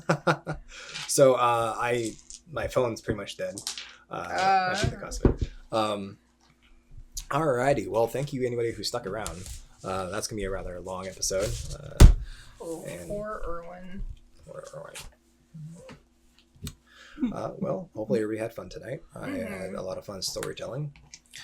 And do we have any other announcements? I don't think there's gonna be a stream tomorrow. I'm currently trying to recover from this cold, so I don't want to be blowing my nose and constantly getting up from the computer tomorrow. So there probably won't be a stream tomorrow, but I should be back Wednesday, hopefully. Okay. All right. Well, Because I believe Wednesday we were talking about doing something for Death Attack about going over. Well, Or- I think we want to talk about possibly doing an After Dark stream in the future, where after Monday or Sundays and Mondays we talk about the games, like basically what happened, and do like a recap almost, or just to talk with the community. Okay. cool. And anybody that is coming out to C2E2 this weekend, I will be there. If you're a part of our Discord, please send me a DM if you want to meet up. I'd be more than happy to. I don't really have an agenda down there, so just kind of chilling out in Chicago. All right. Until next time, Kindred, remember the best time to tell stories is whenever it's near dark. Oh, you said it.